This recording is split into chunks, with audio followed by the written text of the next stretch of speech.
So, bí ẹ bá wojú aago lọ́dọ̀ yín, aago 3 ó ti lù.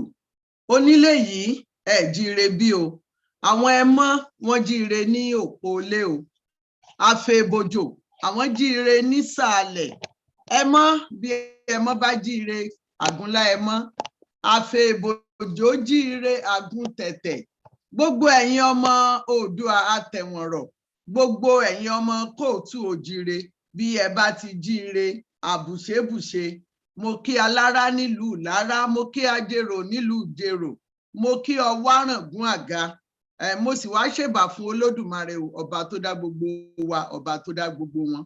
Ṣọlá Yusuf ni orúkọ mi. Èmi ni obìnrin gbọ̀ngbọ̀ngbọ̀n bí ẹni tẹ̀pá òjé, àìtóní bá gbé kámọ́tò ní bá wí, ọmọ wọn nílé Olú Òkun nìbàdàn nílé Olúyọ̀lé. Gbogbo ẹ̀yin èèyàn wa tí ẹ̀ ń gbọ́ wa káàkiri orígun mẹ́rẹ̀ẹ̀rin àgbáyé, mo kí yín pé ẹ kú dédé àsìkò yìí. Mo kí yín pé ẹ kú ọdún tòlótòló. Àtẹnujẹ ò ní pa gbogbo wa láṣẹ Olúwa. A jẹ́ amú, àtúndì tá fi ṣe sandwich, àtúngbé wọlé. A ti wà ní ṣẹpẹ́ o. Ara ọ̀tọ̀ ni ètò tòní. Ètò báyìí ni yangan tó ọmọ. Ètò ni àgbàdo tó ọmọ tiẹ̀ lálà. Níbi tí a ti wá bẹ̀rẹ̀ ibi tó ga ni. Fún gbogbo ẹ̀yin tẹ́ ẹ ti gba ìwé abẹ́nú, tí ẹ ti gba ìwé àṣírí, ibi tí a ti bẹ̀rẹ̀ ni lórí ìràwọ̀ Yorùbá. A dá ẹnìkan lọ́lá lónìí wípé òǹtọ̀ ni ìràwọ̀ Yorùbá nítorí gbogbo nǹkan tí wọ́n ti ṣe. Òǹtọ̀ ń gan ọmọ Ọmọgboyè nílé ìyá ọmọ. Ṣùgbọ́n àṣírí ó tú ńgbà tó bá yá, ṣe mọ̀ pé ní téèyàn lè fi pamọ́ fún ọ̀pọ̀lọpọ̀ ìgbà. Ìràwọ̀ wa, ìràwọ̀ Yorùbá, àkànṣe àkọ́kọ́ rú rẹ̀ tí a ṣe lórí ètò Yorùbá Gbòde. Ó náà ni ọ̀jọ̀gbọ́n Adéníran Adébóyè. Wọn ò mọ̀ bí wọ́n sì ti ṣe nù. Àwọn ní ìràwọ̀ wa lónìí. Yorùbá ní àríṣe ní àríkà. Àríkà ní bàbá Àrègún. Wọ́n yí sí èdè Gẹ̀ẹ́sì nítorí àwọn tí wọ́n torí wọn wá ní ètò tòní. Mama Barbara, if you are here, let me know where you are. Yeye Barbara Adeboye, let me know where you are. So for that part, I'm going to be doing it in English. Why are we choosing a star? This is coming to the end of the year, number one.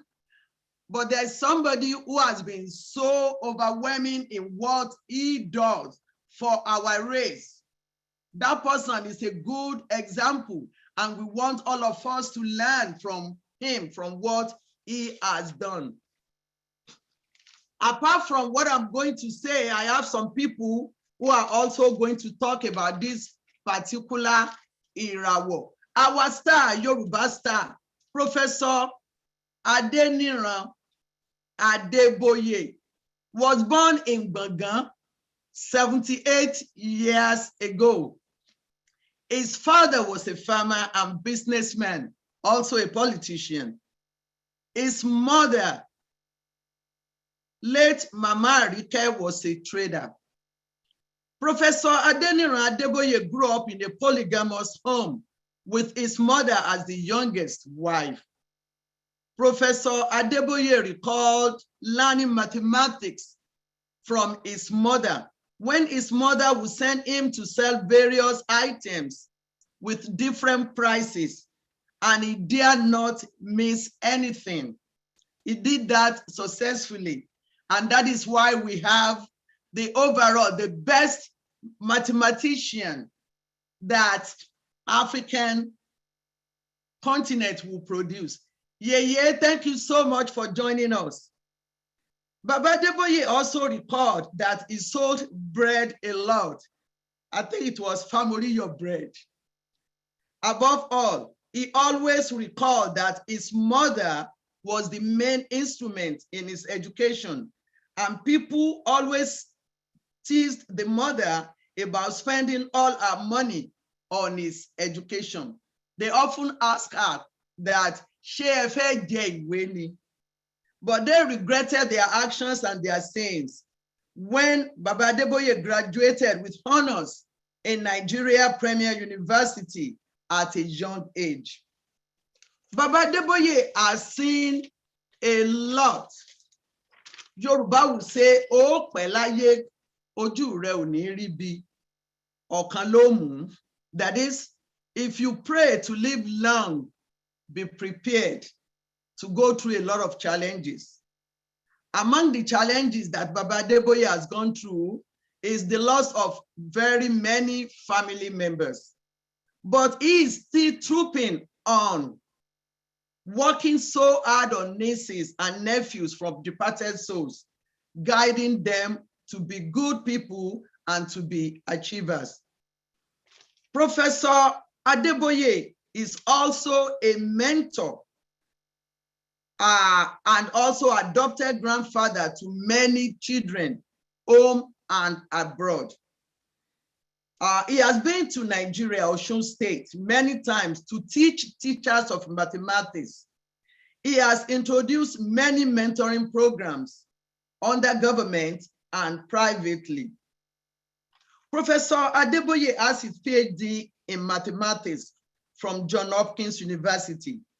He has been the head of the Department of Mathematics at Howard. Professor Adeboye is an instrument always advocating for better life for children and women.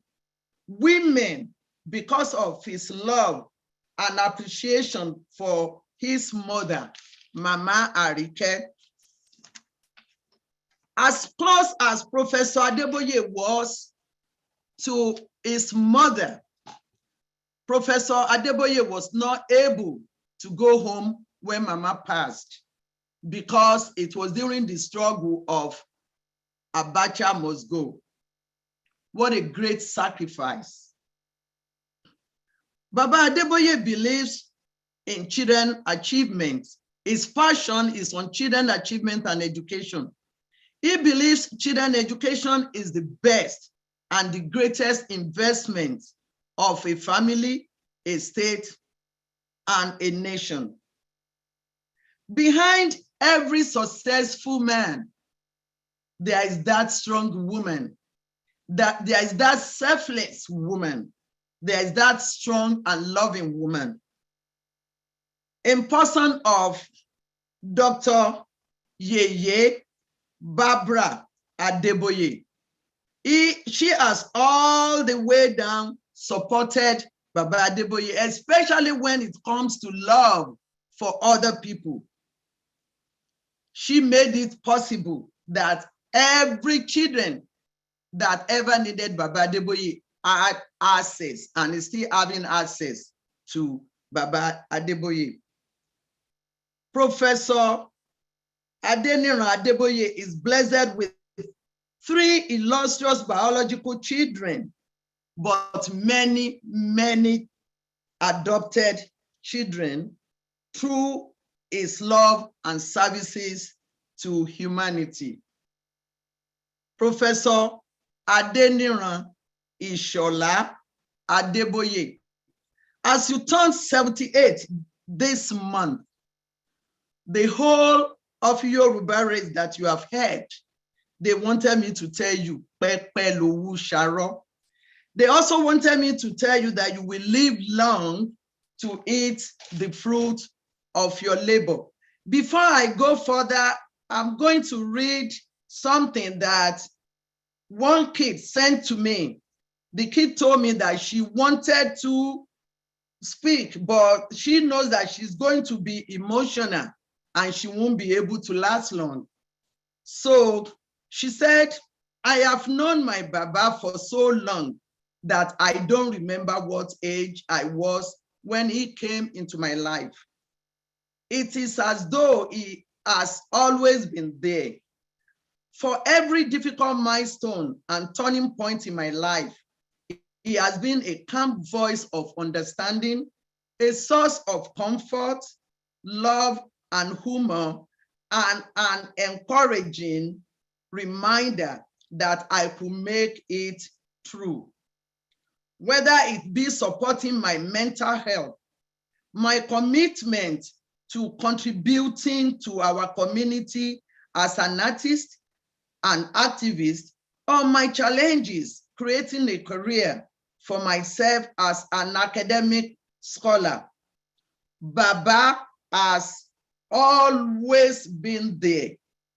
In public lectures and in my thesis submissions for my graduate degrees, his name is always there, always in my acknowledgements, because my achievement would not be possible without him.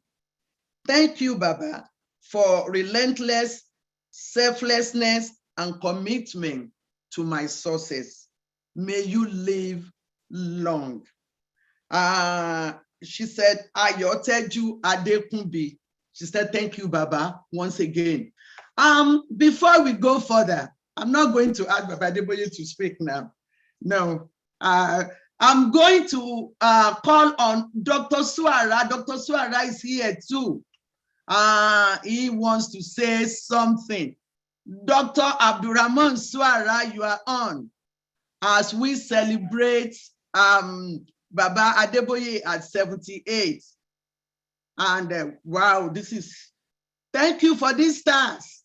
Dr. Suara is the lucky husband of our council woman, Zulfat Adebukola Suara. Dr. Suara, you are on. The mic is yours.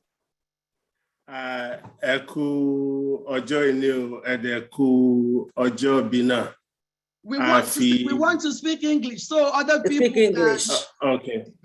Thank you for bringing me to this occasion for an illustrious son of Nigeria that has seen America as his adopted home and has built a network of luminaries and important people in his life and has contributed tremendously to the upbringing, success, and aspirations of those of us that relocated to the US, including ourselves and our children, our friends. We dearly very grateful to him for his contributions to the Yoruba and non-Yoruba diaspora. We are very grateful for his knowledge, for his wisdom, for his kindness, because when we were trying to look for institutions for our kids, Howard was the first point of call, and he was an influential person in enabling us to make that very particular decision important to our kids' education. So we are very grateful to him. We are very delighted that he still looks very young. And we continue to pray for Almighty God to continue to bless him and his family and also his wife and kids and all the people around him. We continue to wish him success in academic and personal endeavors. And we wish Almighty God to continue to give him good health and good wisdom, and for him to be able to continue to contribute tremendously to the aspirations of other people that are very important to him and his communities. Thank you so much. Thank you, Dr. Suara. I've not been able to bring Dr. Suara back to Yoruba Gbode since we did the blog talk, but he is here for Baba Adeboye. I'm not jealous, I'm just happy. Thank you so much, Dr. Suara. Thank you so much. I appreciate it. God bless you. Mr. Adenekan, are you there? Adenekan from GCI. Is that the way you call it? Government College. Adenekan, you unmute yourself, sir. Okay, Okay, we have two Adenekan, the husband and the wife. Okay, I didn't know which one you want. The husband, you didn't go to government college, did you? I did not. Okay. Okay, where is the one that went to government college? It should be somewhere there in the background. Okay, did he sign on with Adenekan too? He probably did. Okay. Adegboyega Adenekan. He did to Baba Yes, Tomo Koman Lala. Okay. Well, I can't find him. Okay, if I can't find him, I'm going to call somebody. There's only one Adenekan show. Okay. Okay. Can I say something, please? Okay, yes, say something. Not here. If you have muted your husband so you can talk. I did not mute him. I'm outside and I especially signed on with my phone so I can, celebrate with Baba Adeboye. Okay, go ahead. Yeah, thank you very much for this opportunity. Even though I can't say I've met him so many times, but the few times I've met him, he's very passionate about education. That's one thing I can say about him. I started with some people, a non-profit organization in Nigeria, to help students with mathematics. And ever since I spoke to him about it, he's been very passionate about it. And he would say to me, we need to train the teachers. We need to do this, we need to do that. You need to come and see me. I'm actually the one that I feel I'm not seeing him enough to benefit from what he has to offer. And I just want to say it's so nice to have him, to be able to celebrate with him. Happy birthday, sir. And I see him a lot on Yoruba Gbode. He's very passionate. I know on behalf of GCI boys that he's very passionate about GCI. He would tell you with pride. I was in government college Ibadan. He would tell you that with pride. You don't need to meet him too many times for him to tell you, for you to know he went to GCI. So Baba, many happy returns. We're very happy to have you today to celebrate with you. Happy birthday, sir. Thank you very much. Thank you. And another of Baba's baby, Ariola Swara Senabu. Okay. Ariola. Hello, good afternoon. Okay. Okay. Oh yeah, Sorrow, go ahead. So I just wanted to say thank you for allowing me to speak on Baba and to talk a little bit about impact. As my father mentioned before, like he had been instrumental in making sure that I had attended Howard University. He was a support to me while I was there, not only with mathematics, but also connecting me with my culture and my heritage. And I just wanted to say happy birthday, Baba, many happy returns. Thank you so much for all that you have done, all that you've continued to do, and make a long life that is filled with the impact and care and the love that you show not only to your students, to your family members, to friends, but all of us throughout the diaspora, both home and abroad. Okay. Osheo, Zainab, thank you so much. So we are moving fast, but not fast enough, which is okay.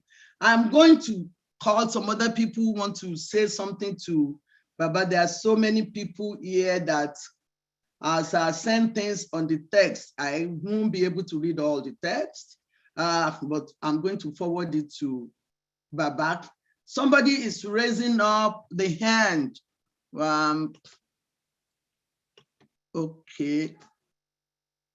Okay. Adamade Lakran, you are not as young as Baba Adeboye. So you want to say something, but I know you are not as young as him. You might just be looking at his crown. You know, he's still younger than you. Thank you very much. I'm not as young as him. And but one thing I've noticed is, since I know him as Adeboye, he became a threat to other Adeboyes. That the only thing, once you mention this Adeboye, it makes you feel like the only profession in the world is to be a mathematician. I knew that for him. It also make you feel like as if the only town that is of record in Nigeria is Bogon. So with those Kilo Bruno, yeah. huh? Kilo Bruno, yeah. In Shebi Konta Molanso. So Once you mention this Baba Adeboye, first thing definitely, I mean, since I met him, you think about his town, Bogon. He's so proud about that, and he lets you know anywhere he is. He doesn't hide his culture, and if he have his time, he wants to make everybody to come from Bogon as well. Like they said of his profession, he's so passionate about it. He can use mathematics to interpret so many problems outside maths. That is how vast and how knowledgeable in that field he is. And he definitely put it out there for everybody. I believe I met him 21 years ago. Wow, are you not into? Yeah, most serious. As I was actually calling into this platform, and I remember 21 years, I said, wait a minute, if you take 21 years out of my age, so that means I'm also, I'm up there too. Maybe I need to change my odomode. I met Baba as the president of Egbe Ishokon of DC. And I remember I was still serving in the United States Air Force. I was just looking for a place to belong. And I joined this organization all the way from Nebraska. So it was people like him that was motivation for me. Then I would travel everywhere just to connect with my root, because in Nebraska, we don't have too many Africans, talk less of Nigerians or even Yoruba people. But since I came to that organization with people like Baba Adeboye, anywhere there is meeting in those days, every 3 months, I will always be there. If I don't have the time as a leave time, I will force it on my job just for people like this. And I've been following him all this while. And I will tell you the truth, for no time have I ever been disappointed with somebody like him in a crowd, in an audience, as a panelist or anything, you know, and he has his own way of forcing things on you.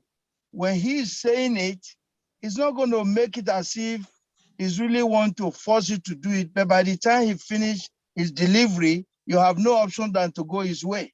I noticed that of him, and that is wealth of wisdom. So on this day to celebrate him, I'm so happy that I have the time to call in today and to celebrate Baba Adeboye. You've been a source of wealth, of experience, of wisdom for some of us. We don't say it every day, but thank God for a moment like this, that I'm able to say this. With you in Egbe Omo Yoruba, I've never looked back. I've traveled far and wide the United States. Anywhere I go to, the first thing is to look for Egbe Omo Yoruba, just because of somebody like Baba Adeboye. There are people that I met with him. They are no more today. Baba took it to the extent of even going all the way to Europe to start Egbe Omo Yoruba of Europe. That is how passionate he has been with this tribe. And I just pray before the time, God will actually give to you what you pray for this Yoruba nation in your time, that everybody will be able to live their life, even be so proud of their culture. Thank you so much for a time like this. Happy birthday, sir. God bless you. Thank you, Odomodela Crown. Thank you. Dr. Folajogun Oluwajana, you are on, sir. Yeah, thank you, Olotu.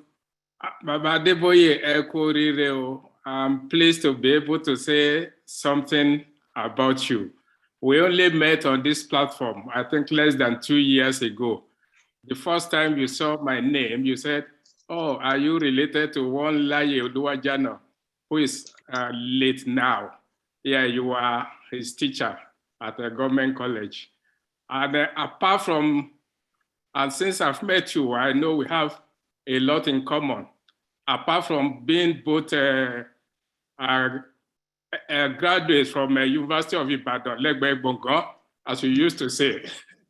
So, but I'm passionate about mathematics as well.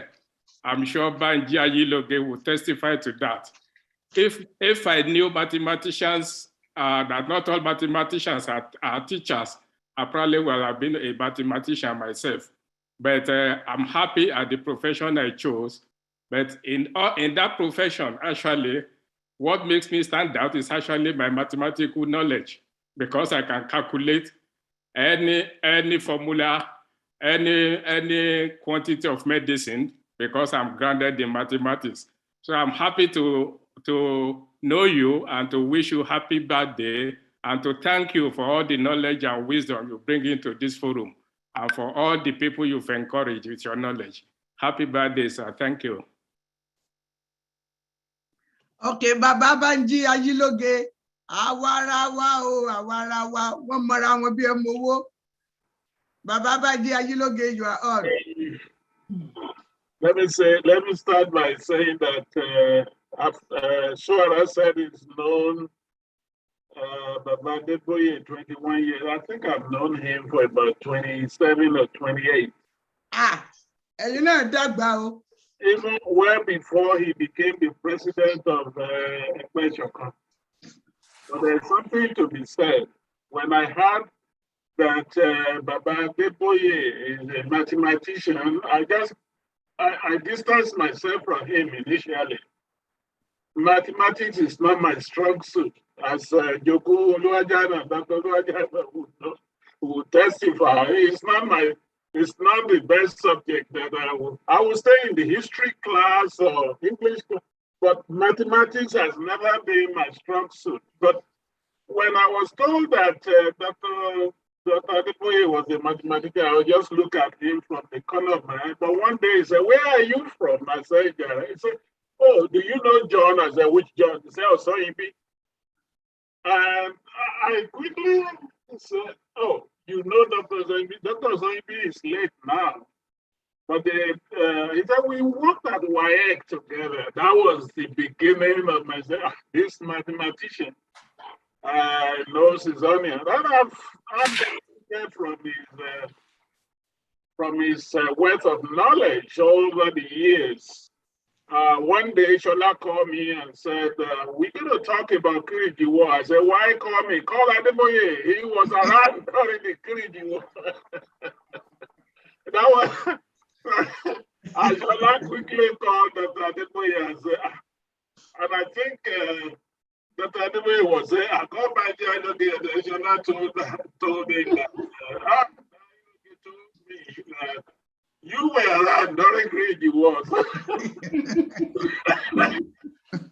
And that I shouldn't be bothered. That is the extent. I'm just letting you know that the Adeboye that we know is just a plain, straightforward, good-hearted individual that everybody would love to be with him. And in fact, in those days of the anti-military protests and all those meetings, when I see that gray or silver hair or walk on, I know I've never actually had any fundamental disagreement with him.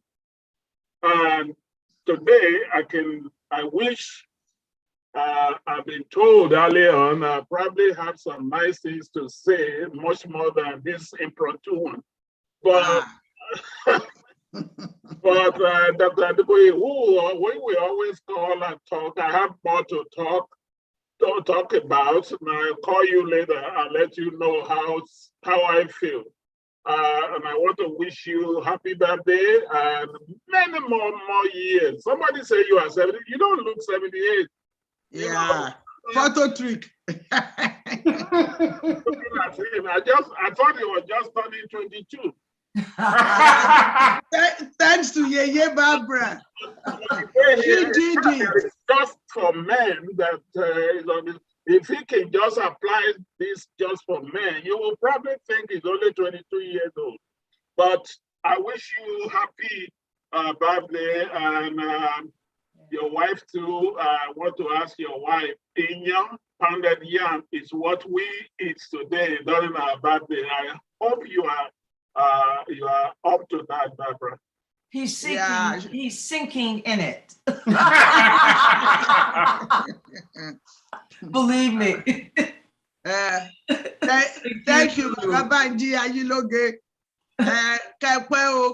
gbogbo ẹ̀yin tẹ́ fi ọjọ́ bí yín pamọ́, I will go to Mapo to get hold of your birth records because Ìbàdàn ni olú ìlú gbogbo yín. I was able to get Baba Adeboye's birthday through Mapo record.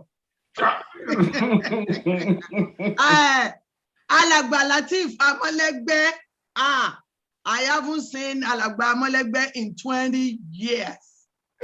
Yes, you are on, sir. Thank you very much. I'm very, very delighted to be among my folks. Many I haven't seen for so many, including the celebrant for this occasion. Dr. I never call him by his name. I'm quite much younger than he is, and I'm very lightly educated. I was thrown into the limelight close to 30 years ago, so I've been knowing him very close to 30 years, if not 30 years, as the president of Kwara State Association then, during our 30th launching on sometimes in March. So you can tell that I'm much younger than some of the people that came on, but I think I've been knowing him quite a while. One thing I can say about Egma is consistency. Because we met under some serious struggle in regards to our Yoruba community. There were, oh my God, I couldn't even. And the thing is, we were trying to put all the indigenous organizations together under one umbrella. And I couldn't express how difficult that was and the role he played. Somehow, somewhere, I'm at the very top of the ladder with some of these gentlemen, but almost every one of them has got PhD somewhere, and I have no Ds. So I'm always intimidated like, God, this one is also a PhD, this one is also a doctor, this one is not. And I'm just nobody. Dr. Gbode Gessin was the president when I came in. And of course, I can't even explain who he is to many of you. Dr. Adeboye and Dr. Sekoni, I think they are the first two I knew after Dr. Gbode Gessin. And we hit it along like you would never believe. I was a chairman of some major committee. I think Dr. Adeboye was the secretary. So you can see the confusion right there. Because he is the chairman that don't know what he's doing, and you got the secretary that can run him to the waters. And he was as humble as you can get. You would think I'm older than he is. You would think I'm more knowledgeable than he is. You would even think I'm better looking than he was. And he taught me quite a bit, even though my name was out there at that particular time, even bigger than his name, because I was connected and all over the place with having problems with different organizations, just begging everybody. And coming from Kwara State even make it more difficult, because then there were people who were saying, wait a minute, how is Kwara guy going to lead all of us? Kwara, they are not Yorubas, they are this, they are that. But myself, Dr. Gbode Gessin, and Dr. Adeboye work unbelievably. I can't even, up to now. And when I use the word consistency, he loved the Yoruba community from the first day I met him, and he has not changed one single minute in spite of so many difficulties, because some of you are not aware of where, a lot of things that we were doing many years ago. Many people left, many people went away, many people disappeared. A lot of our people went back to their indigenous organization.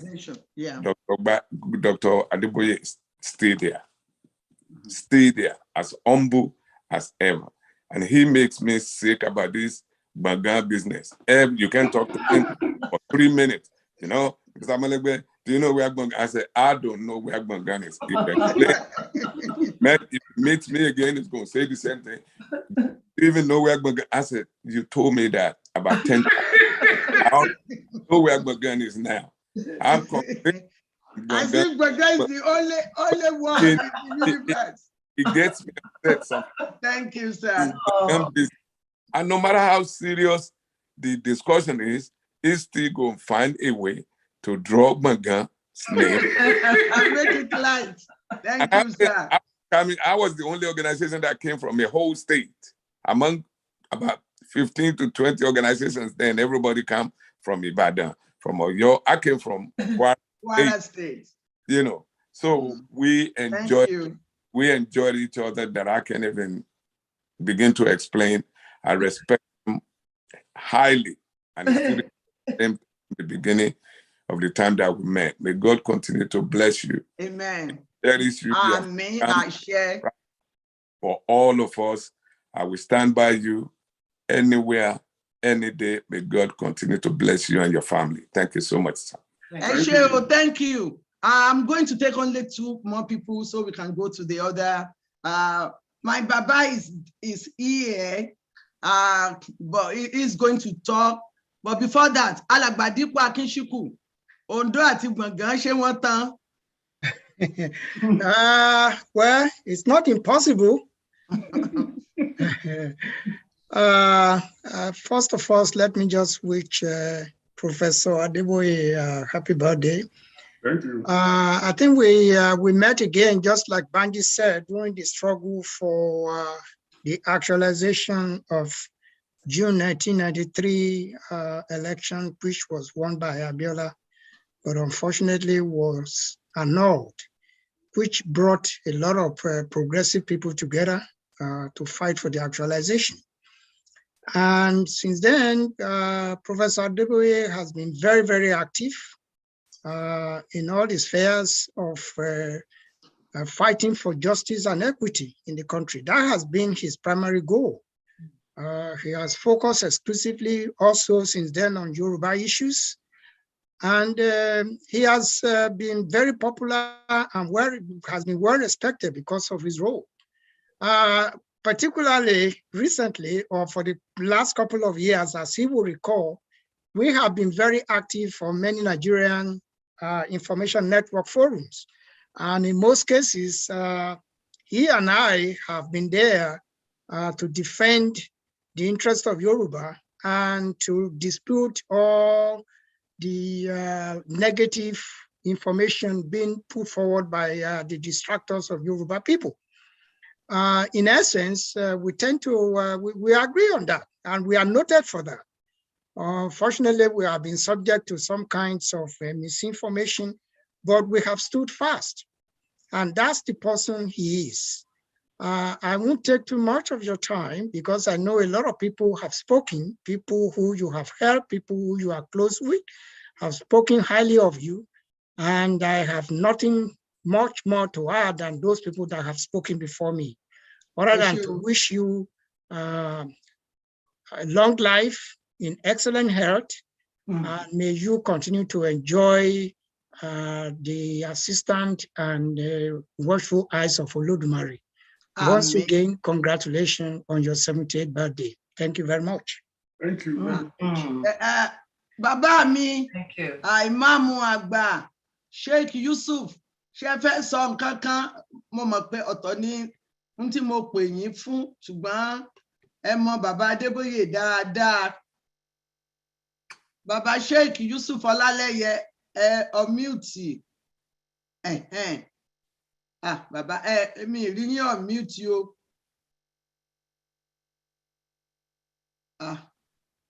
Okay. Some people are sending. Dr. Akinshola said her husband sent a lot of greetings just sent me a text. I couldn't get Baba to unmute. I hope we'll be able to get him unmuted. So I'm going to do this last part, then Mama will talk, and then we will move on to the next program. The other kid that was was talking about Baba, she forgot to say that when she was in high school, she would choose all AP physics, AP mathematics. And when I said, I'm scared, how are you going to do this? She will be like, Baba Adeboye said I can do it. Yeah. So, and she did it.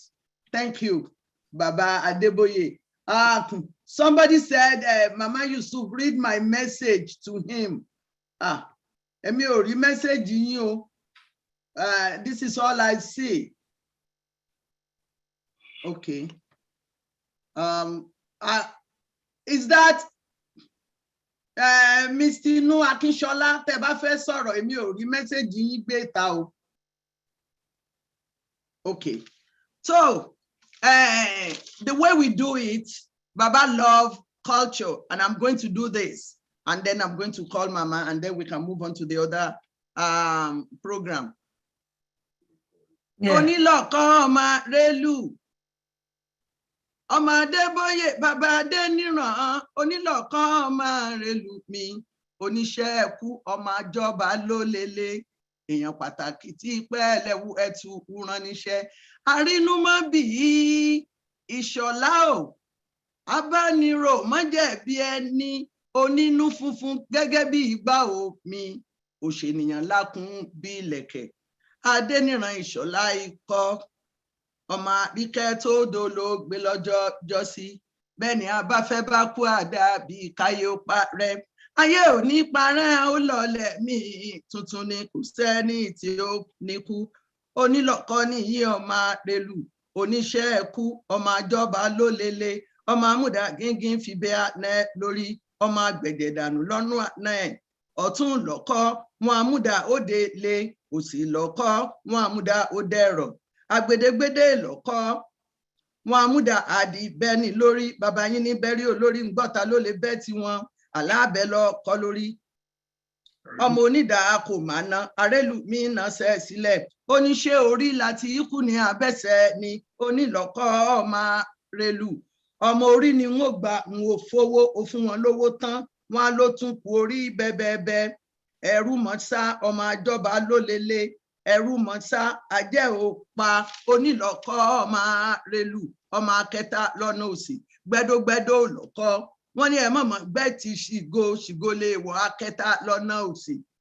Ọmọ akọ́ndá, ọmọ akọ̀ndá, ọmọ akọ́dà, ẹrú mọ́sá, wọ́n ní ká wẹ ẹni rẹ̀ ká mú pa, ẹni rẹ̀ kọ̀ wọn ò jáde, Ìṣọ̀lá kọ́ ìdá bàbá yín kọ̀ wọn ò lè wakọ̀. Ẹ bá wa sọ fún dáa kó wakọ̀ ní kíá, kó lórí ó dorí ẹ̀ mú o, ìdá ń do wèrè. Onílọ̀kọ́ ọmọ rélù, ẹ ó máa bẹ ọ̀bẹ ní bẹ́ṣú, abẹ ní bẹ̀rí olówó, àtẹ́lẹsẹ̀ ní bẹ̀nà. Àyúnlọ àyúnbọ ńlọ́wọ́ yẹnu, èèyàn tó bá ní òmọbọ ló ní dé bá. Ọjọ́ àdálẹ́ o ẹ̀gbọ́n mi. Bí a ti ṣe nílẹ̀ Yorùbá ni mo ní kí n ṣe ní ṣókí. Mama, you have the last. Yes. I want you to say something about this young man. How can I? I'm tired. I have beat all of you. It has been 51 years of celebrating life together and living with this tireless gentleman who, I must warn you, has more to come. So I'm revving up and getting ready to charge forward with him as he seeks to celebrate Yoruba life and culture and his global connections. Amen. I thank you all because I know that he's not only lived it, he's practicalized his words. That is, he wants to make them come true. Amen. And so I've got to go this journey with him. I thank you, and I've enjoyed what you have said and felt about him. And I put a period on it because it's true. Thank you so all very, very much. Thank you, Mama. Thank you. Baba Deboye. Yes. Can you say something? Just say it.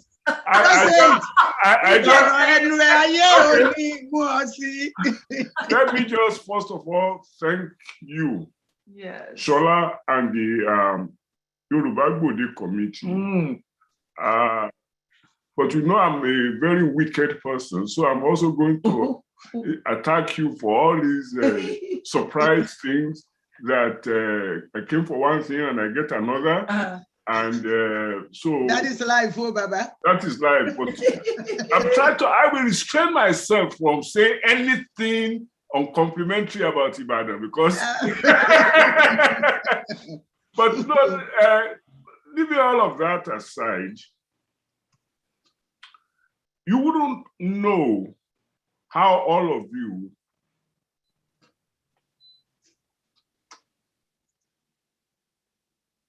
have added value to my life. Yes. It's not that I started with a humble beginning.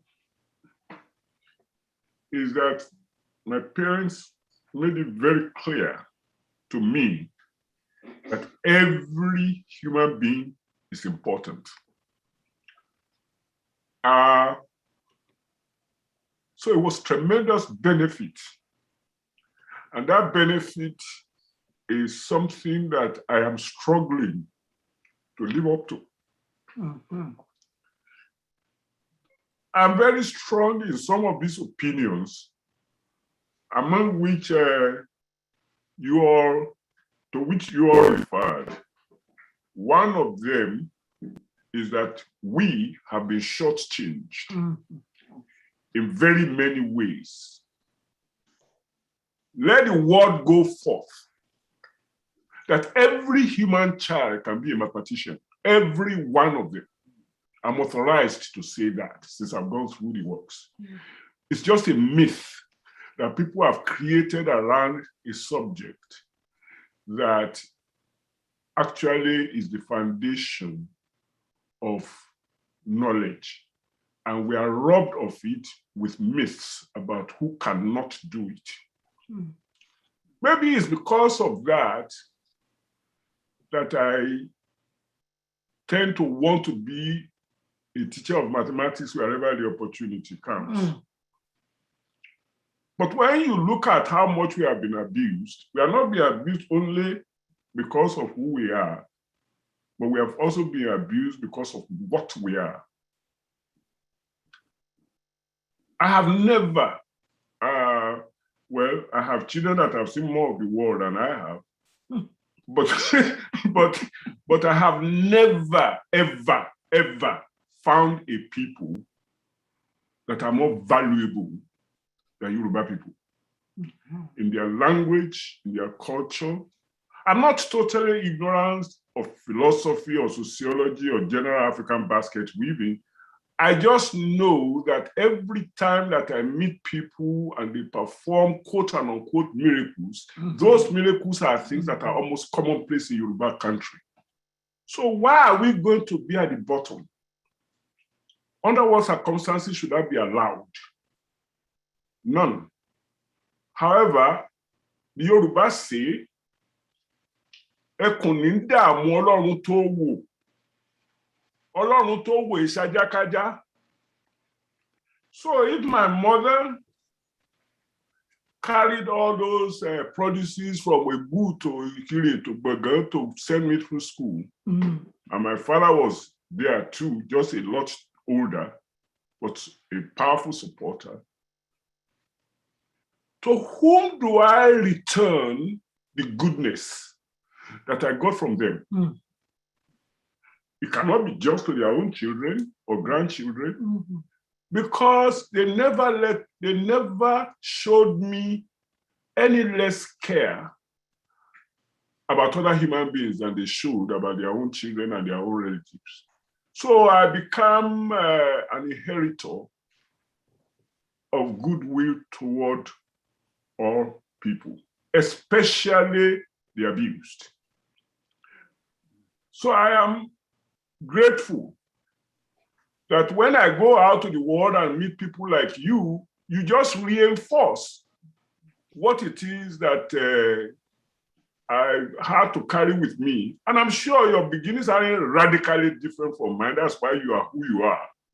And that's why there's so much mutual appreciation.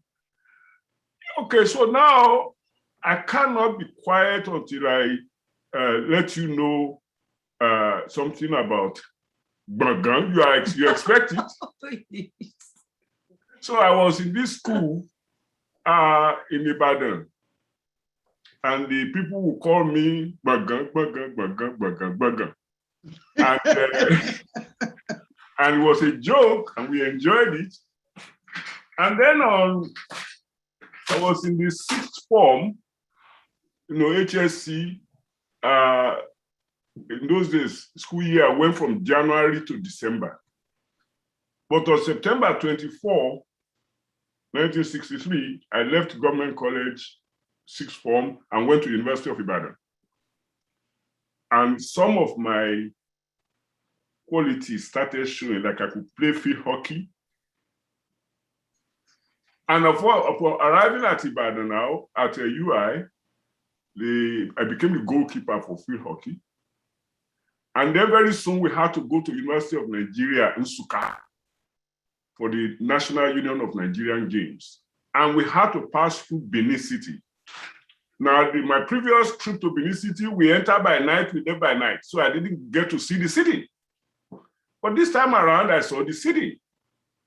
And there was a goalkeeper for soccer, Toji Omonwo, and there were so many other people that were my friends in the team and the contingent. And when we got to Benin, we saw nothing that we couldn't see in Bagan. So I said, is this the Benin city they talk about? Why can't Bagan be a city? Because there was nothing that said Benin that could not be seen, but there was not. One day now, and then they had the buka, and the Ewure will go in and out of people's houses and so. So on my way to Nsukka, passing through Benin, Bagan became a city, whether you like it or not. Somebody said, yeah, Bagan, and then I'm coming back from Nsukka the same December of 63. And I said, why stop at city? They also said Benin was an empire. So it was in December of 1963 that Bagan became an empire by one man's fiat. So don't forget that.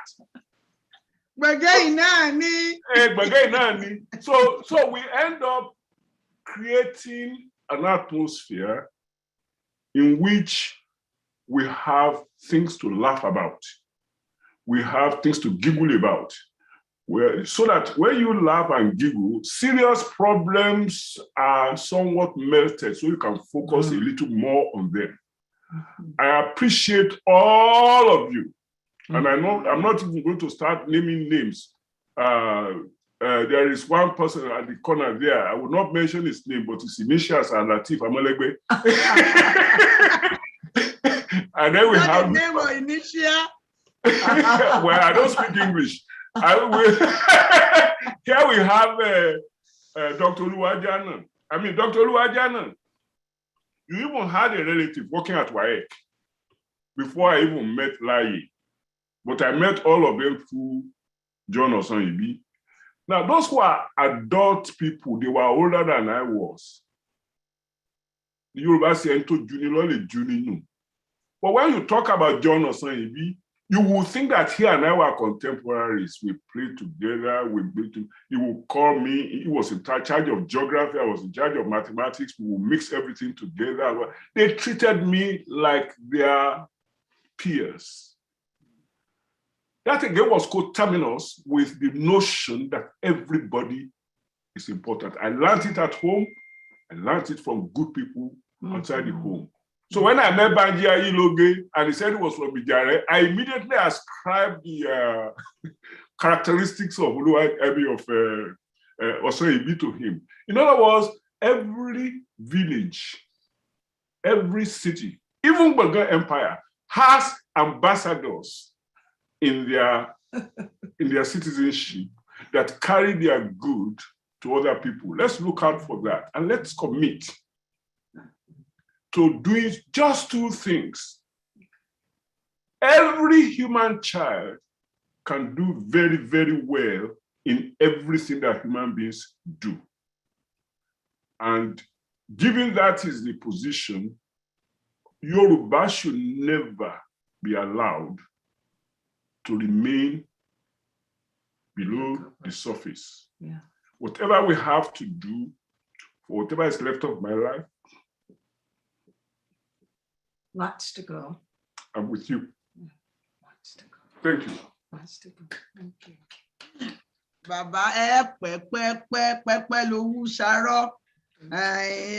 Ikú kan ò ní pa yín, ikú ìpẹta lójúran. Gbó.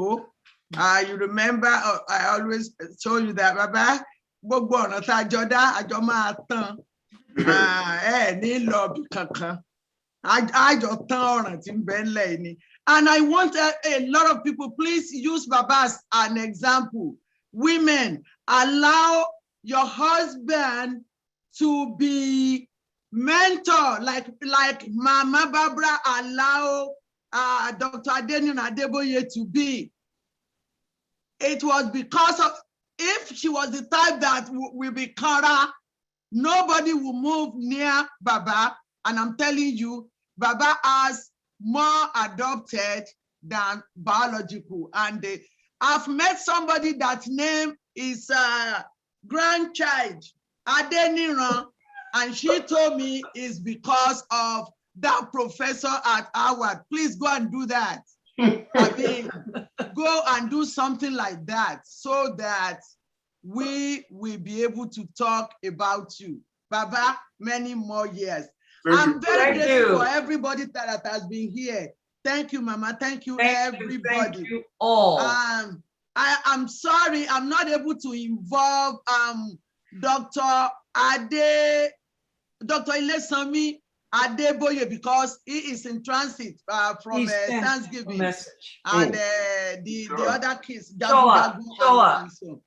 They have been sending messages to Mama, to all of you, and thanking you for supporting this guy here. Thank you. Thank you, and thanks to you. Thank you, ma. Yes. So our guest, I know you will bear with me that this thing that we did is very, very important. I'm going to introduce our guest real fast. The first person that I'm going to introduce is my dear Egbon from Ibadan, Nile Oluyole, is our special guest today. It's by name Magaji Gboyega Adejuma. Magaji Adejuma has been very, very instrumental when we are talking about organization, especially in Nigeria. Before I forget, there was a greetings from Bere Abimbola to Dr. Adenina. So I am very sorry. I realize that people are in Nigeria, they are here to join us, but you will forgive us. And I know that you are in the house, so you will bear with us. So Magaji Adegboyega Adejuma is a very, very important person when we are talking about politics in Nigeria. For profession, he was a former investment banker and management consultant, writer, researcher, and public affairs analyst. He was a member of Southern Middle Belt Leaders Forum, was publicity secretary, Yoruba Summit Group, and he was a member of Afenifere National Caucus. He's also a member of Afenifere National Executive. He is he has done so much, and we are very, very happy to welcome him to this edition, special edition. Magaji Kekwe o.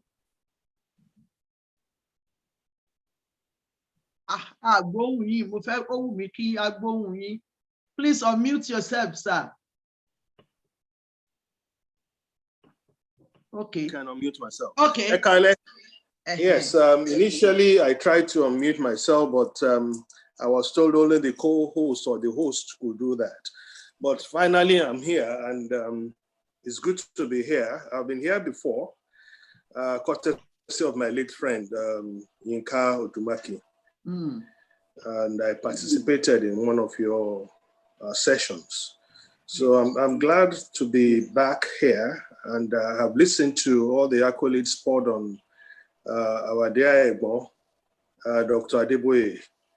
And of course, I schooled at Ife. So in those days before the express was made, the way and manner the roads were made then, you have to pass through the town. So we used to pass through Ikiriapumu and then Bongon.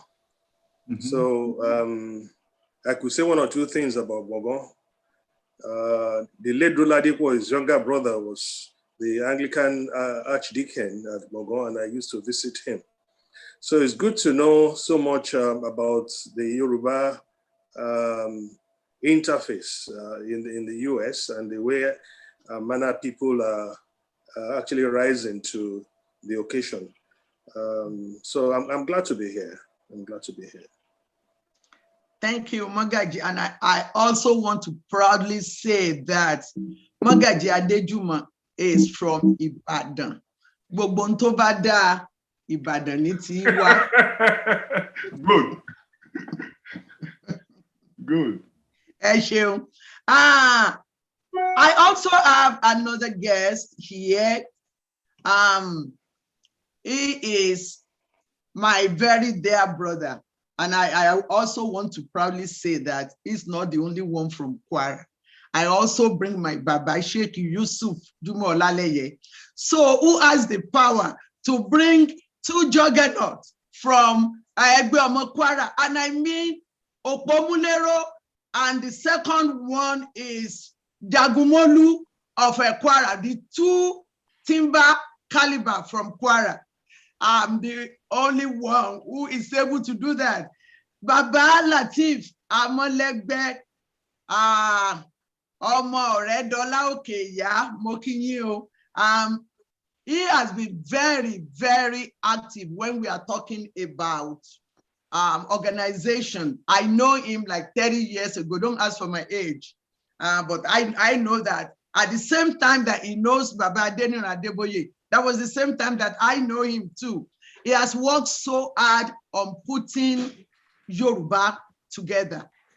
Alagba Amolegbe, I'm very, very happy that you are with us today. I unmute ara yin o. And by the way, I saw Yoruba and tó bá rọ kálukú lọ́rùn ni. Àwa la nira wa. Bẹ́ẹ̀ni, mo kí gbogbo àwọn èèyàn wa pátápátá, ẹ̀yin bàbá wa, ẹ̀yin ìyá wa, àwọn ẹgbẹ́ mi àtàwọn tèmi náà tún jùlọ. Ẹ kú ètò, ẹ kú atótónu, Ọlọ́run ò ní jẹ́ kí ó sú gbogbo wa.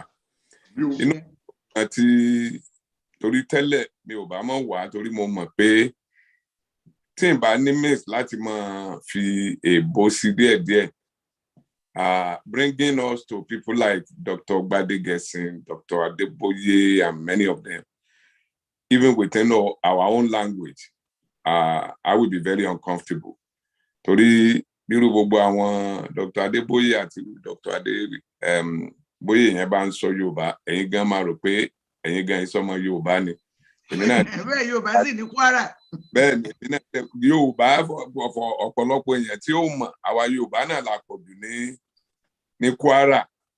So I am very, very delighted to be among these people, and whatever it is that we can contribute here and there, it will be my delight So I welcome and I'm glad again to just be in this midst. Thank you very much. Ẹ ṣeun sir. Adúpẹ́. Pastor Adelusi, please sir, unmute yourself. It's all the way from Nigeria. Pastor Adelusi. We are happy that you are able to join us. Okay.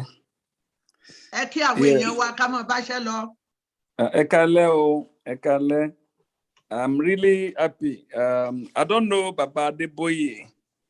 I've not heard of him before. And when I began to hear now so much about him, I'm really delighted and happy to be here because I can see that why I come here tonight and the purpose for which I am here is actually to also establish the reasons for Yoruba nation. I'm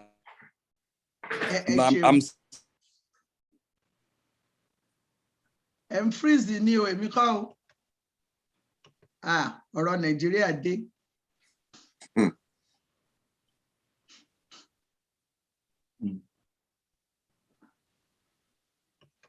Okay. Oda. Nigeria wa depo. Okay. Ẹ jẹ́ kí n mú alàgbà architect George Akinola. George Akinola, please unmute yourself, sir. George Akinola. Okay. George Akinola. George Akinola is another of our guests. Architect George Akinola has been the secretary to Ilana Omo Odua until recently. We're going to hear about that. Alàgbà George Akinola, you are welcome to this program. Ẹ káàbọ̀ sórí ètò wa o. Ẹ káalẹ́ o gbogbo ilé. Mo kí bàbá oní birthday. Ìgbà ọdún kan ni o. Pẹ́ fún wa. A dẹ̀ gbádùn gbogbo àwọn your wit and all the nice things that you have to say tó ń pa wá lẹ́rìn tó dẹ̀ ń kọ́ wa lọ́gbọ́n. Mo kí gbogbo àwọn àgbààgbà tó wà nílé àtọmọdé àti onílé àtàlejò, mo kí gbogbo wa o. Ẹ káalẹ́. Ẹ ṣeun. So I have my Baba here. I tried to unmute him before. The chief imam for Nigerian Muslim Council. Everybody know my Baba years ago. Sheikh Yusuf Olaleye. Baba, I've been trying. I've not been able to unmute Baba. Please, whoever is there, please can you help us to unmute Baba? Okay. When we are able to, when Baba is able to talk, we are going to put him here. So, Baba, okay, Baba is here. Baba mi Yusuf Olaleye, ẹ káàbọ̀ sórí ètò yìí ká ẹ pẹ́ fún wa o. Ẹ ṣé gan ni olótùú wa. Ǹjẹ́ ń gbọ́ wa báyìí? Bẹ́ẹ̀ ni à ń gbọ́ yín báyìí. Tó bá yá máa pè yín ní ìsìn àti ń gbọ́ yín. À ń fi eléyìí dọ́gbọ́n sẹ́ẹ̀tì microphone ni. So mo kí gbogbo wa pátápátá. Èmi ò lè ṣe kí n má fi àwọn ọ̀gá mi hàn. Àwọn èèyàn tí ń bẹ nídìí orò tí orò fi ń dún. Àwọn àgbààgbà tí ń bẹ nídìí ìgbà tí wọn ò jẹ́ kí ọmọ onígbà ó sì gbàjẹ.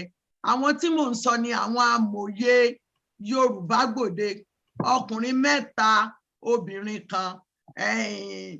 Àwọn náà ni ẹ̀ ń wò Baba Dípò Akínṣíkù. Mo kí yín pé ẹ káàbọ̀ sí orí ètò yìí gẹ́gẹ́ bẹ́ẹ̀ tí mo ṣe. Èmi ò okay. Ẹ túra yín okay. Ẹ ṣé olótùú. Ẹ ṣeun kẹ́pẹ́. Bàbá Bánjí Ayílóge, ẹ káàbọ̀ sórí ètò yìí. Àwọn amòye Yorùbá Gbòde nu ọpẹ́lọpẹ́ irú wọn tó jẹ́ kí irú wa ó lè máa sọ bíi ti kúlú sọ. Mo kí wọn. iṣẹ́ tí a ṣe lónìí ó pọ̀ díẹ̀ Ọlọ́run ló máa jẹ́ kí a lè parí rẹ̀.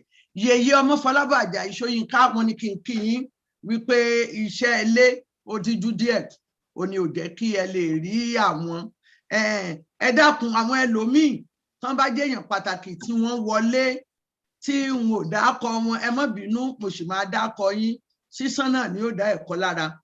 Alàgbà Ọlátáyọ̀ Ògèdèǹgbé olórí ẹgbẹ́ kan ni àwọn náà mo pè wọ́n mo ní kí wọ́n wá bá wa dá sí ọ̀rọ̀ yìí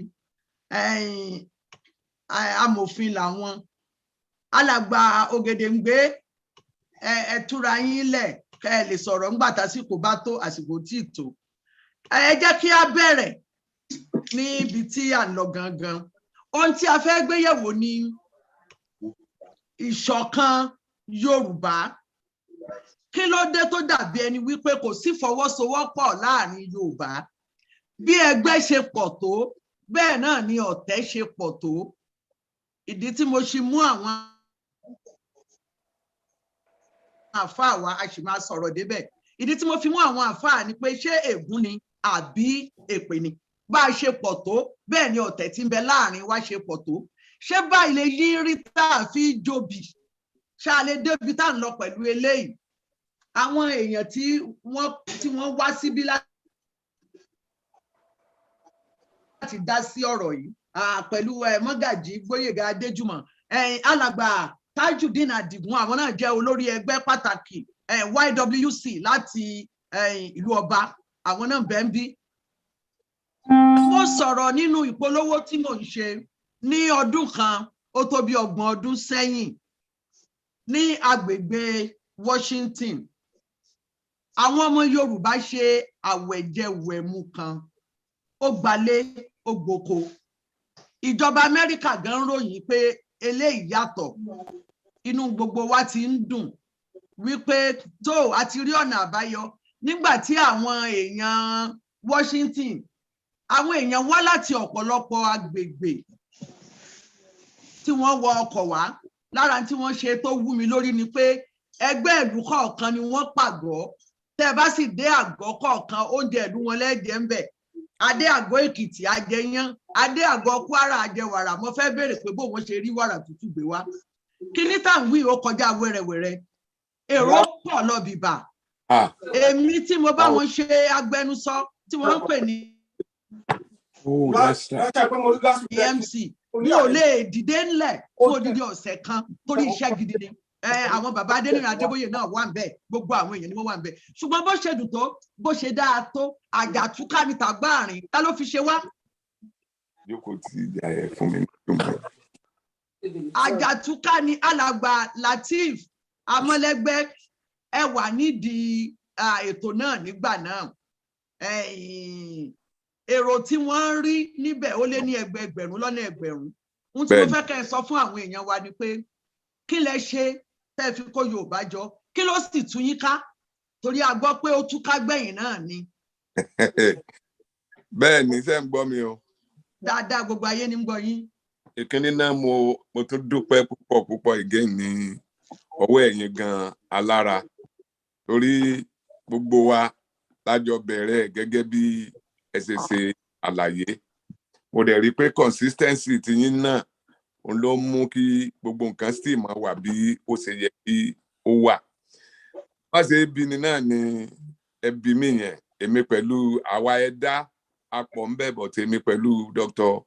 Adéníran, àwa wà lára àwọn ẹ̀dá méjì tó mẹ́kì kírú ọjọ́ náà wáyé, tó ṣe pé ọjọ́ ẹ̀yẹ Yorùbá tí any Yorùbá anywhere tí wọn ò tí ì rí bí duplicate outside of Nigeria up till today. Iṣẹ́ tí a ṣe kì í ṣe iṣẹ́ díẹ̀, but kí a dúpẹ́ ní ọwọ́ Ọlọ́run, àti pé ó dàbí ẹni pé ńgbà yẹn gbogbo wa náà, everybody is looking for a connection. Everybody is looking for a place to call his own. Everybody wants to be part of something. Àní Ọlọ́run dẹ̀ fún wa ní àwọn èèyàn dáadáa káàkiri. Ọ̀pọ̀lọpọ̀ wa gan ti mọra wa tá àti ẹ̀mọ̀ pa wá láti ìlú kan, talk less of pé ẹ̀túnjọ wá ní agbègbè kan. nínú àwọn èèyàn tí ó dàbí ẹni pé wọ́n ṣe akitiyan tó rọ́pọ̀lọpọ̀ èèyàn tó ṣakitiyan pọ̀ rẹpẹtẹ ara wọn náà nírú àwọn Alhaji Juma Yusuf tó ṣe pé àwọn ni the imam of the Nigerian Muslim Council àwọn náà ti wà lẹ́nu ẹ̀pẹ́ torí àwọn wà láàrin àwọn tí wọ́n advice wa ọ̀rọ̀ tèmi nú ẹ̀ ni pé wọ́n ní bí ọmọdé bá mọwọ́ wẹ̀ ó máa bá gbà jẹun ni torí gbogbo àwọn tí mò ń bá jókòó ń gbà yẹn kò tiẹ̀ sí kankan nínú wọn tí ó jù mí lọ nínú gbogbo ọ̀nà kọ́nà tí ẹ̀dá lè wò láyé. But for luck, for destiny, for whatever, I suddenly became a leader. And I was charged with the responsibility of putting all the indigenous individual organizations that were ní gbogbo agbègbè wa.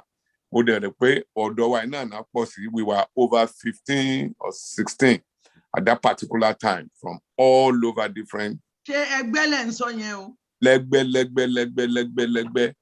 Ondo, Ìjẹ̀bú, Èkìtì, Kwara, àtún láwọn clubs náà tán náà sọ̀rọ̀ àwọn ẹgbẹ́ngbà yẹn túláàsì tó náà yẹn náà tún jà pé àwọn náà fẹ́ belong to this thing. Ọlọ́run dẹ̀ ní kí I reach gbogbo wọn. And many of them, I mean, even all of them came on board. Everybody was so excited. It's beyond, I mean, up to now, I still think about it. Kí ni ọdún náà 19 kí ni ǹjẹ́ rántí? 1996. Only 1996. Yes, onígbà yìí tí à ń sọ yìí. So, èmi, Dr. Adeboye, Dr. Gbode Gesin, ohun tèmi fi ju gbogbo wọn lọ́ngbà yẹn, ó ní pé èmi ni mò ń lead ẹgbẹ́ ìṣọ̀kan dá dúró gẹ́gẹ́ bí ẹgbẹ́ ni. Torí ẹgbẹ́ ìṣọ̀kan gbogbo ọmọ Yorùbá ló lè join ẹgbẹ́ ìṣọ̀kan, I mean, lẹ́gbẹ́lẹ́gbẹ́ nìkan ló lè join ẹgbẹ́ ìṣọ̀kan nígbà yẹn bá a ṣe ń lọ gbogbo Kwara máa kó Kwara lọ níbẹ̀ bá fẹ́ kó Ìjẹ̀bú ẹ máa kó Ìjẹ̀bú lọ ní nǹkan kan. So, but at that particular time, most of those indigenous organizations, èmi ni mò ń lead them. I think there was about a good 14 or 15 tí mò ń lead nígbà yẹn. Àwọn ìṣọ̀kan dá dúró ni because they were more pretty much political at that point. Àwọn òwà bá wa tó kù ti wá àwa àṣà pé ká máa ṣe culture wa ká máa ṣe gbogbo nǹkan papọ̀ làwa fi wá. But àwọn náà fẹ́ lo political leverage nígbà tí June 12 pẹ̀lú ọ̀pọ̀lọpọ̀ nǹkan tó ń ṣẹlẹ̀ ńgbà yẹn kí àwọn náà make sure pé àwa tá a wà ń diaspora gbogbo wa náà dìde gẹ́gẹ́ bí ọmọ Yorùbá ká support cause ti Abíọ́lá. But gẹ́gẹ́ bí nǹkan Yorùbá náà èdè àìyedè náà ni máa fa ọ̀pọ̀lọpọ̀ nǹkan ní àárín ààrẹ ni. Àwọn ọ̀ṣọ̀kan wọ́n rò pé àwa politically savvy enough pé kò sí nǹkan míì tó yẹ káwa máa ṣe nísìnyí o tààrọ bá a ṣe máa gba Yorùbá lẹ̀ lọ́wọ́ gbogbo ohun tí ó ń lọ yìí bí Abíọ́lá náà dẹ̀ ṣe máa win. Whereas gbogbo àwọn community organizations tẹ̀ sọ wọ́n ti wà ńlẹ̀ for many years before Ìṣọ̀kan came, and they were just nurturing their culture, their tradition, you know, pretty much. So, gbàtí collusion yẹn wá ọ̀pọ̀lọpọ̀ èdè àìyedè òun ló ṣẹlẹ̀ between the people. Kí ló fa èdè àìyedè? Bàbá ní pálówe, kí ló fa èdè? Kí ni kókó ń tẹ́lẹ̀ tọ́ka sí pé ẹ̀jìyàn sí? Òun náà ni mo ti mention fún yín yẹn. Ṣé rí ìṣọ̀kan pa gbogbo àwa tá a wà ní ọ̀dọ̀ àwa tá a wà inside wa. We see them first, àwọn academician náà máa ń pè wọ́n. Èyí tí ò bá tí ní PhD nínú wọn kò tí ì ṣe nǹkan kan. PhD ẹ lè pẹ́ nìkan kẹ́ mọ́ fi engineers kẹ́ mọ́ fi. So you have that there. Secondly, they are politically intense at that particular time. Culture and all of that is fine. Ìwé dá nǹkan lẹ̀ lára rẹ̀. Òun náà ló fẹ́ pọ̀ jù ń bẹ̀. Torí ọ̀pọ̀lọpọ̀ àwa ti bí àwa náà ò dákẹ́ ni. But àwọn bẹ́ẹ̀ pé Dr. Aluko, Dr. Siko ní Dr. Dr. Adeboye. Bàbá tó wá jókòó, English ló máa sọ, àbí kọ́ ló ń yọ ìyàn bẹ́ẹ̀ ni. Bàbá ti kó mi ọmọ ní tó gbọ́ English tí màá yẹn sọ. Ṣé English làwa sọ ń bẹ̀ yẹn ni? A ní ká oríṣiríṣi lẹ́ẹ̀mọ̀ rí. In fact, I will give one special credit. Mo mọ̀ pé ọ̀rọ̀ Dr. Adeniran Adeboye ni wọ́n celebrate. But ìyàwó wọn did a lot to change minds, unbeknown to many of you, and I was definitely one of them. When I saw Dr. Adeboye, the Mrs., with Dr. Adeboye, the man, I just thought that marriage is not going nowhere at that particular time because of the thinking of our people in terms of intermarriage between Black American and African. And I never believe it or not, look up to me getting married to a Black American or anything like that. But listen to that. My first two children are married to Black Americans, based simply because of my reference to that marriage. This marriage survived all this time. So how come feel free. I should not learn from that? Kí lẹ wí bàbá yìí lóge? Ó ní àwọn ọmọ Latif yẹn doctors ni wọ́n. Wọ́n ní ṣé èbó pọ̀ lẹ́nu táwọn náà? No, mọ̀ pé ọmọ tèmi. Ṣé èbó ni wọ́n? No, Black American ni àwọn ọmọ mi méjèèjì na marry. Ojú bàbá wọn. Kí lẹ sà? Wọ́n gbóyìnbó dáadáa ju bàbá wọn. Bẹ́ẹ̀ni, àwọn ògbọ́rù yìí tẹ̀yìn gbọ́ngbà yẹn ṣe mọ̀ pé ẹ̀yin gbọ́ Yorùbá ẹgbẹ́ ìbò ni. I mean, àwa manage ẹ̀ ni. So you can, now my two first children are happily married to Black Americans. So you can see. Ẹ ń sọ̀rọ̀ nípa ipa tí Yèyé Barbara Adébóyè tí wọ́n kó lásìkò láàrin community yìí kọ́pọ̀lọpọ̀ ò lè relate mọ́. Yes, okay. I was personally one of those thinking that marriage is not going anywhere because of the mindset at that particular time. Because Baba Adeboye was so Nigerian, was so Yoruba, was so rigid in his ways. How in the world is this man going to marry a Black American and have that marriage survive? But that's part of the advantage, so to speak. You gain from them. But back to where we were with our people. So it was just an agenda. The difference in an agenda driven only the first thing to bring you.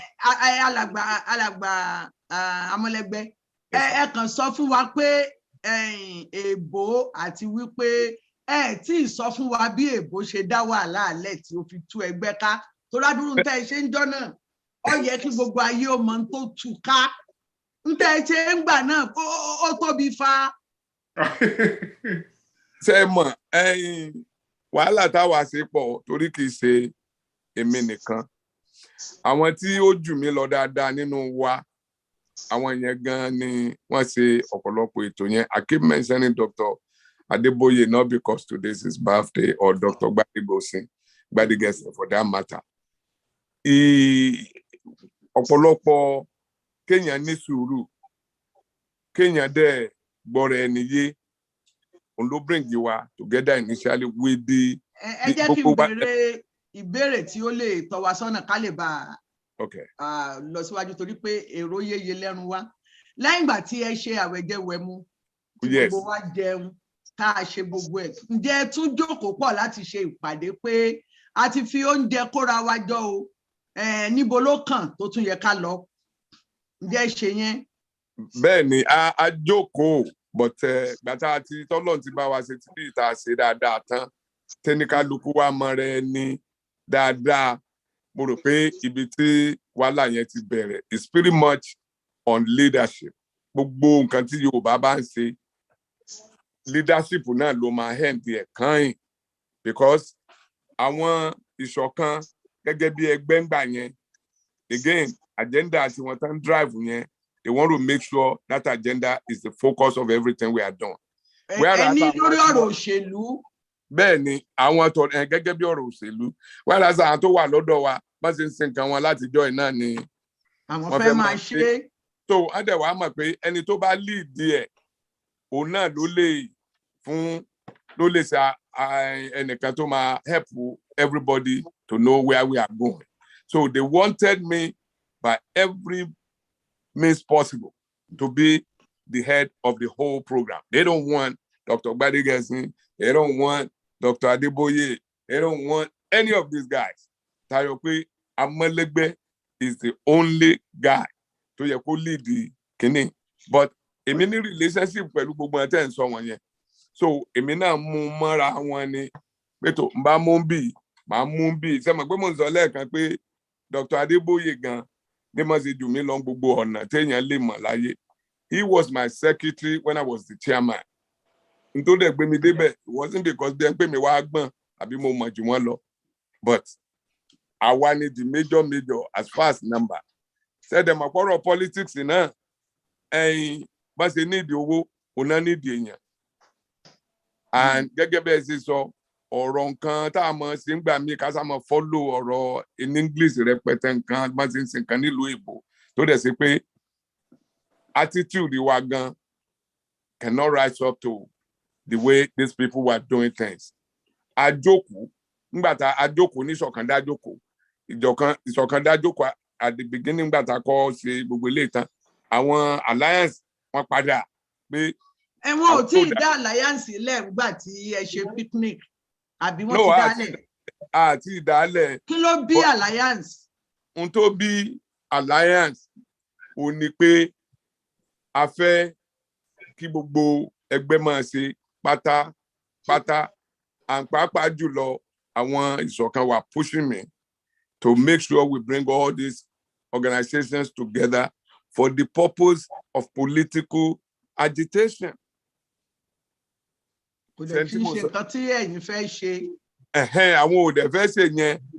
only that, they are not too crazy about so many of them because, again, there's professionally, there's a big difference between us. Èmi wà láàrin wọn ló jẹ́ kí n lè bá wọn lò dáadáa. Ṣé mọ̀ pé wọ́n pè mí ní Mèsúdà Mbákàn náà ní on both sides.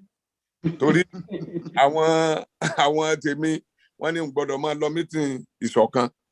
Àwọn ìṣọ̀kan gan, they didn't want me to be asáfẹ́ kí mi wà pẹ̀lú wọn fully just bring them along. But unfortunately, I did what I can with the help of many of these people that I mentioned. And we got it to where we got it. But ẹ jẹ́ wá bèrè lọ́wọ́ yín o níbi tẹ́ wá bá dé adúpẹ́ lọ́dọ̀ Ọlọ́run. Tẹ́ bá wo Ṣàkún rẹ̀ ní ìsìn àti ibi tí àwọn ẹgbẹ́ méjèèjì wà. Ṣé rò pé ó pé yín ká ẹ dúró pọ̀ tàbí ó pé yín bẹ́ẹ̀ ṣe túká yìí èwo lẹ rò kó dájú nínú méjèèjì tẹ́ bá wo ibi tẹ́ dé dúró? Ó máa pé wa gidi ká dúró pọ̀ ni. Because tó bá ṣe pé ìbádá tó bá jẹ́ pé ẹ dúró pọ̀. Bẹ́ẹ̀ ni ìjà tí mo jà all out náà nìyẹn. Ìjà tí mo torí mo mọ irú nǹkan tí a lè gbé ṣe láti bẹ̀. Tó bá ṣe pé a wà bá a ṣe wà yẹn ni kódà gbogbo ọ̀rọ̀ wàhálà Yorùbá nation tán pariwo yìí á ti kọjá abẹ yẹn in some sense. Because ṣé mọ̀ pé ńgbà yẹn autonomy certificate for those people who doesn't even know what that is. There were several programs tí à ń ṣe nípasẹ̀ kí fún ìlọsíwájú gbogbo àwọn ọmọ Yorùbá. Ọ̀tọ̀ ọmọ Yorùbá tẹ̀ ń ṣe fún gan wọn ìjà náà ni gbogbo nǹkan tí Yorùbá bá ti ń ṣe. Mo ń sọ fún yín pé ọ̀rọ̀ leadership náà ló máa hand there sí. Because ẹ bá ti jọ ṣe tí gbogbo inú yín dùn everything work all of a sudden ẹnìkan máa ní bẹ́ẹ̀ tí ẹ̀sùn ilé amọ́lẹ́gbẹ́ náà ni why is it amọ́lẹ́gbẹ́? Kwara náà ti wá báwo ni Kwara ṣe tún wá di pọ́n ní ó mọ̀ lead all kind of insinuations ni ló máa bẹ̀rẹ̀. And from there, there's no other way. A house that is divided against itself is irú èmi pẹ̀lú Dr. Gbode and many of these people. We are still good people. No, I mean, we still respect each other highly. Ẹ wá wo ohun tí ìṣọ̀kan gbèsè nípasẹ̀ ọ̀rọ̀ Yorùbá in general in Nigeria. Àwọn gan wọn ò lè claim that end of it because of máa bá ti ń claim ẹ̀ làwọn àpọ̀ máa bàjẹ́. Máa kan ti ń tún ṣe bọ́lọ̀ ṣe dá wa nìyẹn. I think I'm in more organization or I led more organization than most people on this panel. Ni diaspora wa yìí o, and it's always the exact same thing. Period. Àwọn méjèèjì nísìn skeleton organization ní ṣọ̀kan, skeleton organization ní alliance, because ẹni tó bá ní ìṣọ̀kan ti sìn bí ti ṣọ̀kan ti tẹ́lẹ̀ ní irọ́ ló ń pa. Ẹni tó bá ní alliance, so the same thing. So ọ̀rọ̀ wa dàbí ọmọ ìyá mẹ́fà tó kú sí oko ẹgbẹ́ afa dípò kí gbogbo wọn ó pawọ́pọ̀ kí wọ́n ẹ ṣeun. Mo ṣì ń padà bọ̀ wá bá yín. Mo ṣì ń padà bọ̀ wá bá yín. Àwọn èèyàn náà sì tún ní ìbéèrè tí wọ́n máa béèrè lọ́wọ́ yín. Kó tó di pé n ó pe àwọn ẹlòmíì, mo fẹ́ pe architect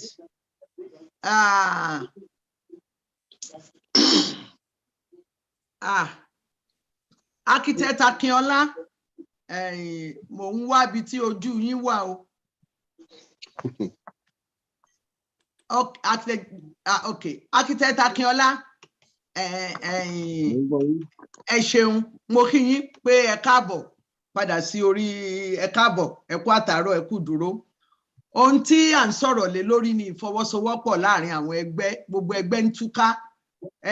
Ẹnujọ́ mẹ́ta yìí, ẹni tá a bá fẹ̀yìntì ká mu dídùn ọsàn nírú ẹ̀yin náà, wọ́n tún lẹ́yìn náà kúrò nínú ẹgbẹ́ ìlànà.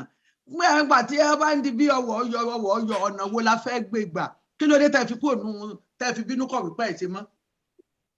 Bẹ́ẹ̀ bá lè sọ láàrin gbogbo èèyàn. Àti sọ́sọ́ náà ní various interviews. Àwọn ò tí ì gbọ́, Yorùbá Gbòde gbọ́. Mo máa ṣàlàyé ẹlẹ́kùnrẹ́rẹ́ ń sìn kò lè. Ẹ̀ka ìtì ẹ̀ tó ṣàlàyé rẹ̀, ṣé ayé Yorùbá World Congress ni ẹ ti ń bá ìlànà bọ̀ àbí nígbà tó di ìlànà ni ẹ darapọ̀? Àwa la dá Yorùbá World Congress lẹ̀. Àwa gbogbo wa la kóra wa jọ la dá Yorùbá World Congress lẹ̀, so I was a foundation member. Àtúnjọ dá ìlànà Oòduà náà lẹ́yìn. So gbogbo yẹn a ti ń bára bọ̀ kì í ṣe ọjọ́ pẹ́ díẹ̀. Ó tó bí ọdún mélòó tá a bá ní ká fi gègélé? Ṣe mọ̀ pé Yorùbá gbogbo ẹ̀yà 2018 ló bẹ̀rẹ̀. Ṣe mọ̀ pé àwa ti ń bá iṣẹ́ ìbọ̀ láti 1996 tá a ti ń bá ọ̀rọ̀ Odùduwà Republic wa yìí tá a ti ń bá bọ̀ láti 1996 tá a ti pẹ̀lú àwọn OPC nǹkan kan OLM. Ṣùgbọ́n ọ̀rọ̀ yẹn ńgbà tá tí democracy bẹ̀rẹ̀ ní 1999, a rò pé bóyá Nàìjíríà ti pé ó ti gba àtúnṣe tó péye ni, ṣùgbọ́n gbogbo ẹ̀ more of the same ni. So lọ́dún 2012 àwa dá ẹgbẹ́ tá à ń pè ní Movement for Odùduwà Republic lẹ̀. Ẹgbẹ́ Movement for Odùduwà Republic àtàwọn àti àwọn tájọ fi OLM, OPC, gbogbo OYM nígbà yẹn tájọ bẹ̀rẹ̀ gbogbo ìjàngbara, gbogbo alákóra wa jọ tá tún wàrà wa kàn. So gbogbo àwọn ẹgbẹ́ yẹn, àwọn ẹgbẹ́ oríṣiríṣi bíi FYCC, bíi àwọn bíi OYM kankan àtúnkóra wa jọ, àwa dá Yolicom lẹ̀. Yolicom yẹn ní 2017 tẹ́ bá rántí, òun ló sọ pé it's too late for restructuring, pé nǹkan tá a fẹ́ Odùduwà Republic la fẹ́, àwa la ṣe declaration yẹn, a dẹ̀ tún lọ, that was on July 27, yeah, 2017. Then gbà tó di nǹkan bíi September 7, 2017 tí gbogbo Yorùbá lọ ṣe restructuring summit nìbàdàn ní Adamasingba stadium nìbàdàn. Ìgbà yẹn ni Yolicom jáde tá a sọ pé nǹkan tá a fẹ́, tá a dẹ̀ sọ fún gbogbo àgbáyé pé nǹkan tá a fẹ́ ni Odùduwà Republic. So àwa tá a wà nínú Yolicom gbà yẹn àti àwọn ọ̀nà ńlá ti bàbá Akíntóyè àtàwọn ẹgbẹ́ oríṣiríṣi kan la darapọ̀ tá a dá Yorùbá World Congress sílẹ̀. Ká tó dá Yorùbá World Congress sílẹ̀ yẹn láti ṣe sort of election tá a ṣe ní Ìbàdàn tá a fi yan bàbá Akíntóyè as Yorùbá leader. A dẹ̀ bẹ̀rẹ̀ sí promote gbogbo nǹkan tó máa jẹ́ kí Yorùbá lè kúrò ní ìgbèkùn Nàìjíríà.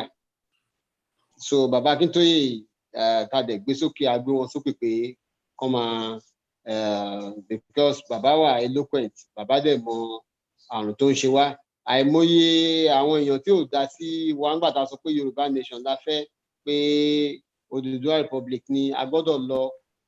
Nigeria is the major problem tí Yorùbá ní. Tá bá ti yọ Nigeria kúrò ní ọ̀rọ̀ Yorùbá máa lọ òkè. We will achieve our potential. So gbogbo yẹn la bẹ̀rẹ̀ sí ṣe tí ọ̀rọ̀ yẹn fi di pé gbogbo ayé gbà.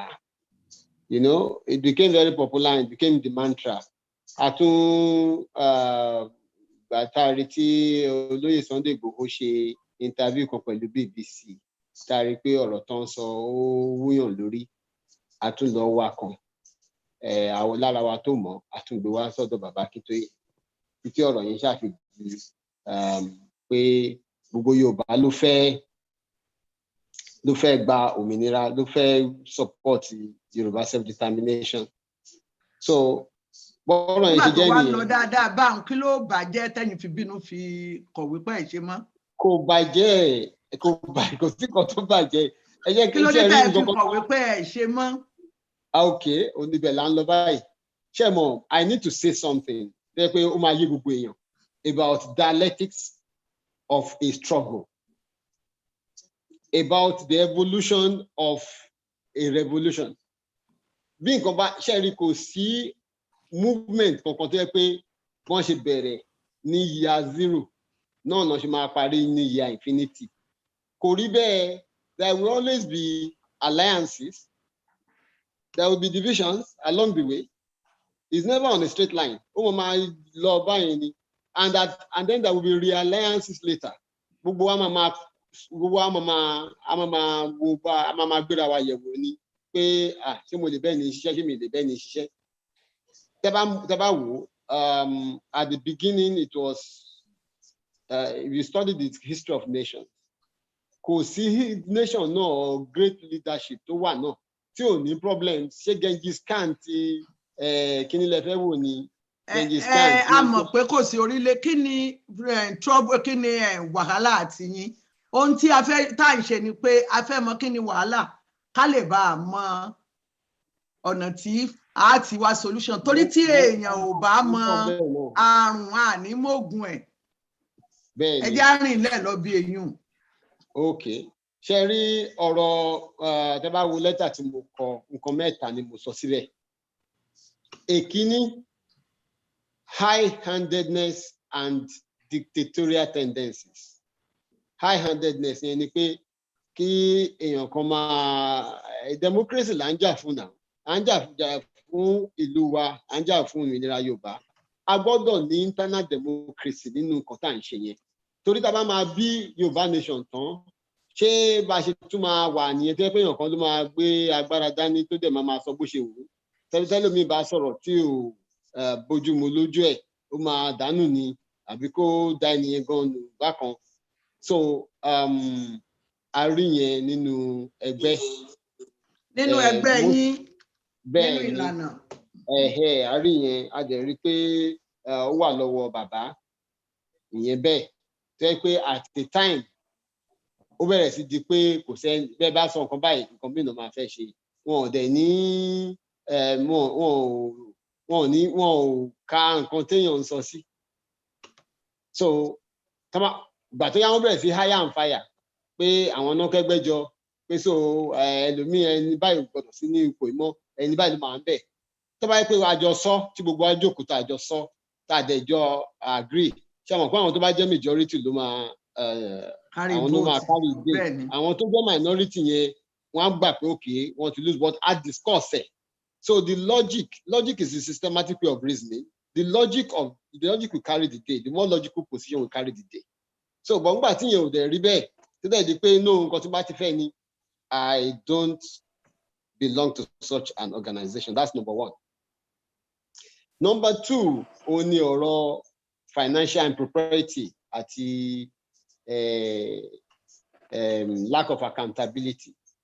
Tó bá yẹ pé gbogbo owó tá a kó jọ, a kó 100 naira jọ, 100 naira wa nìyí o, bá a ṣe náà nìyí o, bá a ṣe ilé tó wọlé nìyí.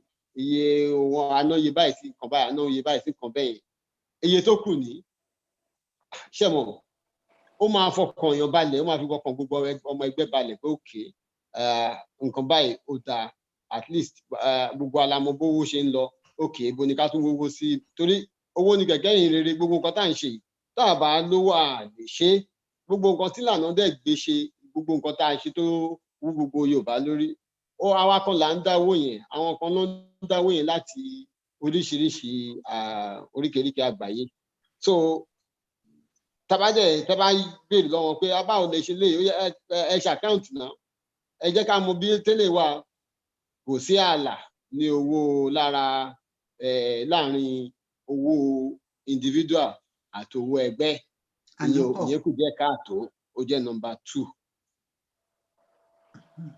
So ìkẹta tó jẹ́ kí ọ̀rọ̀ yẹn di kíní ni pé ó wá dàbí ẹni pé àwọn kan ń gbèrò bíi pé wọ́n fẹ́ succeed bàbá àyàn pé bàbá ti pé 86 87 sí so ó wá di pé àwọn èèyàn á bẹ̀rẹ̀ sí da ẹgbẹ́ rú látinú kán máa rán àwọn kan síyàn kankan máa borúkọ àwọn èèyàn kan jẹ́ èmi dẹ̀ ni mo jẹ́ èèyàn kan tó yẹ pé I like to call a spade ibi tí mò ń lọ ni mò ń sọ so mi ò lè gba ìwọ̀sí nígbà tí mo rí pé ó dàbí pé wọ́n rán àwọn èèyàn kan kí wọ́n máa sọ̀sọ́kùsọ sí àwa kan ó dẹ̀ níbi tá a ti bá ọ̀rọ̀ Yorùbá struggle dé so there is a dichotomy now tí mo strike and that dichotomy is between positions and power positions and personalities àti Yorùbá liberation struggle tó bá di pé ká máa sọ pé èmi ni ẹni báyìí èmi ni Yorùbá leader èmi ni ilé èmi nìyẹn I'm not interested because ìyẹn ò gbòmìnira fún wa ìyẹn ò liberate wa the problem is deep and we must face that problem which is Yorùbá liberation struggle so which is what I as a person I have decided to face and concentrate on nǹkan tó gbé mi wá sí gbogbo kíní náà nìyẹn náà ni mo lè ṣe fẹ́ concentrate on so ibi tọ́rọ̀ yẹn wà nìyẹn bá a ṣe sọ. ẹ má tí ì lọ o ẹ rọra bá mi fi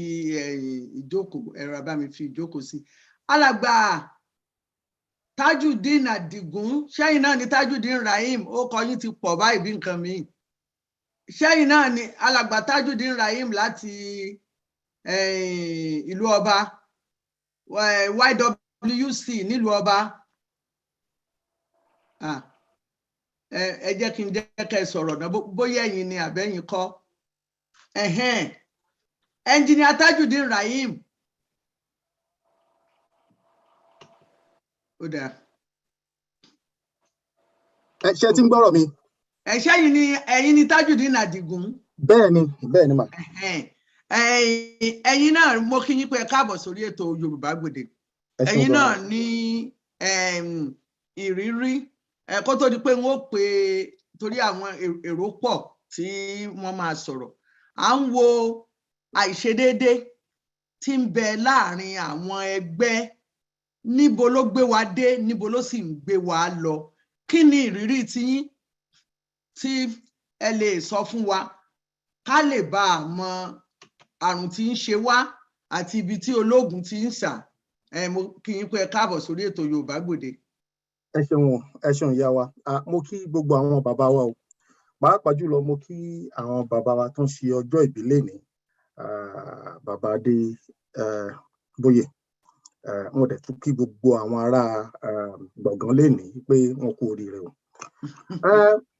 fún. ẹ kọ́kọ́ bá ń sọ ipò yín ná nínú ẹgbẹ́ àtẹgbẹ́ tẹ̀ ń ṣojú fún. orúkọ ti tèmi Tajudeen Adigun Rahim èmi ni convener Yoruba World Congress in the UK and Europe and èmi tún ni the convener of Yoruba Nation Now movement nínú ọ̀rọ̀ Yorùbá self-determination. ó tọ́jọ́ mélòó tí ẹ ti wà ń bẹ̀ pẹ̀lú Yoruba World Congress? ó ti ṣe díẹ̀ in fact ká tó pè ní Yoruba World Congress lórúkọ ẹ̀ ni mo ti join. Okay. Ní 2000 and if not 19 before the name Yoruba World Congress was adopted, mo lọ sí ilé pàápàá jùlọ pẹ̀lú àwọn ẹgbẹ́ mi Odùduwà Action Group tá a wà ńgbà yẹn torí through Odùduwà Action Group la fi wọ inú Yoruba World Congress. Wọ́n ṣe pé mo kàn déédéé wá sí Europe láti wá dá Yoruba World Congress ní UK Europe sílẹ̀ o. A jókòó pẹ̀lú bàbá Akíntóyè nílé àtàwọn bàbá Akíngbà ní ọjọ́ náà lọ́hùn àtàwọn ọ̀pọ̀lọpọ̀ àwọn àgbààgbà tó wà ní ọ̀rọ̀ Yoruba World Congress nínú Yorùbá àtúrà àti adopt Yoruba World Congress ńgbà yẹn as a name.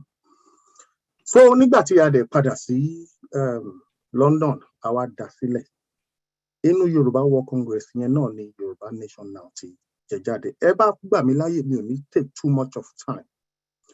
Èmi náà ní àwọn ìbéèrè but mo fẹ́ ká lọ síbi máa ṣe ní kọ́mọ́kọ́mọ́ máa ṣe ní kọ́mọ́kọ́mọ́ ká lè fún àwọn míì ní ààyè. Bẹ́ẹ̀ni ṣe rí ohun tó ṣẹlẹ̀ lórí ọ̀rọ̀ ẹgbẹ́ pàápàá jùlọ Yoruba World Congress yìí ọ̀pọ̀lọpọ̀ àwọn tó bàjẹ́ tó dàrú lénìí wọ́n wà ní. ẹdùn náà ká tó lọ bẹ̀rù ẹ jẹ́ n béèrè ìbéèrè kan lọ́wọ́ yín.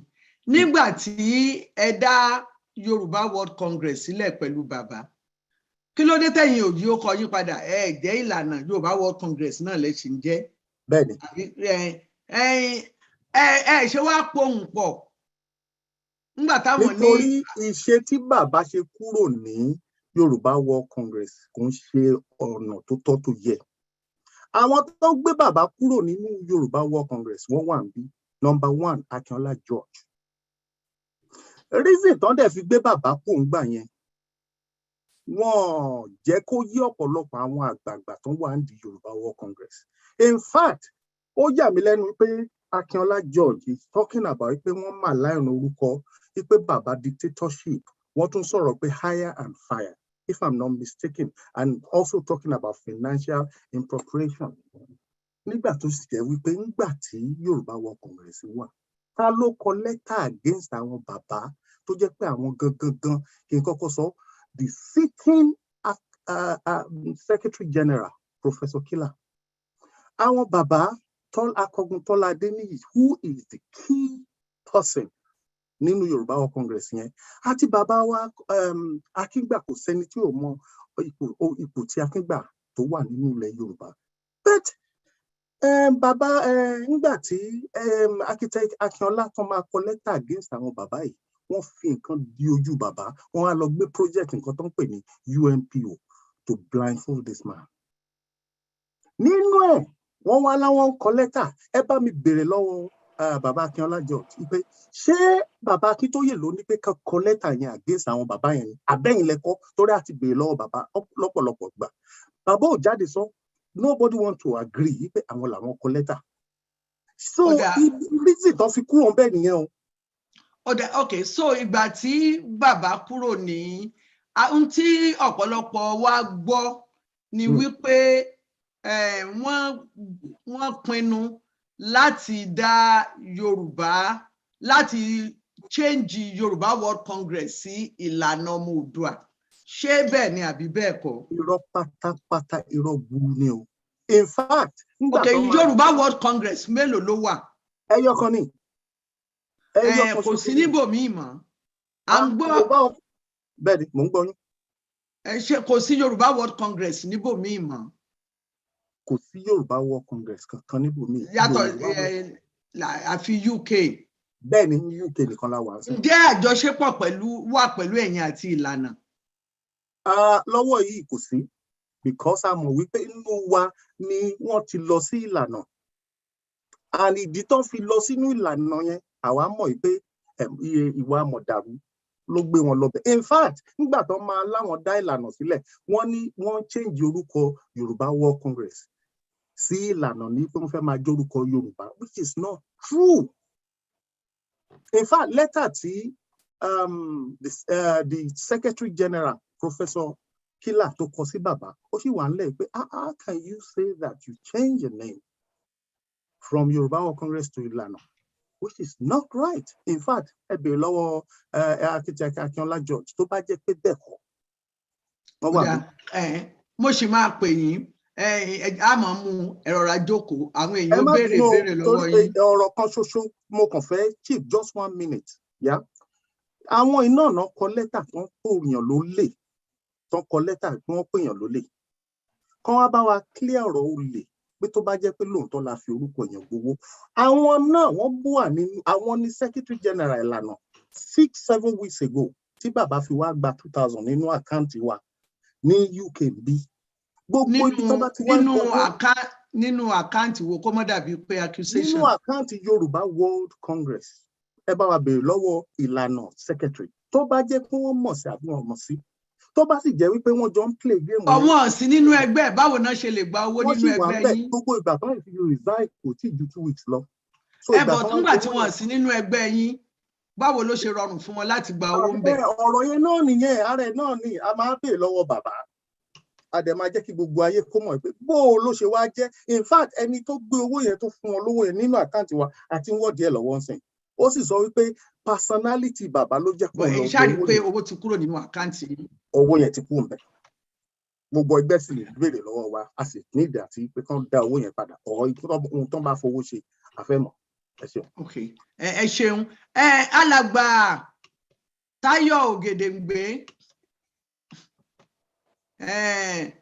mo rò pé ẹ̀yin ṣojú directorate ẹ ṣe lè ṣàlàyé fún wa kí ni directorate ṣé ẹ̀yin ni alàgbà Táyọ̀ Ògèdèǹgbé èmi ò rí wọn mọ́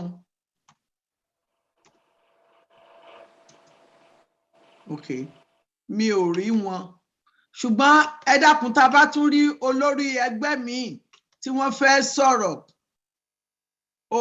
Táyọ̀ Ògèdèǹgbé unmute me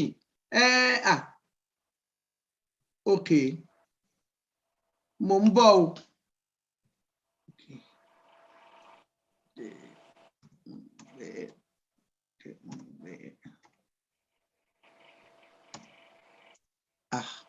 Mo ń bọ̀ o mo ń láti rí yín kí n tó mọ bí n ó ṣe tú yín sílẹ̀.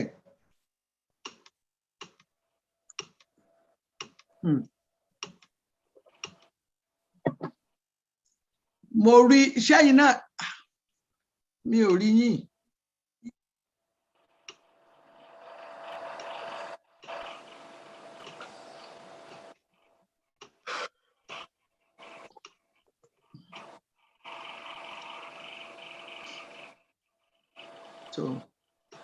Alàgbà Adéṣọ̀kan mo rí yín ẹ dákun ẹ má bínú pé mi ò tí ì acknowledge yín mo rí pé ẹ ti wà ń bí ṣùgbọ́n mo ń gbìyànjú. Mo ti rí yín alàgbà Ọlátáyọ̀ Ògèdèǹgbé ẹ túra yín ẹ ti wà lójú ọpọ́n. ẹ kú wájú ẹ kú lé o. Ẹ ṣeun. Ẹ ṣeun. Ohun tí à ń try ohun tí à ń gbìyànjú láti ṣe ni pé a fẹ́ wo kí ni nǹkan tí ó ń dá rògbòdìyàn sílẹ̀ ìjìjàgbara ní àbí ìjìjàgbowó kí ló ń dá wàhálà sílẹ̀ láàrin àwọn ẹgbẹ́ Yorùbá tó jẹ́ pé a lè ṣọ̀kan mo sì mọ̀ pé ẹ̀yin náà wà nínú ẹgbẹ́ mo tiẹ̀ fẹ́ béèrè nípa directorate ṣé ilé ìyá ẹgbẹ́ lẹ jẹ́ ní àbí ẹgbẹ́ kan àbẹ ilé ìyá ẹgbẹ́ túmọ̀ sí pé àgbáríjọ ẹgbẹ́ ńlẹ̀ parapọ̀ tẹ̀ ń jẹ́ directorate kí ló bí ìdásílẹ̀ yín? Ìdásílẹ̀ directorate ni kí a rí pé ìjà wọ́n ní ìjàkadì lórí ọ̀fà ìjà lọ́tún ìjà lósì gbogbo nǹkan tó ń dá ìjà sílẹ̀ yìí náà pátápátá òun ni wọ́n ti dárúkọ níbi ìlénì bí n pé ṣe màá máa ń sọ kíní kan pé ta ló ga jù lábà èmi ni mo ga jù lábà eléyìí ò lè gbé adébì kankan because Yorùbá ní gidigba òṣìlẹ̀kùn ẹni tó lọ́n bá fún kọ́kọ́rọ́ ni tó tó ṣe bí ìwòfẹ́ yẹn ìgbà táwa ní ìjókòó wọ́n dẹ̀ ní ọmọdé gbọ́n àgbà gbọ́n la fi dá Ilẹ̀ Ifẹ̀ ọwọ́ ọmọdé tó pẹpẹ tàgbàlagbà owó kèrègbè a kì í gbà fúnra wa kí ló gbé directorate sílẹ̀ directorate ọ̀pọ̀lọpọ̀ iṣẹ́ ti lọ nílẹ̀ èmi pẹ̀lú ẹnì kejì mi Táíwò Odumusu. Màmá mi wọ́n ní àti rọrin àti rọmú gángan kì í ṣe kò ṣẹ̀yìn kọ́nà. Ó lójú àwọn bàbá wa tá àfi tá bá mọ aago wọn láàpè. Wípé bàbá bẹ́ẹ̀ ṣe kọ́ wa lélẹ́yìí o, wọ́n ní àgbájọwọ́ la fi ń sọ̀yà. Àwọn bàbá wo ni mo lè dárúkọ wọn díẹ̀ nínú wọn ni Dr. Taiwo Ayorinde, Baálé Kútẹ̀dù. And nílùú òyìnbó, Dr. Shola Faweyimi, tán bí tẹ̀lé olóògbé Gani. L'America, we have people like Dr. Biyoye Fule, Professor Mayowo Gedengbe, àti bẹ́ẹ̀ bẹ́ẹ̀ lọ. Pé ọ̀rọ̀ Yorùbá ìṣọ̀kan ní aago kan òru ní lọ́dọ̀ aago méjì, a ṣì ń bá àwọn bàbá yìí sọ̀rọ̀. And I was a member of Ìlànà at the time. Nígbà tí kinní yẹn dé, a ní àwọn ẹgbẹ́ mi tá à ń ṣe bí Yorùbá Security, ẹgbẹ́ ti tèmi, ọmọ Odùduwà Renaissance. But kì í ṣe ẹgbẹ́ yìí ló ṣe pàtàkì bí kì í ṣe ìṣọ̀kan Yorùbá. Ọlọ́run wá fún wa ní. Inú ẹgbẹ́ náà láti ṣọ̀kan.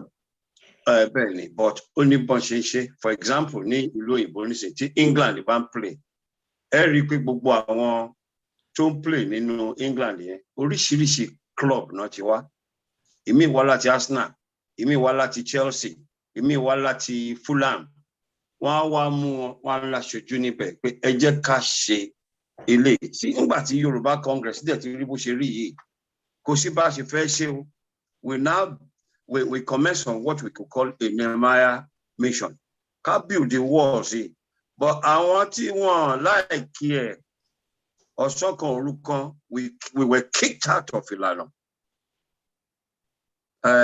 Màmá mi má bínú pẹ̀lú bàbá mi o, wọ́n ní àìtẹ́yìn kálà ń dọwọ́ bò. Èmi ò ń ṣe ẹni tó mi ò, Olúwa ní gbé níga, I don't want to be seen. Kí ló dé tí wọ́n fi kíkì yín kúrò nínú ẹ̀? Okay, ṣé directorate ò kì í ṣe part of Ìlànà? Torí kò yí ọ̀pọ̀lọpọ̀ èèyàn, kí ni yàtọ̀ sí directorate? Members Ìlànà ló conceive directorate. But màmá mi, tó bá jẹ́ ògo là ń wá, gbogbo Yorùbá. Ẹ dákun ẹ ṣe àlàyé ibẹ̀ yẹn dáadáa. Ẹ ní àwọn tí wọ́n wà nínú Ìlànà. Ẹ wà nínú ẹgbẹ́. Ọlọ́run fún yín ní òye àti ìmọ̀. Tẹlifíṣàn nǹkan. Ẹ lè pe olórí ẹgbẹ́ yín, which is Baba Kintoye. Pé bàbá, èyí tó ti bàjẹ́ nílẹ̀ Yorùbá, a feel pé bá a ṣe lè tuntun ṣe léléyìí o. A wá sọ wípé ta ni ẹni náà, àgbàrá ló wà nílẹ̀ Yorùbá tí gbogbo àwọn bàbá tó ń sì níbẹ̀rù tó ń tẹ̀ ní ìbọ̀wọ̀ fún. Ìwádìí yẹn gbé wa dọ́dọ̀ àwíṣẹ bàbá wa Wándé Abímbọ́lá. Pé kí bàbá pé gbogbo wa jókòó, ọ̀rọ̀ Yorùbá ti kọjá orúkọ Ìlànà ní kíníkan ní, ẹ jẹ́ ká jókòó. Màmá, ẹ̀yin lẹ ṣe agbátẹrù ètò fún ìjókòó àkọ́kọ́ fún Public Outing Yorùbá Nation Global Directorate. Nítorí ọ̀rọ̀ wípé a fẹ́ ṣèlú táwọn kan fi pé bọ́yá a mà lè má lẹ́nu ń bẹ. Wíwẹ̀ pẹ̀lú ìtara àti pé àwa láti wà ń bẹ̀ àwọn nìkan ló ṣe. Wọ́n lè yọ wá kúrò bọ̀ tí yín kò dá dúró because orí la fi rẹ̀ wọlé Yorùbá kì í ṣẹ̀ṣẹ̀. Ọmọ Yorùbá dẹ̀ ni wá. Ẹ jẹ́ n wá béèrè lọ́wọ́ yín, ipò wo ni directorate wà? Ṣé directorate jẹ́ àgbáríjọ ẹgbẹ́ ni o? Àbí wọ́n jẹ́ ẹ̀yà ara Ìlànà tó jẹ́ pé ẹ̀yin náà report fún olórí Ìlànà? Baba is by virtue of his position as Yoruba national leader. Òun ló ní gbogbo ẹgbẹ́, òun ló àgbà gbogbo ẹgbẹ́ Yorùbá. Tí wọ́n bá ṣe accept pé bàbá ni Yoruba national leader. Àti ní àwọn bàbá wa, ibi yìí wọ́n ní ká jẹ òkúrú tó tán lọ́wọ́ ní kejì pàgọ́wọ́ ìsáàgbò. Tí wọ́n ti sọ, Akíntóyè lẹ́mú lórí yín, kò sí nǹkan tó kàn wá, anybody tó bá ti lead wa. Oníkẹjẹ kó máa kó wa jẹ. Alàgbà Ògèdèngbé, dáhùn ìbéèrè mi, bóyá kí n tún béèrè ìbéèrè yẹn. Àní ṣé kí ni ìbáṣepọ̀ tí ń bẹ láàrin Ìlànà àti directorate ẹni? Ṣé directorate yẹn nígbà tẹ́ bẹ̀rẹ̀ ń tẹ́ sọ fún àwa irú èmi, ẹ ṣe mọ̀ pé gba èmi ní bí ọ̀yà ni pé kí n wá bá yín ṣe MC torí ṣe oníròyìn iṣẹ́ mi èmi ò mọ kankan ń pa yín nǹkan tẹ́ bá ní wí ṣùgbọ́n kọ́kọ́ tí mò ń sọ ni pé ẹ sọ fún wa ń gbà yẹn pé ilé ìyá ẹgbẹ́ ni yín wípé wọ́n dá sílẹ̀ pé kí ọ̀pọ̀lọpọ̀ ẹgbẹ́ èmi nìlànà ni o èmi ní ẹgbẹ́ ọmọ Yorùbá èmi ní ẹgbẹ́ Yorùbá summit.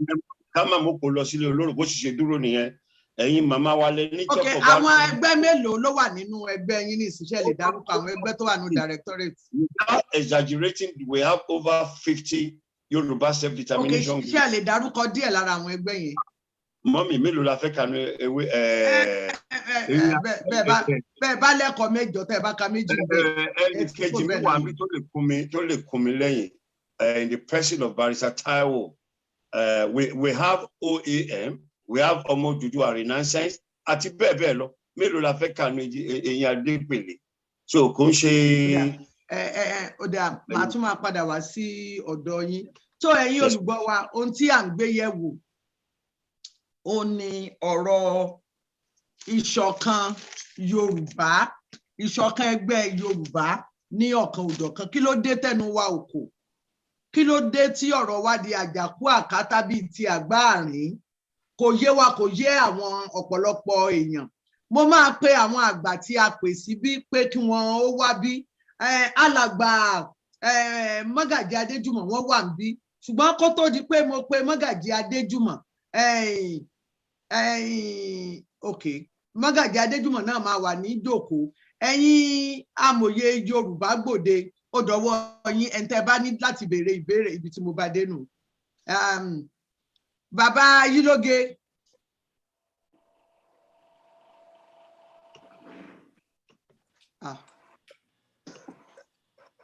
Olóòtú ẹjọ́ ṣé mo lè sọ̀rọ̀ díẹ̀. ẹ dákun ẹ jẹ́ kí. ìdí ẹ̀ ni pé. ẹ dákun ẹ ní sùúrù. ok bàbá Bánjí Ayílóge àwọn ẹ jẹ́ káwọn amòye Yorùbá Gbòde ó sì sọ one or two things ẹ sì máa padà sọ̀rọ̀. nǹkan tí mò ń gbọ́ wọ̀nyí kò yẹ ká máa lọ wájú ni ó dàbí pé ẹ̀yìn ni gbogbo wa ń lọ. ẹ gbóhùn sókè o bàbá Ayílóge. ẹ gbóhùn sókè. Kò yé mi bí Yorùbá ṣe wá rí báyìí torí ní gbogbo Nàìjíríà àwa ló mọ organization ṣe. Èèyàn kan bí o rò pé èèyàn kan lè wà tó bá jẹ́ pé tó set up properly.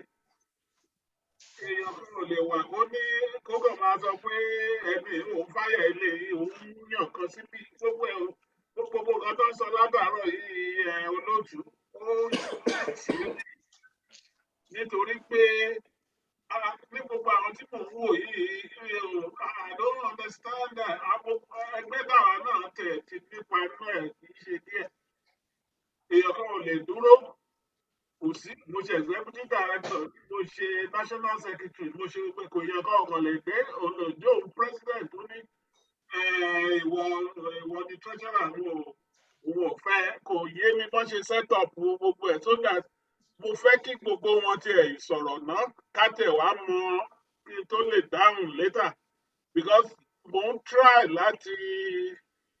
láti wo gbogbo nǹkan tí mo ń gbọ́ látòrí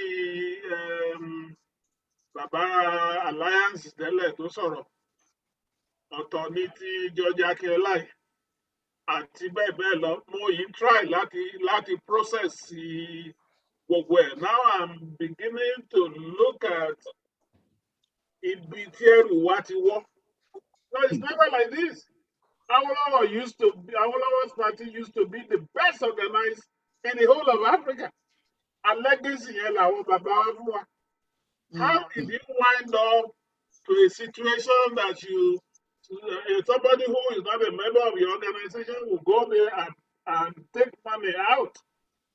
How did you get to the point the secretary, they are talking about they don't fire secretary without the support of the whole executive? These are the more in process olóòtú jẹ́ kí àwọn yòókù kán tẹ̀ kó san gbogbo nǹkan tó wà ńbẹ̀. Then another thing tí mo tún fẹ́ kán wò if you have a very varied organization, we're registered, legal, there is no way that if you unless I don't think there is anybody who can just tell you because it's the president or not. This idea also that any tó bá dàgbà jù ní community wa òun ló máa ṣe olórí is never mi ò gbọ́ bẹ́ẹ̀ rí. The young ones looking at George ojú George sí bàbá pé George pé máa fẹsẹ̀ rẹ̀ láti Ìbàdàn lọ sí Àkókó bàbá rówó àfiránṣẹ́ sí ẹwà wá wọkọ̀ ó lè lọ, but you can't say that of a 87 or 90-year-old person. So the youth need to wake up. You need to wake up.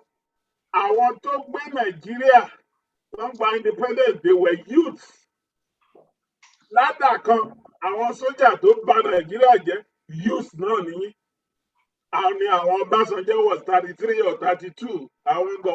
They were youths just like you. Now, tí youths yìí ẹ̀yin la tún wò wípé ẹ máa tún Nàìjíríà ṣe tó bá gbé nǹkan wáyé yín débi wípé any 65 organization, kí ni 65 organization ṣe lọ́gbà directorate? Bí wọ́n bá tiẹ̀ tún Nàìjíríà ṣe bí wọ́n sì bá wa túnlẹ̀ Yorùbá ṣe. Nàìjíríà àmì tí bá ní Nàìjíríà Yorùbá àwa náà ní Nàìjíríà ní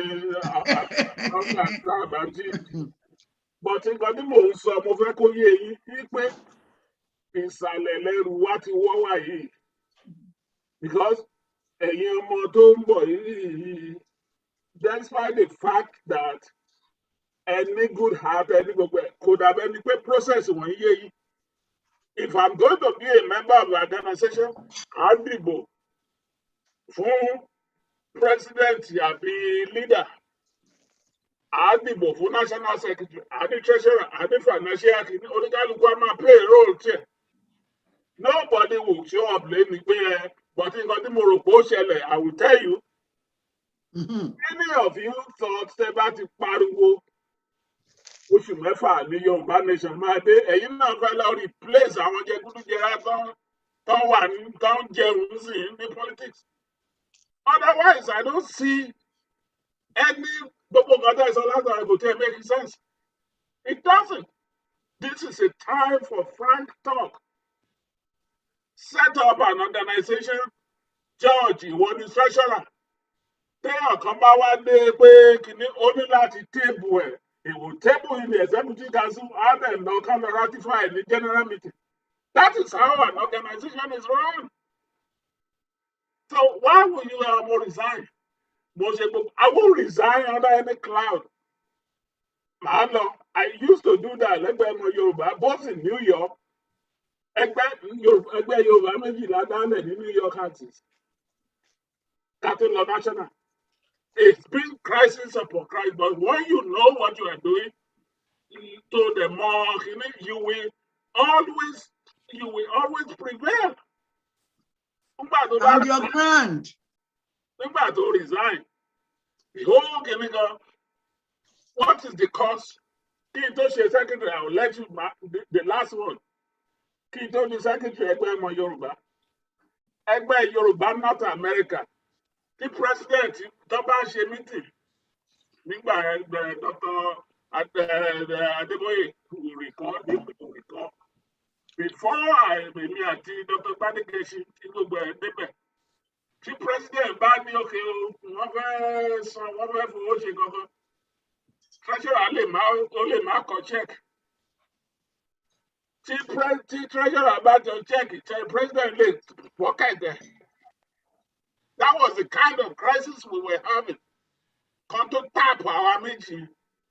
And before I went there, kò sí nǹkan èmi àti president àti executive, we can debate an issue for 4 or 5 hours. We won't be insulting to each other. We won't be, this is the way. We will now say, okay, give me point of disagreement. After the point of disagreement, okay, we'll fall for each other. Today, these people are still my best friends. people like Shegun Gbadegeshin, Robo Shekoni, Adeniran Adeboye, people Akeshiku, these are people that anywhere since then. So Kilowa Sheyin, what is the problem with all of you? But over ambition, the problem is you wanted to cry Yoruba Nation, Yoruba Nation. Adeboye is there in front also at Etigba. Now, Oníkálukú fẹ́ ingrain ara ètò Adeboye and then use Adeboye to be in power. It's not going to happen if you don't do the heavy lifting. And even Adeboye is not sure. He will have to go to his constituency and ask for their votes. Go to anything. Get that. Ibanja Iloke can't go to Ijare today. I mean, no, I will have to prove to the people of my constituency when we work the election. Instead of doing that, I'm fighting for the cause of the Yorubas. I want to know many of the people in Nigeria and send what on low Egbemetà ni Gani Adams ní abroad. Àwọn kan ní òun ọ̀fẹ́ tó sábẹ́. Àwọn kan ní kìnìún. It's not the way set up and federal organization have it where 2 times or 3 years, 1 time or 2 years. Àwọn tó bá wà ńbẹ̀ rí bó ṣiṣẹ́ tí ò bá ṣiṣẹ́ ẹ̀ lè kúrò ńbẹ̀. Its majority will carry the democracy, and this is the time. Organization by letting the land. But you're not doing that. I mean, Mutimba Kitolisor, Mutimba Gani Adams, Mutimba Igboho, Mutimba Ferrisor. That's not the way to go about it. That was the same thing. Don't sell it. Baba.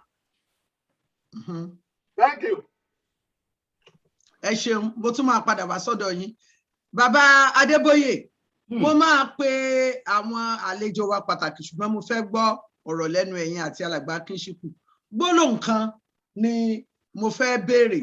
Ǹjẹ́ ẹ rò wípé ọ̀rọ̀ godfatherism tó ń ba òṣèlú ilẹ̀ Yorùbá jẹ́ tó wọ́ wa débi tá a wà yìí, ǹjẹ́ ẹ rò pé ló tún ń ṣẹlẹ̀ pẹ̀lú àwọn ẹgbẹ́ yìí? Tó jẹ́ pé ní ìsìn bóyá wá já sí wọn lójú ni wọ́n wá fi ń sọ pé ẹnìkan ń gbowó ẹnìkan ń gbapò. Mo fẹ́ kẹ́ ẹ bá mi sọ̀rọ̀ sáàrin wọn. Ẹ là kó lè yé wa ẹ̀yin nírìírí. Ọ̀rọ̀ kílẹ̀ pé o. Ọ̀rọ̀ bàbá ń gbẹ́jọ́ pé àbábá kan ní bàbá táwọn eléyìí pè ní godfatherism. Accent mi lójú orí bẹ́ẹ̀. Àbí ń pè yín padà ní ó dàbí ẹni pé ẹ̀ ń ṣe òṣàbọ́nu. Ebi pa díẹ̀ pa mi ẹ jẹ́ kí padà wá. Ẹ fún mi láàyè. Ọjà alàgbà Kíṣíkù ẹ̀yin ni wọ́n pè kó tó di pé mo pe àwọn àgbààgbà míì tí a pè. Alàgbà Kíṣíkù mo ní kí lẹ rò pé ó dá wàhálà lẹ̀. Wọ́n ní àwọn bàbá kan wọ́n wà nígbẹ̀jọ́ tó jẹ́ pé iye tó bá wù wọ́n ò mọ̀ yàtọ̀ láàrin owó ẹgbẹ́ àtowó ọgbà. Ṣé ẹ rò pé ọ̀rọ̀ godfatherism yẹn ó sì tún jẹ́ egbò fún wa? Lóòótọ́ ni ọ̀rọ̀ godfatherism ó máa ń dá wàhálà lẹ̀. Ó máa ń jẹ́ ká má fojú sí nǹkan tá a fẹ́ ṣe, to be focused on what we want to achieve. And nǹkan tẹ̀mí mà nígbà tí mo ti ń dá ẹgbẹ́ sílẹ̀ tá a ti wà lẹ́nu ẹgbẹ́ yìí, even kó tó di pé 1999. Láti máa ń rí mọ̀ pé láàrin ẹgbẹ́ àwọn èèyàn ó máa ń yá wọn lára láti máa sọ pé èèyàn kan kówó jẹ, èèyàn kan ó ti gbowó, èèyàn kan, and sometimes without any serious foundation. Kò sí wọn ò lè defend ẹ̀, wọ́n kàn ń kùn náà ni. Nígbà tèmi àti alàgbà Bánjí tá à ń ṣe ní New York náà, bí gbogbo wọn náà ṣe sọ nìyẹn, ìgbà kan ní TV lórí cable. Táwọn kan sọ wípé a ti kówó jẹ, à ń gbowó ń bì kan, à ń ṣe gbogbo ẹ̀. Gẹ́gẹ́ bí mo ti sọ títí dì sí àwọn kan sì sọ fún mi pé ńgbà tá à ń ṣe TV tá à ń jìjà June 12, ẹ jọ̀ọ́ àwa náà fẹ́ mọ ẹni tó ń fún yín lówó. which is total body rush. There was nothing like that. We were spending our money. You see, but nǹkan tó tún ṣe pàtàkì láàrin àwa ọmọ Yorùbá ni pé ká máa sọ pé ìmọ̀tara ẹni nìkan òun ló wà ńbẹ̀. Unfortunately, nígbà tá à ń ṣe ti 1999 yẹn, ó dàbí pé a pààyàn sẹ́gbẹ̀ẹ́ kan. We have one credible organization, which is Yoruba of North America, and we were able to achieve a lot. You see, so gbogbo àwọn tó wá ń ṣẹgbẹ́ yìí sì wá gbọ́ pé àwa náà kó tó di kékeré àti gba Yorùbá, gbogbo wọn ti ń jà fún ipò, wọn ti ń pe lágbájá, wọn ti ń pe tàmàdù wípé àwọn náà máa lò tán máa fi nípò tán bá dé Nàìjíríà, which is not the case. We should not take our eyes from the ball. And most of us are doing that. And although it might affect organization growth, and that's why we lack focus. It is unfortunate. So, gẹ́gẹ́ bó ṣe ń lọ sí, èmi á kàn máa gba gbogbo àwọn tó wà lẹ́gbẹ́. Téèyàn bá serious, wọn kì í kúrò nínú ẹgbẹ́. Tí àìyedè kan bá wà láàrin ẹgbẹ́, you stay in there and fight. And you don't leave and go and set up another organization. You are not even serious in the first place. You fight within the organization and keep the eyes on the ball. Kò show seriousness. And Baba is 86. Only commitment now. Táwọn kan bá tiẹ̀ ń fi within the ẹgbẹ́ gan ó yẹ ká ní kí ká máa fún lówó bíi stipend. He has to eat. Kò ṣàlè á máa lọ síbi kan lọ láti bídọ̀ á máa lọ sóhun. But to be focused on finance is a very, very destructive, and to be making frequent baseless allegations. Ní Nàìjíríà pé torí pé kò sí òótọ́ àti consider pé kò sí òótọ́ láàrin Nàìjíríà. Therefore, àwọn tá bá yàn bó lórí àti ẹ̀ ní jẹ́ ká wádìí ká máa kà tó àti máa sọ pé wọ́n ti gbowó. Ṣé ẹ rántí nígbà tí bàbá ẹ̀ gan náà tó wá Adébánjọ bẹ́ẹ̀ làwọn kan ń pè tán ló ti gbowó. I think we should put that aside and keep the focus, keep an eye on the ball, and don't let us be running from any organization simply because of mere allegation. We go in there and fight it out. That's the way it should be. You know, so you can tell me compare sọ nìyẹn. Gbogbo àwọn tó bá kúrò lẹ́gbẹ́ yìí tẹ́ bá serious. Let's focus on this organization. Let's stay within it and try to achieve something. Don't let us be. Amòye Dípò Akínṣíkù mo ṣì máa padà wá sí ọ̀dọ̀ yín torí ọ̀pọ̀lọpọ̀ àwọn ọ̀rọ̀ tí àwọn ẹgbẹ́ ti bù lójú wọn àti ìtúṣu dédìí kòkò ó dẹ̀ yẹ ká ṣe bẹ́ẹ̀. Mọ́gàjí Gbóyèga Adéjùmọ̀ mo kí yín pé ẹ kú sùúrù látàárọ̀ láti aago 9 Nàìjíríà lẹ ti wà ń bí a sì tí ìbá kínní ọ̀run rí jìnnà. Gbogbo nǹkan tí ẹ ti gbọ́ lórí ọ̀rọ̀ àwọn ẹgbẹ́ tó ń ṣẹlẹ̀ pẹ̀lú ìrírí yín kí lẹ rí ọ̀nà wo la fẹ́ gbé gbà ṣé bá ṣe máa bá lọ́nu torí gbogbo àwọn àfáà ṣọ́ọ̀ṣì àti mọ́ṣáláṣí náà ń bẹ ní ṣùgbọ́n mo fẹ́ gbọ́ tẹnu yín náà. Ẹ ṣé mo dúpẹ́ ẹ wàá gbà mí láàyè dáadáa kí n sọ̀rọ̀ nítorí mo ti ń dúró látago 9. Ẹni abá torí ẹ̀ pàdé ẹ gbọ́ mi dáadáa olóòtú ẹ gbọ́ mi dáadáa lọ́la ẹ máa gbọ́ lọ́la mo máa meet àwọn south lọ́túnla mo ń lọ sí Ògbó fún caucus meeting tó bá di Wednesday mo tún lọ sí Àbújá láti lọ meet àwọn middle belt mi sì tí ì sùn ní ìsìn so ẹ̀yin tẹ́ ẹ dá mi dúró báyìí ẹ̀yin náà ẹ wà fún mi láàyè kí n sọ̀rọ̀ dáadáa ṣe rí ọ̀rọ̀ ilẹ̀ Yorùbá nǹkan mẹ́ta ló ń dààmú wa nílẹ̀ Yorùbá. Ìkíní àìfàgbàfẹ́ nìkan kò jáyé ogún màá yànnàná ẹ o. Ìkejì amúkun ẹrù ẹ wọ òkèlè wò. Ìkẹta à ń jù wọ́n kò ṣeé wí lẹ́jọ́ ìjà ìlara kì í tán bọ̀rọ̀. Nǹkan mẹ́ta tó ń ṣe wá nìyẹn. Inú mi dẹ̀ dùn pé ọ̀rẹ́ mi architect George Akínọlá wà níbí èmi àti ẹ̀ a jọ wà ní 2017 restructuring program ní Ìbàdàn ni. The stadium was filled up. It's a 35,000 capacity stadium. it was filled up. Yes, he's been talking about self-determination for a long time. He was even the spokesperson of Yolicom. And I think that was even in 2016. Ṣé ibi tí wàhálà ti dé, òun ni pé àìfàgbàfẹ́ nìkan kò jáyé ogún. Ẹgbẹ́ tèmi wà, a pé 70 years lọ́dún yìí. Ní ẹgbẹ́ tèmi wà tó ń jáfẹ́nifẹ́re, a accuse ara wa rí ní ọjọ́ kan. Afẹ́nifẹ́re ti ní 3 crises ní ayé yìí. Ṣùgbọ́n kò sí crisis kankan tó bá towó lọ. Eléyìí tí ó ṣẹlẹ̀ ní 1962, àmọ́ láàrin Awólọ́wọ̀ àti Akíntọ́lá, ìyẹn lọ bẹ́ẹ̀. Crisis kejì tá a máa ní Tinubu tí kìí ṣara wa ṣùgbọ́n nítorí Nàdẹ́pò tó súnmọ́ wa tó di gọ́vnà tó bá wa jà ní 2003. Crisis kẹta tá a máa ní, a wá wo gbogbo wàhálà tá a ti ní sẹ́yìn, a decide pé it's not going to be a crisis. Òun ni ti Professor Banji Akintoye.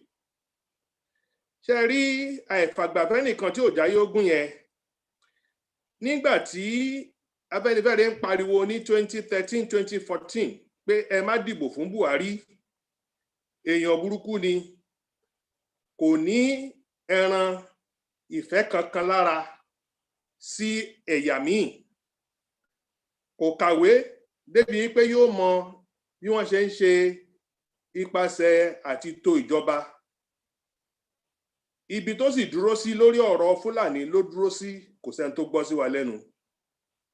Ṣùgbọ́n nígbà tó máa fi débẹ̀ ní 2015 tí nǹkan bẹ̀rẹ̀ sí dàrú, gbà tó di 2016, bàbá Adébánjọ ó wá wò pé bí àwọn Yorùbá leader ṣe máa ń ṣe, torí there was a crisis in 1967, gbogbo Yorùbá ló péjọ nígbà tí ọ̀rọ̀ ọwọ́ ẹ̀ tí ẹ̀ ti ṣẹlẹ̀ tán, Awólọ́wọ̀ ti lọ sẹ́wọ̀n tó ti lo ọdún 3 àtoṣù 3, tó wá di pé àwọn sójà gbàjọba, ó wá di pé wọ́n tún wá ṣe counter coup ní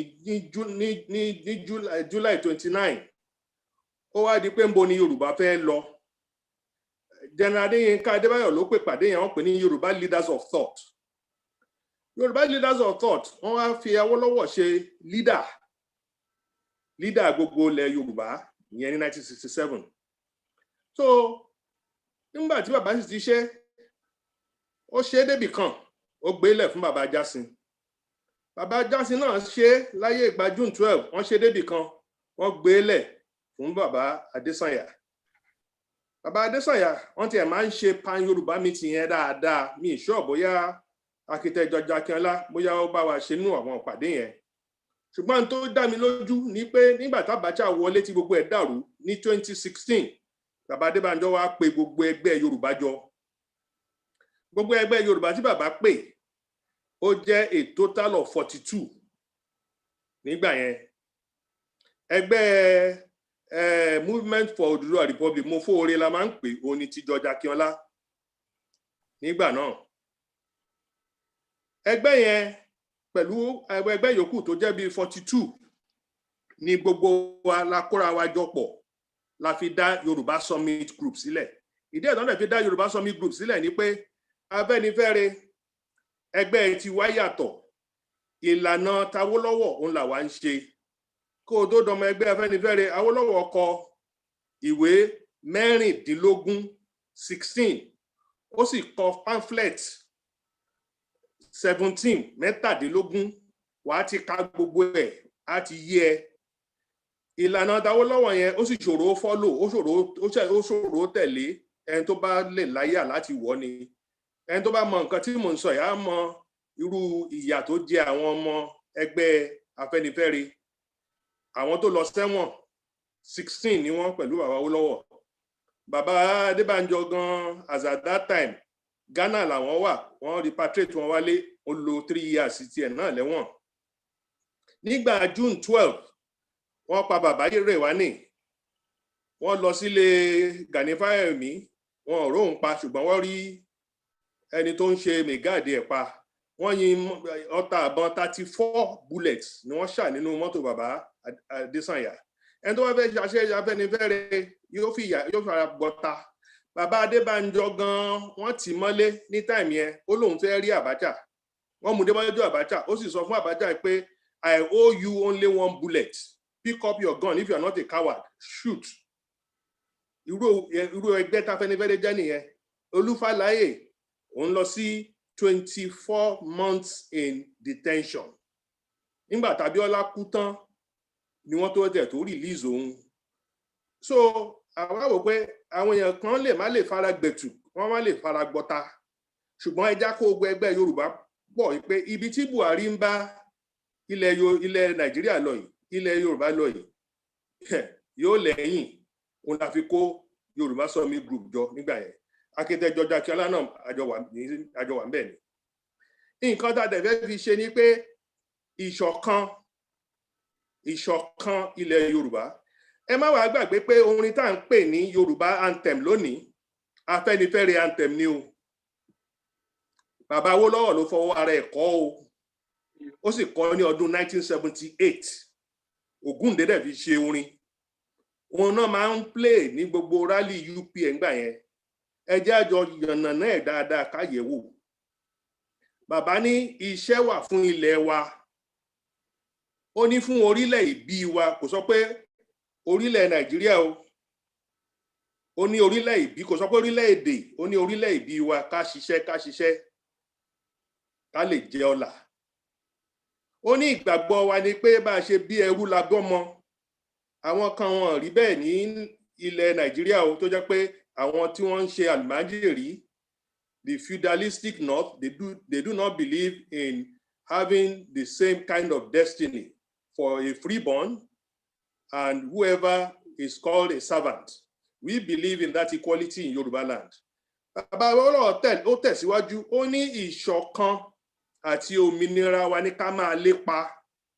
Ẹ dákun, ìṣọ̀kan àmọ̀túmọ̀ ẹ̀. Òmìnira ńkọ́, Nàìjíríà ti gba independence láti 1960. Ìṣọ̀kan tí bàbá ń sọ àtòmìnira, ó ní bí Yorùbá ṣe máa gba ara wọn kalẹ̀ sílẹ̀ ní ilẹ̀ Nàìjíríà. Tí bàbá ń sọ láti 1978 nìyẹn. Bàbá fi pàrọwà fún wa ni. Ó dẹ̀ tún fi pàrókò náà ni. Wípé ìṣọ̀kan àti òmìnira wa ní ká máa lépa. Nígbà tí bàbá máa parí ẹ̀, ó ní ọmọ Oòduà dìde, bọ́ sí ipò ẹ̀tọ́ rẹ, kò lọ́mọ Nàìjíríà dìde o. Ìwọ ni ògo ìmọ́lẹ̀ adúláwọ̀. Ìdí ẹ̀ tí mo fi yànnàná orin dáadáa ni pé Afẹ́nifẹ́re ti mọ̀ tipẹ́tipẹ́ wípé ọgbọ́n, òye, ìmọ̀ tọ́lọ́run fún wa, òun la fi gbára wálẹ̀. Afẹ́nifẹ́re mọ̀ pé Ojúkú ó fi odidi ọdún kan ó fi plan ogun. July 29 náà ṣe kú tán pa Ìrọ̀nsì. August 2nd ni Gowon débẹ̀. Gowon release Awólọ́wọ̀ ní August 3rd. August 5th ni Ojúkú ti sọ pé òun ò recognize Gowon as head of state. Ogun dẹ̀ bẹ́ẹ̀lẹ̀ ní 1967. July again lógun bẹ́ẹ̀lẹ̀. Ọmọ ogun tí a ní nílẹ̀ Yorùbá ń gbà yẹn 836. Àtọmọ ogun àtọ́físà 836. Nílẹ̀ Igbo wọ́n ní 1588 as at that time. Nígbà tí ogun máa fi bẹ́ẹ̀lẹ̀, wọ́n ti recruit, wọ́n ti train, wọ́n ti seize NNS Ìbàdàn tó jẹ́ major warship wa, wọ́n ti seize ẹ̀. Wọ́n ti jí aeroplane méjì tó fi bẹ̀rẹ̀ Biafra Air Force. Wọ́n ní Navy, wọ́n ní gbogbo ẹ̀. Wọ́n dẹ̀ tún ní ọmọ ogun as at that time 15,888. 15,588. Àwa ò ní nǹkan kan. Ṣùgbọ́n Ojúkú náà tó ṣe kò rí ṣe. Báwo la ṣe fẹ́ gbára wálẹ̀? Òun náà la fi wá ṣe that 2017 Ìbàdàn Declaration wípé ẹ dá wa padà síbi tá a ti wà tẹ́lẹ̀tẹ́lẹ̀ ní 1963 Constitution tó fi àyè lẹ̀ fún 4 regions àti ní 6 zones nísìn. We simply use the same document to run Nigeria. As at 1963, Yorùbá ní constitution tiwọn, wọ́n ní flag tiwọn, wọ́n ní consulate offices káàkiri and high commission offices káàkiri. And even we were the first to open a consulate in Saudi Arabia. We were the first to open a consulate in the Far East. Àwa la gan la fún wọn ní seed ní Malaysia láti máa fi gbin igi ọ̀pẹ. Gbogbo yẹn la ní as our own region. Ẹ dá wa padà sí region. Nǹkan tá a béèrè fún nìyẹn. Ṣùgbọ́n ó yé wa náà ń gbà yẹn 2017 pé a lè béèrè fún. Ṣùgbọ́n ẹni tó wà ńbẹ̀ yìí olórí kunkun ni, so obstinate, so arrogant, and so ignorant. Àwa la sì ń bujú. Ibi la sì wà. Àwọn tó bá ti gbọ́ mi tán bá rí mi lórí television àwọn mọ̀ pé tí n bá tán bá pè mí sí channels àbọ̀ pè mí sí Arise àbí AIT èébú ni mò ń bú wọn. Nítorí ibi la wà kò sẹ́ni tí wọ́n fi mí ṣe. Ibi tí mo wá ń bọ̀rọ̀ lọ ní meeting tá a ṣe ní 2017 yẹn, a wá pè àwọn Igbo, a pè Ohaneze, ẹ wá wo nǹkan tá a fẹ́ ṣe. A pè àwọn Middle Belt Forum tí wọ́n ń ṣaṣojú gbogbo àwọn tó wà ní Middle Belt, ẹ wá wo nǹkan tí àwa náà ń ṣe. A dẹ̀ pè àwọn South. A pè àwọn orígun mẹ́rin yẹn nítorí a ṣe ètò kan nínú. Ètò tá a ṣe yẹn ni pé kí ni ọ̀nà tí àwọn èèyàn tó wà ní bíi ìlà oòrùn àbí ìwọ̀ oòrùn báwọn náà ṣe lè kúrò ní Nàìjíríà. Nígbà tá a gbé yẹ̀wò torí aláwọn ọ̀jọ̀gbọ́n ní Professor Bọ́lájí Akínyẹmí, Professor Dr. Okunomu, wọ́n pọ̀ bẹ́yẹn, àwọn tó ń lọ́gbọ́n lórí gidi nínú Afẹ́nifẹ́re.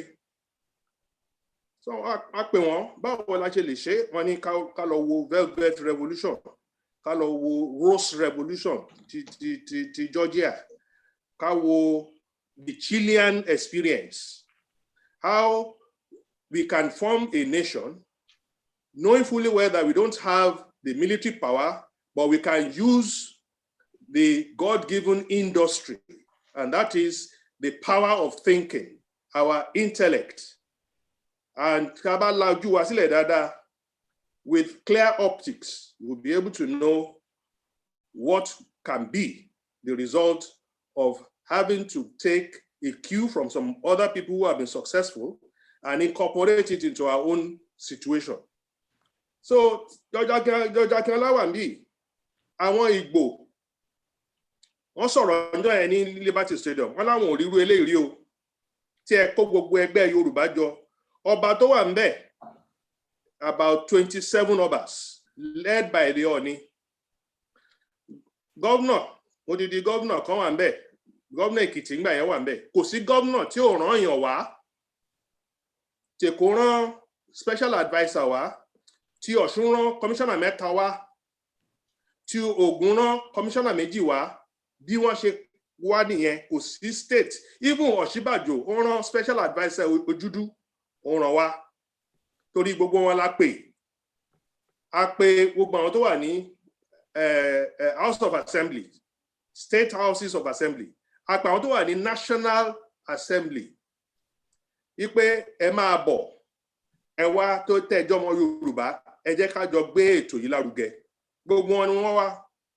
Ìdí mo fẹ́ fàyọ́ ńbẹ̀ ni pé a béèrè kọ́bọ̀ kan lọ́wọ́ àwọn tó wà ní diaspora o. A gba kọ́bọ̀ kankan lọ́wọ́ ẹnìkan kan nínú yín. Ó dẹ̀ nídìí. Àwa la wà ń bì, àwa là ń fojú winá. Kò sí bí wọ́n ṣe máa fá orí olórí lẹ́yìn olórí, kò ṣeé ṣe. Agbára tí diaspora ní a mọ̀, ibi tán lè gbé wa dé a mọ̀. Ṣùgbọ́n nígbà tá a ṣètò yẹn tán, àwa fọ́ọ̀mù kan tá à ń pè ní SMBLF, ni wọ́n kà jáde nígbà tí wọ́n ń sọ citation about me. I'm a member of that group, and that is why I'm saying that I'm meeting with the South tomorrow, and on Wednesday I'm in Abuja to meet with the Middle Belt. Láti ọdún mẹ́rin wọn láti ń ṣe meeting pẹ̀lú wọn báyìí, tí ó yẹ, tí kò dẹ̀ sí nǹkan kan tí gọ́ọ̀mẹ̀ntì Buhari tí kò tí ì try láti ṣe láti fi make sure pé kìíní tà ń wí ó dàrú. Now, ọ̀rọ̀ wa kan ibi tí mo ti ìyẹn mo kọ́ bí sọ pé àìfàgbàfẹ́ nìkan ni òjò ayé ogún. Then ibi tí gbogbo ọ̀rọ̀ àìní ìṣọ̀kan yìí tó ti bẹ̀rẹ̀, ó ní mo sọ pé amúkùn ẹrù ẹ̀ wọ́, ó wọ́ gidi. Ẹlẹ́ẹ̀kejì tí máa fojú rí bàbá wó lọ́wọ́ nílé ayé yìí, ilé ọkọ ẹ̀gbọ́n bàbá mi Archdeacon Alayande, òun ni mo ti rí bàbá Awólọ́wọ̀. Kì í sì jẹ́ pé bóyá mo wà important tó bẹ́ẹ̀ gẹ́, irọ́. I was in the university. I just happened to have driven my father to see his in-law because ìyàwó bàbá Alayande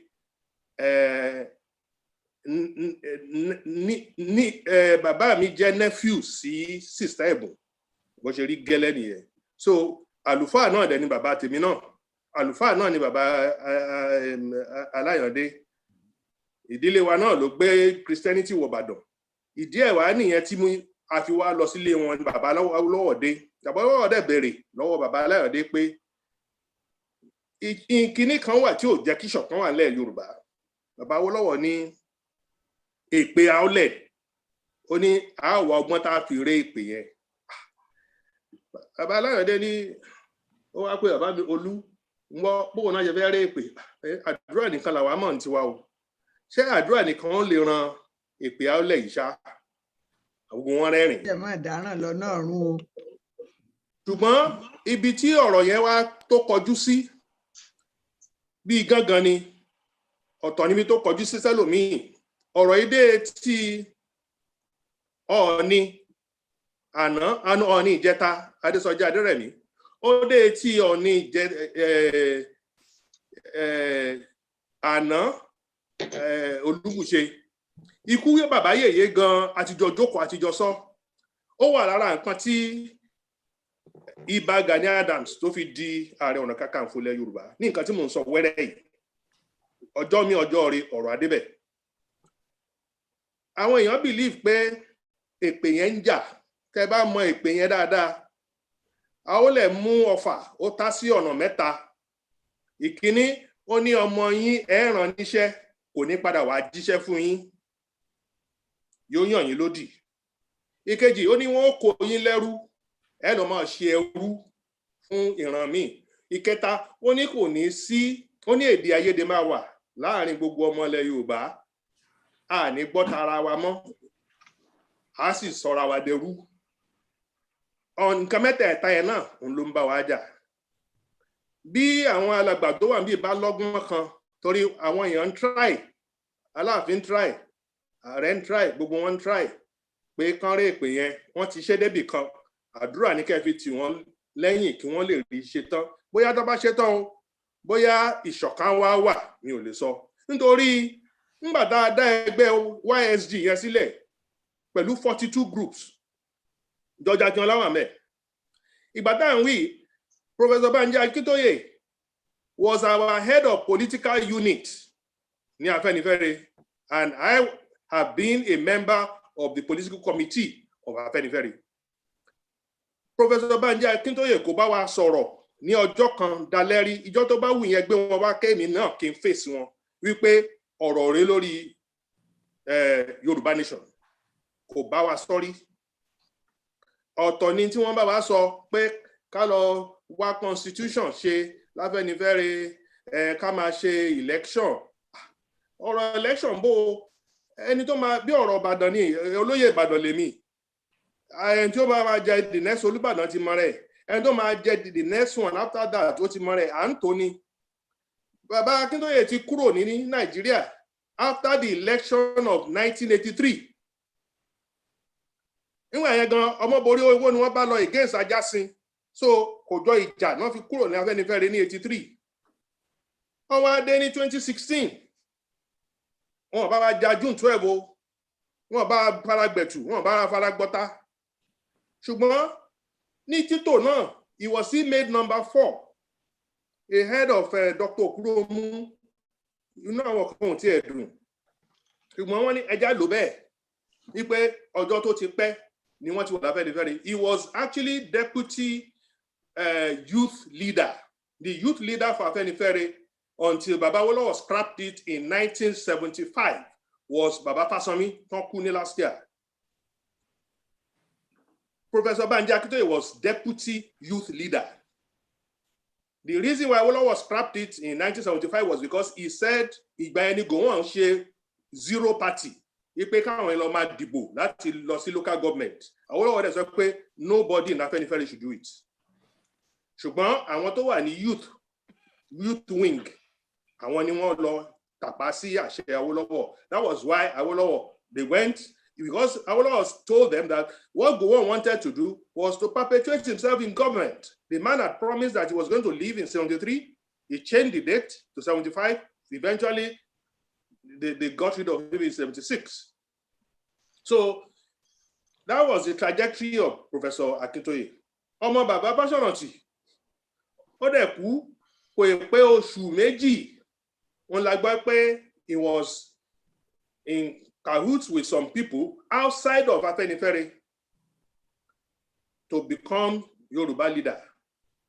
Ọ̀rọ̀ tí mo ń sọ yìí, Professor Soyinka called him and said, Banji, ṣé bàbá Fáṣọ̀rántì ti kú ni?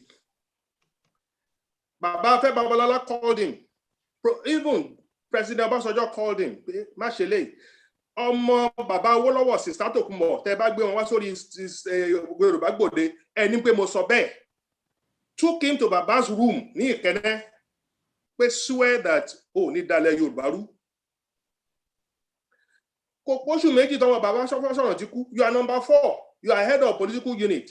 Ó lọ kọ́ àwọn kan tí òun ṣe máa Afẹ́nifẹ́re, ẹ lọ ń ṣàwúrúju election. Ṣé wọ́n elect bàbá Awólọ́wọ̀ as Yoruba leader ni? He wasn't elected. He was nominated. And he was right there in the midst of the people.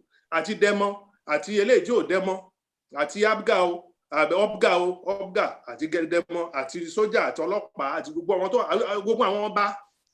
It happened on the 31st of March in 1967. Awólọ́wọ̀ di leader. Ṣé nígbà tí bàbá Àjàsí di leader, ṣé wọ́n elect ẹ ni? Àbí wà tí bàbá Adésànyà di leader, wọ́n elect ẹ? Má ṣe báyìí. He told us nílé bàbá Adébánjọ pé èmi ò lọ́wọ́ sí o, àwọn boys kan wá bá mi, mo lé mi ò ṣe o. The next day, that was when they did this thing. He was not there. He wrote about 20 pages extolling the virtues of Afẹ́nifẹ́re, and at the end of the day, he said he has accepted. We went to Akure, we faced him, and we gave him 2 weeks to either rescind whatever or be suspended or expelled. He said he was going to tell them that Onwoshe leader Yoruba. But later, he said they had formed Yoruba World Congress, his leader of Yoruba World Congress. He went to radio stations to say, I am not the leader of Yoruba. Afẹ́nifẹ́re leader is the leader of Yoruba. I have that tape recording. It's just about fair, I can send it to you. But subsequently, people like George Akala and the Joshibogu and the rest of them started calling Yoruba leader. They now left the Yoruba Summit group, of which I was then, I'm still the publicity secretary. But àwọn ẹgbẹ́ tó ṣì wà ńbẹ̀ títí dọ̀la wọ́n ṣì wà ńbẹ̀. Voice of Business wà ńbẹ̀. OPC ṣì wà ńbẹ̀. OPC àti Afẹ́nifẹ́re, they are the same thing. Kò sí yàtọ̀. Àfẹ́ni tí ò bá mọ̀ nìkan ló kù. Tẹ́ bá dẹ̀ bí lọ́wọ́ Gani Adams pé lọ ṣe báyìí. Anita Afẹ́nifẹ́re ò bá sọ pé kò ń lọ ṣe òun ò ní lọ ṣe, because ó mọ̀ pé nígbà tán tí òun mọ́lé ẹ̀ẹ̀mẹ́ta náà ti mọ́lé. Shoot at sight. Ó ní order tó bá sọjọ́ give. Ta ló gbà á lẹ̀ Afẹ́nifẹ́re. Ó mọ̀ pé tó ń bá dáràn. Gbogbo ọ̀ràn tó PCC bá dá ọ̀run Afẹ́nifẹ́re ló dá sí. Afẹ́nifẹ́re ò bá ní kó ń lọ, òun ò ní lọ o. Níjọ́ dẹ̀ lọ bá pé ó yá dìde káwọn ọmọ ogun jọ. We started, Afẹ́nifẹ́re formed another group, which is called the Southwest Security Stakeholders Group, comprising of 16 security-related groups. That group is functioning and defending Yoruba land as we speak. Ṣùgbọ́n ọ̀rọ̀ security ṣe nǹkan téèyàn ń gbé síta, téèyàn ń sọ síta. Àdẹ̀gbà owó lọ́wọ́ ẹnìkankan in the diaspora. Láàárín ara wa la ti ń dá owó. Nínú ọmọ ẹgbẹ́ Afẹ́nifẹ́re moment tó gbé 1.5 million lẹ̀ fún ọ̀rọ̀ security. Moment tó gbé 2 million lẹ̀ fún ọ̀rọ̀ security. Nínú ẹgbẹ́ Afẹ́nifẹ́re gbẹ̀wẹ́ ẹ̀ ní gbọ́ níta. Ìdí ẹ̀dẹ̀ rèé. Kí lẹ lẹ́ẹ̀fẹ́ fowó ìṣe tẹ́ fi ń gba owó káàkiri, tẹ́ fi ń gba owó lọ́wọ́ àwọn. You see, the emotional aspect of this struggle has to be separated from reality. The reality is, tí ò bá sí dissolution of Nigeria, Yorùbá ò lè lọ. And tó bá ń purọ́, kó máa purọ́. And that is the reason why Afenifere will never ever lie. Awolowo ò kọ́ wa bẹ́ẹ̀. And tó bá lóun mú Yorùbá lọ sí OMPO, irọ́ ló pa. OMPO is just an NGO. It's not related to United Nations in any way. Even if it's related to United Nations, that is not the way to get Yoruba out. It's just a ruse. Only the Yoruba have been invited to the 76th General Assembly of the United Nations. That's another lie. On them fit go kakiri.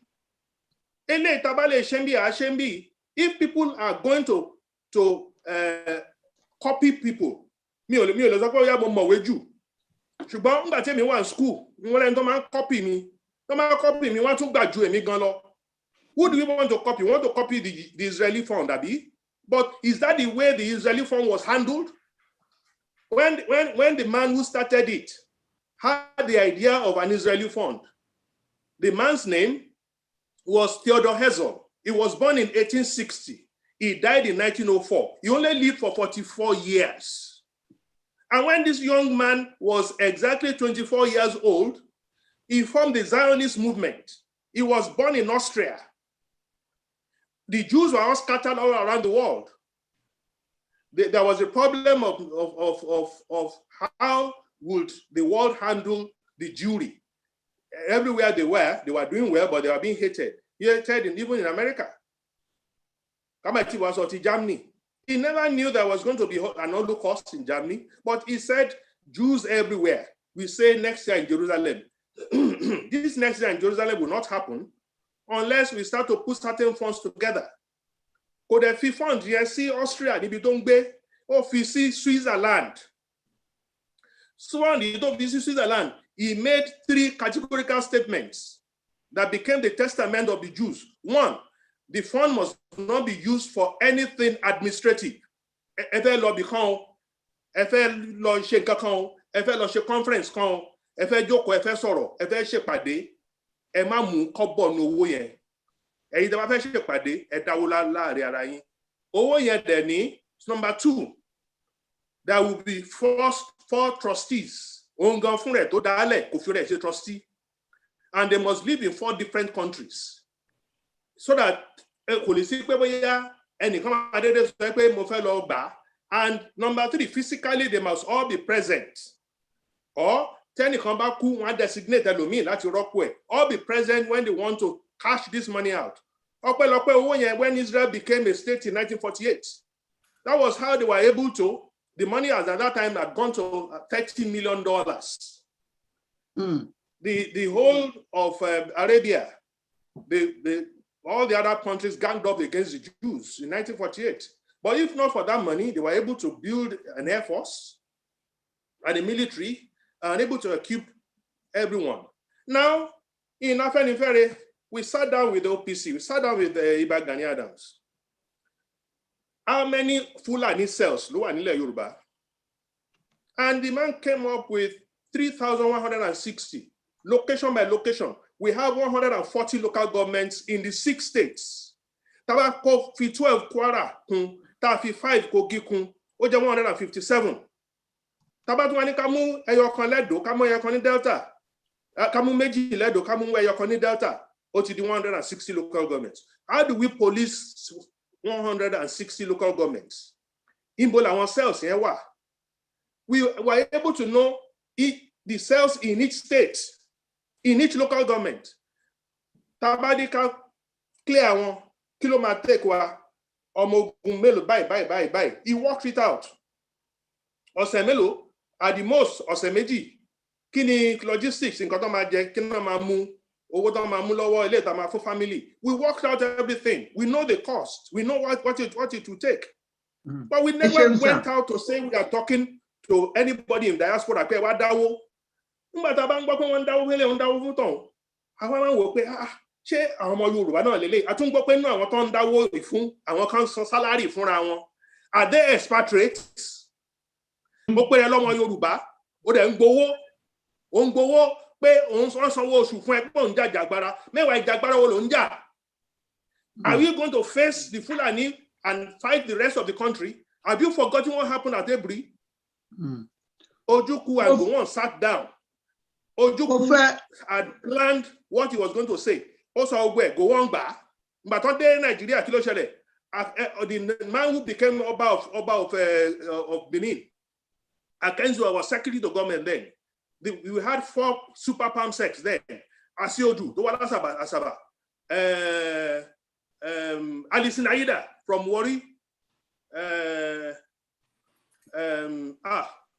Ahmed Joda from the north. Openikon. Our American, Pedro Akenzo, they wrote and said to go on. Otigbe will go near a year, Otigbe will go position, Otigbe will left Mojuku, Magbafun. And that was how go on reneged on the promises that he made at Ebri. Ebri la won Ghana npe. So abana ala fe gba Yoruba nation. An ya map, an fi Edosi, an fi Delta si shati ba won sọ̀rọ̀ ni. Ṣé adepe irú wa ola ye fe gbara wa le ejo duro lohun. Ta ló fẹ́ drop down boundary fún wa. Ṣé mo fẹ́ mú ìbéèrè wá sà. Mo fẹ́ káwọn èèyàn béèrè. Ẹ jẹ́ kí n sọ̀rọ̀ mi tán, bá tún ráyè láti ṣàlàyé. Ẹ jẹ́ sọ̀rọ̀ mi tán. Through the questions. Monopolize the discussion. There are several other organizations here, and some of what you are saying are also they are facts, even though you are tilting it to strengthen Afenifere's position. But these are all things that we know. So, Baba Banji Ayiloge, what I was trying to do, ni pé fún guest wa, mo fẹ́ fún àwọn èèyàn láyè láti béèrè. Ó lè jẹ́ pé nǹkan míì tí mo ti sọ̀rọ̀ lé lórí ó máa jẹ jáde nínú ìbéèrè àwọn èèyàn. Ọ̀pọ̀lọpọ̀ nǹkan tí wọ́n ń sọ, then mo tún ní àwọn pastor àti imam wa around tí mo fẹ́ kí wọ́n sọ̀rọ̀ dẹ̀ máa wá mú question but mo sì fẹ́ kí ẹ fún mi ní àyè kí n parí ọ̀rọ̀ mi. Àmọ́ wá gba questions. So, inú mi dẹ̀ dùn pé mention àwọn chief imam. Ala fẹ́ kúrò ní Nigeria. Have we actually spoken, had a talk, understanding with even the Muslim community amongst us? Have we gone around to even let them know what it means to say that we want to leave Nigeria? Are these Muslims not wary of this idea that groups, Christians, are we discounting the effect of religion in whatever we are doing? That is one area that even these agitators have not been able to even face. SMBLF, we have been meeting for the past 4 years. We know in Afenifere that there is no way we can leave this country without the rest, or at least three of us. Perhaps if the 4 of us are okay, that is the middle belt, the southeast, the southwest, and the south-south. That is when we can now bargain and call for dissolution, or perhaps even fusion. Melafia actually told us, and Dr. British Pogu, who is the president of Middle Belt, the reason is this. Fulani ń wò tí ìbáṣẹ iná ń wò wọn bá ti pa ogun wa tán ní Middle Belt ọjọ́ méjì ló máa gbà wọ́n to overrun us. So you are going to put us in slavery. Àbí tó bá yẹ pé gbogbo wa jọ fẹ́ lọ, they made that clear. Otherwise wọ́n á dẹ́yẹ sí wa. So all the energies and everything that should be put into Yoruba agitation for nationhood should be about the cooperation between the federating units and deciding that enough is enough and we are just about had enough. If we are not going that way, I'm afraid will come to nothing. So, anyway, the question you buy. Okay. Okay, ẹ ṣeun. Ẹ jọ̀ọ́, ètò níyangan tó ọmọ, ètò ní àgbàdo tó ọmọ tiẹ̀ lálà. Ẹni tí mo bá pè ní kó béèrè question. Ẹ lọ síbi ìbéèrè. Tẹ́ bá dẹ̀ béèrè question, mo fẹ́ kẹ́ ẹ sọ ẹni tí ẹ fẹ́ kí wọ́n dáhùn question yín but ẹ dákun torí Ọlọ́run kó tó di pé mo lọ síbẹ̀ yẹn mi ì tí ì lè lọ síbi question ẹ dákun ẹ forí jì mí. Alàgbà Adéṣọ̀kan alàgbà Adéṣọ̀kan Olóyèdé wọ́n wà ní àárín wa.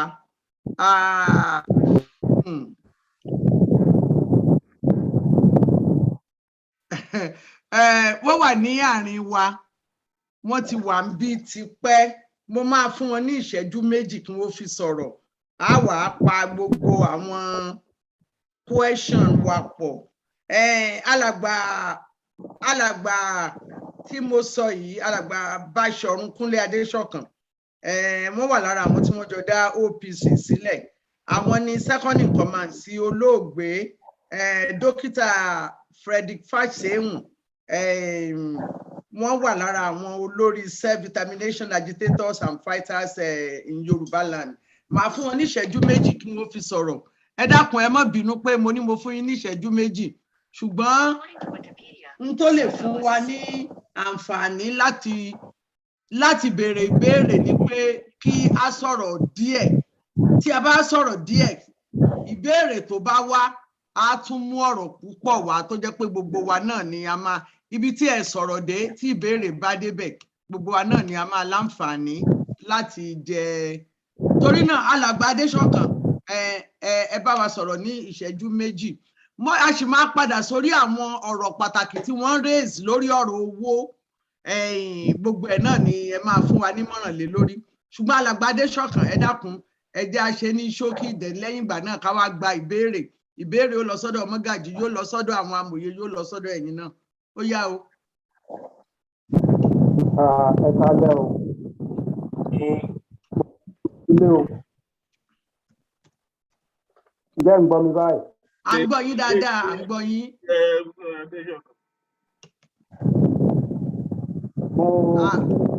Bí èpójò ń rọ̀ ń bẹ̀ yẹn ni àbá àrà ní kànsán.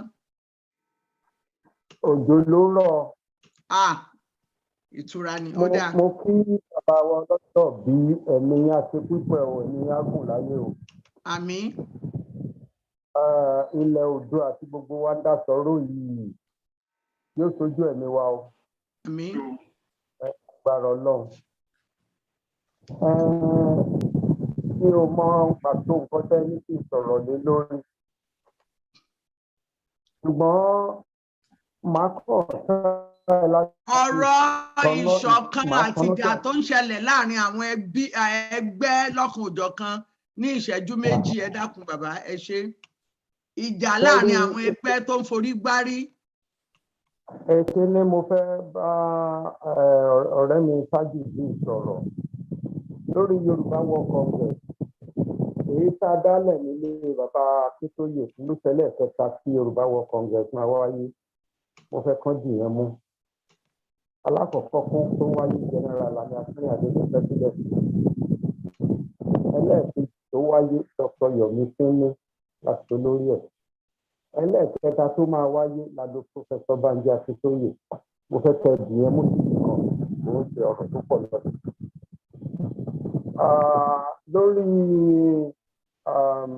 global directorate mo rò yí pé iṣẹ́ nǹkan tó wà fẹ́ yẹn ò pọ̀ lọ́dún. Kò sẹ́ni ọkàn tó ní kẹ́ni ọkàn máa gba ẹ̀kọ́ kan ṣe. As far as I know, ohun tó ṣẹlẹ̀ ni pé ẹ̀yin náà bẹ́ẹ̀ bá ti gbéra ńlẹ̀ ẹ ti gbàgbé wípé àwọn Professor Banji Akíntóyè ò dá dúró.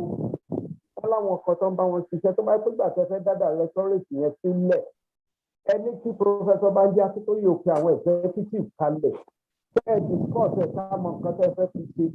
Ṣùgbọ́n tá a dédé pé òun Professor Banji Akíntóyè lórí afẹ́fẹ́ kan sọ pé àwọn ti fún àwọn kan directorate ní agbára. Àwọn ni kí wọ́n máa gba gbogbo owó tá a bá fẹ́ fi ṣe fẹ́fẹ́ determination. Káàkiri dédé gbò yẹn láfẹ́fẹ́ kò sẹ́ni tí í ṣe tí ò ní sọ̀rọ̀. Ìgbà tẹ́yìn náà dẹ̀ tún máa dìde ńlẹ̀ ẹlẹ́fẹ́ dá gọ́ọ̀mẹ́ntì nexa sílẹ̀. Gbogbo tẹ́ bá dálẹ̀ náà yẹn ni kó bá wa tá a wà lé. Gbogbo àwọn nǹkan tí ó fa wàhálà nìyẹn. kẹjẹ ká sọ kéékèèké kí kó máa yanjú jẹ lórí ọ̀rọ̀ wọ́n kọ lẹ́tà nígbà tí àwọn bàbá nígbà kò ní wẹ́ẹ̀dọ́ kò sọ̀rọ̀ lẹ́tà ń bẹ kò sí ọ̀rọ̀ lẹ́tà kankan bẹ àwọn bàbá yẹn lórí nǹkan tó ń bí wọn nú nǹkan tí wọ́n ṣe ni pé nígbà tí wọ́n kóra àwọn márùn-ún àti pọfẹsọ Bánjí Akíntóyè wọ́n ń dá ìpàdé ṣe láìpẹ́ àwa kan sí àwa dẹ̀ ti gbà bẹ́ẹ̀ ṣùgbọ́n nígbà táàrin àwọn márùn-ún yẹn dàrú ni wọ́n pe àwa dẹ̀ di pé nígbà bẹ́ẹ̀ pè wá láti ilẹ̀ ilẹ̀ ń pè wá sí ìgbà tọ́nà dàrú kò sẹ́ni ọkàn tó kọ lẹ́tà sẹ́ni ọkàn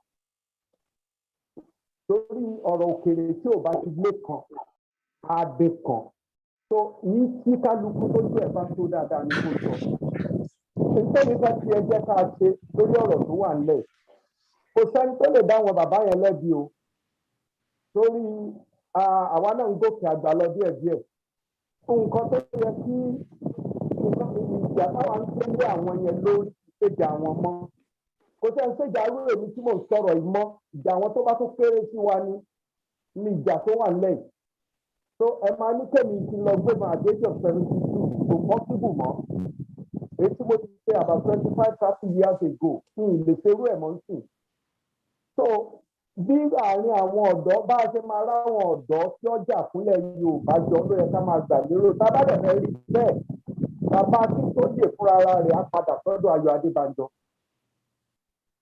ibi tí ọ̀rọ̀ àgbà ti bẹ̀rẹ̀ nìyẹn wọ́n sara wọn lágbàlagbà kan sọ táàrin wọn bá gún àárín àwọn ọ̀dọ́ ògùn àárín àwọn àgbàgbà ní Ògùn láàrin àwọn ọ̀dọ́ ògùn gbé.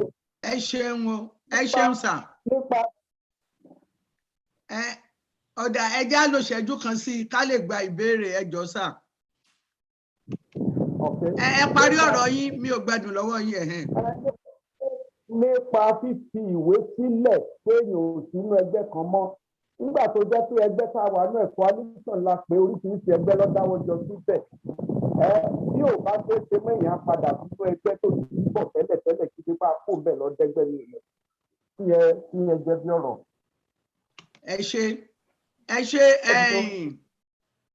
ọ̀dà ibi tá a wà yìí màá mú ìbéèrè ètò ní yangán tó ọmọ ètò ní àgbàdo tó ọmọ tiẹ̀ lálàá tí a bá máa béèrè ẹ jẹ́ àgbàgbé kíkí àti kíra wa torí pé aago 6 ti lù ó ti dago bíi 12 ní Nàìjíríà kọ́hún ọjọ́ ti lọ ẹ jẹ́ àgbàgbé kíkí ẹ já lọ síbi ìbéèrè ẹ dákun ààbò ẹnì kankan ẹni tí ó bá sọ̀rọ̀ àbùkù sí èèyàn máa yọ kúrò lórí afọ́nrán torí gbogbo àwọn tá a gbé wá síbí kò sẹ́ni tó ń gbowó so ẹni àkọ́kọ́ tí màá kọ́kọ́ mú ọ̀dọ́mọdé lacran tọ́ba building something ẹ béèrè yín ní kíá ibi ìbéèrè ni ẹ lọ tààrà ẹ sì jẹ́ àmọ́ ẹ tẹ́ bá fẹ́ béèrè ọ̀rọ̀ lọ́wọ́ ẹ ṣe.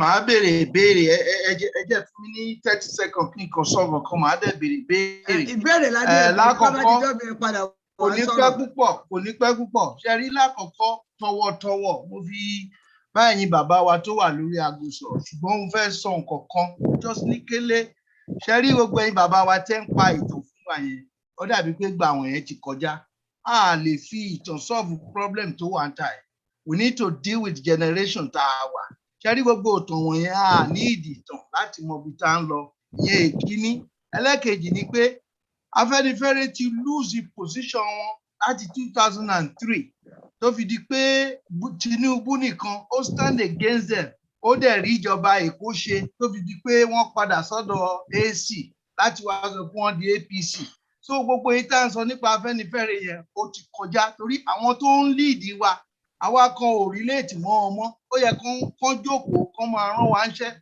ṣe rí danger nǹkan tẹ́ ẹ ṣe ni pé irú wa ń sìn èmi tí mò ń sọ̀rọ̀ ẹ máa tà wá síta torí bá a wà ní diaspora ta ni a fẹ́ kí lè dá tẹ́ ẹ bá fẹ́ kí lè dá diaspora ta wà kò lé wa o àwa náà ti ríbi ta ti lúgọ sí mo fẹ́ kó yé wa bẹ́ẹ̀ mo fẹ́ gba gbogbo ọ̀rọ̀ tí ọ̀gá alàgbà Dípò Akínsíkù tí wọ́n sọ lẹ́ẹ̀kan á ti lè gbàgbé ṣùgbọ́n gbogbo nǹkan tí wọ́n mẹ́nubà lẹ́ẹ̀kan mo gbà á gbọ́ èyí tí mo ní ká lọ síbi ìbéèrè yín ìbò náà mo fẹ́ bèèrè yẹn èyí tí ọ̀gá Adéṣọ̀kan fún àwọn èèyàn láǹfààní láti fẹ́ gbàgbọ́. Ìbéèrè mi ni fún ó dàbí pé ẹ mọ̀ ọ ti sọ̀rọ̀ púpọ̀. Ó dàbí pé ọ̀gá alàgbà Ògèdèngbé àtàwọn tó fẹ́ sọ̀rọ̀. Bí nǹkan tí èmi rí tí mo fi wá bí lónìí ni pé kí ló fa èyí tí a lè bára wa ṣe pọ̀ tó fi di pé pín. Mo dẹ̀ rí pé inú ọ̀rọ̀ yín ẹ sọ pé ní YWC ẹ di ìlànà ẹ di kínní bẹ̀tẹ̀ ẹ̀ dá wa lóhùn pé kí ló fà á tí wọ́n fi kíìkì yín jáde ní I think ìlànà kẹ́ tó lọ directorate. Kí ló fà á tó jẹ́ pé ìrìn àjò tẹ́yìn rìn nìyẹn náà lè fi sọ pé bóyá nǹkan tó ń ṣẹlẹ̀ nínú àwọn ẹgbẹ́ wọ̀nyí nìyẹn bóyá tẹ́ bá lè bá a dáhùn. Alàgbà Ọlátáyọ̀ Ògèdèngbé. Wọ́n sọ pé wọ́n kíìkì àwọn kúrò ní directorate. Wọ́n kíìkì wọn ni wọ́n sọ bẹ́ẹ̀. Wọ́n kíìkì wọn ni wọ́n ṣe lọ sí directorate. Ṣùgbọ́n ìlànà bọ́n tó ń sọ fún wa ń sìn ni pé ìlànà náà ló ní directorate. Bírọ̀ ìlànà kọ́ ni mà àwọn kan tí wọ́n kíìkì ní ìlànà ló lọ fi orí korí pẹ̀lú àwọn directorate. Èmi náà mo bá wọn bẹ̀rẹ̀ directorate. Mi ò kàn rí bí tí yẹn lọ. Ẹ jẹ́ kí wọ́n dàgbà ọmọ Yorùbá lè mi. Wọ́n kíìkì wọn ni kí ni reason? Ẹ jẹ́ kí wọ́n sọ̀rọ̀. Báwọn bẹ̀rẹ̀ kan tó kíìkì wọn náà kúrò. Wọ́n kíìkì mi. Mú tí wọ́n máa. Ó dáa ẹ gbọ́ báwo ni mo ẹ ṣàmọ̀ pé mi náà béèrè lẹ́ẹ̀kan báwo ni ìdásílẹ̀ directorate ṣó ní nǹkan kan ṣe pẹ̀lú ìlànà mo béèrè ìbéèrè yẹn tó ẹ̀mẹ́fà mi ò rí ìdáhùn tó tẹ́ mi lọ́rùn. Mo sorry ìgbà mi ta bá béèrè question àti already conclude bá ṣe fẹ́ cancer rẹ̀ but we want to say things bó ṣe rí gangan. A ti wà nínú ìjàngbara yìí díẹ̀. Àwọn bàbá wa ti sọ àwọn nǹkan tó jẹ́ wàhálà fún Yorùbá. Ẹgbọ́n alàgbà Ọlátáyọ̀ Ògèdèngbé. Ó dàbí ẹni pé ẹ fẹ́ dá ìbéèrè o. Tó bá jẹ́ pé ẹ fẹ́ dá èmi ò fẹ́ kí a tún ẹ má jẹ́ kí awẹ́wà ó pọ̀ jù. Ìsáyà kẹ́ dá ìbéèrè yẹn àbí kẹ́ sọ pé ẹ fẹ́ dáhùn ẹ̀. Tẹ́ bá jẹ́ kí n dá. Ẹ jẹ́ àlọ́ bẹ̀ tààrà. Mo fẹ́ ó ti pẹ́ tẹ́tí ní kí n wá bá yín sọ̀rọ̀. I'm not interested in popularity. Àgbá òfìfo ló ń ṣe wòrowòro. Èmi ò ní kẹ́ wá bá mi sọ̀rọ̀ o. Mo mì pé come to the program. I'm not interested in popularity. Kò sígbà tí mo ní kí ẹ wá sórí ẹ jẹ́ ká là. Kò sígbà tí mo pè yín pé kí ẹ wá sórí Yorùbá Gbòde. Eléyìí ẹ dúró ná. Ẹ dúró. Eléyìí ohun tí a fi rí yín tí mo sì ṣe pè yín ni pé ọ̀pọ̀lọpọ̀ à ń sọ̀rọ̀ nípa ẹgbẹ́ àti àìsíṣọ̀kan. Ọ̀pọ̀lọpọ̀ àwọn ẹgbẹ́ ló rán aṣojú wá. Mo sì rí yín pé ẹ ti sọ̀rọ̀ fún directorate ní ọ̀pọ̀lọpọ̀ ìgbà. Ìdí ẹ̀ tí mo fi pè yín nìyẹn. Mi ò personally àbí Yorùbá Gbòde team kò personally pè yín. Mo understand. Ìsáyédà kẹ́ dáhùn ìbéèrè yẹn tàbí kẹ́ má dáhùn. Ṣé bá fẹ́ kí n dá yín lóhùn, máa dá yín lóhùn. Ok, ẹ dáhùn ìbéèrè yẹn. But mo fẹ́ dá yín lóhùn fẹ́ kọ́ sọ nǹkan kan ní mà. Ọ̀nkú mi, bàbá Bánjí Akínlóge, wọ́n sọ nǹkan kan. So and I think it's very insulting to the youth, and we must say it. Some of us, we love our nation. When interest nípa Yorùbá, kò ṣe pa fellowship politics. Barack Obama is about our age. We've never been involved in Yoruba, in Nigerian politics. Nǹkan tí bàbá sọ pé gbogbo wa fẹ́ lọ fún kówó jẹ ni. Ẹ jọ̀ọ́ nítorí Ọlọ́run dáàdì ìyẹn ò dáa tó. An interest, most of us are doing this with altruistic spirit. Àwọn bàbá tiwa wọ́n ṣe fún ilẹ̀ Yorùbá ni. Ẹ má jẹ́ gba àsìkò. Inú fídíò pẹ̀ mú clarity yẹn wá. Ẹ jẹ́ kí n dáhùn question tẹ̀lé. Question yẹn ni pé Yorùbá Nation Global Directorate iṣẹ́ ti bẹ̀rẹ̀ láti ìgbà tá a wà nínú ìlànà. A jẹ́ presented sí bàbá Ṣọlá Ṣàlàkọ́ tó jẹ́ diaspora secretary. Ó mọ̀ nípa ẹ̀. Kò ṣe pé bóyá a ti kúrò ní ìlànà. Ọ̀rọ̀ directorate ni pé bí Yorùbá lẹ́yìn tí YWC tó túká ipe èbúté tí Yorùbá tún ti lè pàdé rí pé kí gbogbo ẹgbẹ́ Yorùbá kàn máa mú aṣojú mẹ́ta wá. Ká ní House of Delegates and Supreme Council of Elders ká jókòó síbẹ̀ ká dẹ̀ jẹ́ pé ọ̀pọ̀lọpọ̀ bá lọ sí èbúté tó bá lọ sí òkun á padà sí àbí tó bá lọ sọ́sà tó lọ tó bá padà sí èbúté so wọn ó ṣe ìgbà tó ń lé wa jáde ọ̀rọ̀ directorate ló jẹ́ kán kick wa out wọn fẹ́ ìṣọ̀kan àwọn tí wọ́n fẹ́ ìṣọ̀kan lórílẹ̀ Yorùbá náà lé wa jáde we are not there to say àwọn alágàjù ló wà nípa kíní kan but nítorí pé àwọn kan ò fẹ́. ẹ ṣeun ẹ jẹ́ kí n pe ẹlòmíì ọ̀rọ̀ yín ti yé wa a ti rí bí ẹ.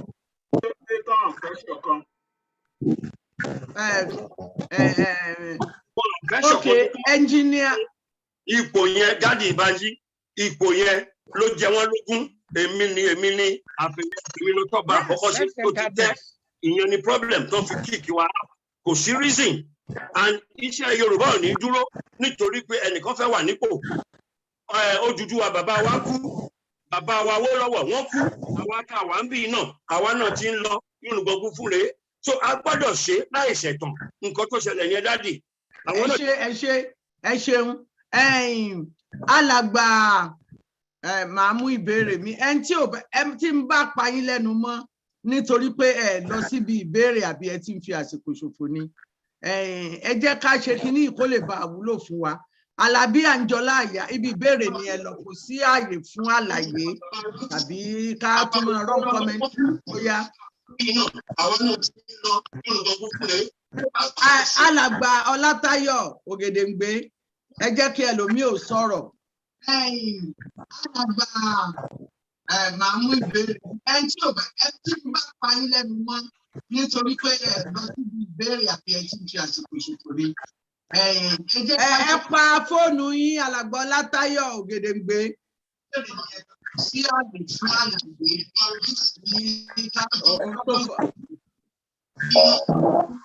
mo kí gbogbo pé kíní o ìbéèrè ti tèmi. Ẹ béèrè yín Alàgbà Àǹjọlá Àyà. Ìbéèrè ti tèmi gangan òun ni fún Afẹ́nifẹ́re ní ibi tá a dé yìí àmọ́ bàbá Adéhùn pòfẹ́sọ̀ wọ́n lè ṣíwájú wọ́n lè ṣe gbogbo ẹ̀ ṣé kò tí ì tó kí Yorùbá dá dúró nísìn àti Yorùbá bá fẹ́ dá dúró ìgbésẹ̀ wo ni àwọn Afẹ́nifẹ́re gbé lórí ẹ̀ tá a máa fi dá dúró nítorí a gbọ́dọ̀ defend ilẹ̀ wa èyí tẹ́mi rò pé ó ṣe pàtàkì nìyẹn. Ẹ ṣé. Bóyá ẹ gbọ́ mi dáadáa lẹ́ẹ̀kan mo ti sọ mo ní láti 2017 òun láti mọ ọgbọ́n tá a fi fẹ́ dá dúró mo dẹ̀ sọ mo ní bàbá Awólọ́wọ̀ kọ́kọ́ sínú orin tá à ń pè ní Yorùbá anthem pé ìṣọ̀kan àti òmìnira wa ni ká máa lépa. It is that independence of the Yoruba that we believe in.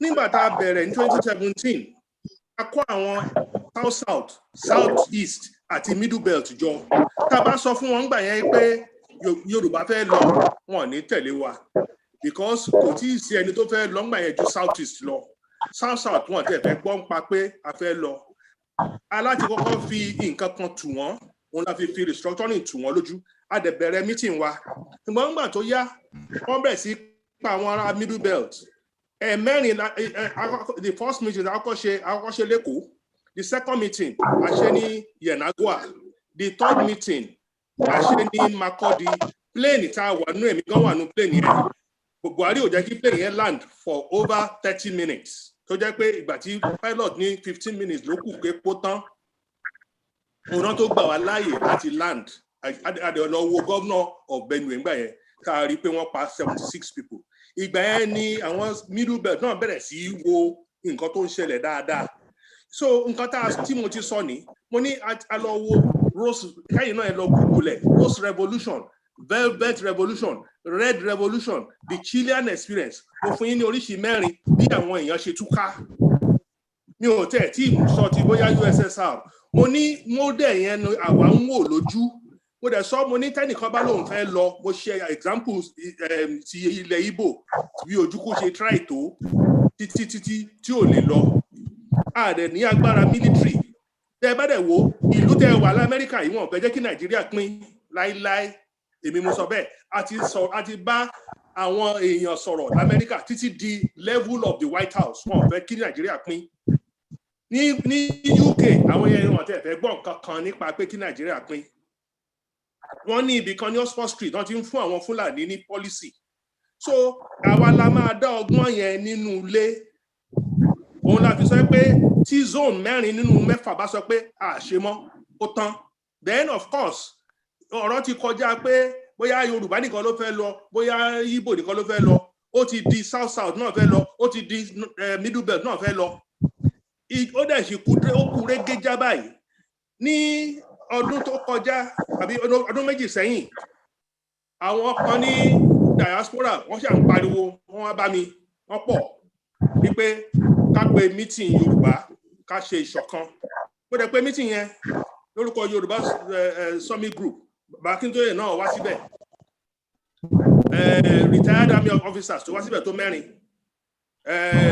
former governors former deputy governors even members of the National Assembly wà ńbẹ̀ former AIG Alápinni former DIG Lákànú wọ́n wà ńbẹ̀. It was a big meeting of the Yoruba leaders at the federal government till the 1st of October èmi ni mo sign communique yẹn wípé tí ẹ bá ṣe restructuring yìí o we will be left to our own devices and determine our path towards self-determination. We said so. And I said so on behalf of Afenifere. Could I send to my interview meeting restructuring the television, always talking about self-determination. But there's a new group. In fact, I am one of the planning committee SMBLF, that is the South Middle Belt Forum, the Southern Zones and the Middle Belt Forum. I'm planning committee on how to realize and actualize the dissolution of Nigeria. But I saw our because I can give you an example. In Badan Nadeko, I share a banla mistake. After Abacha ni ultimatum, pé tó bá release Abiola kó dẹ̀ kúrò ńbẹ̀ ní ọjọ́ báyìí nǹkan ṣẹlẹ̀ Nigeria. After all humility,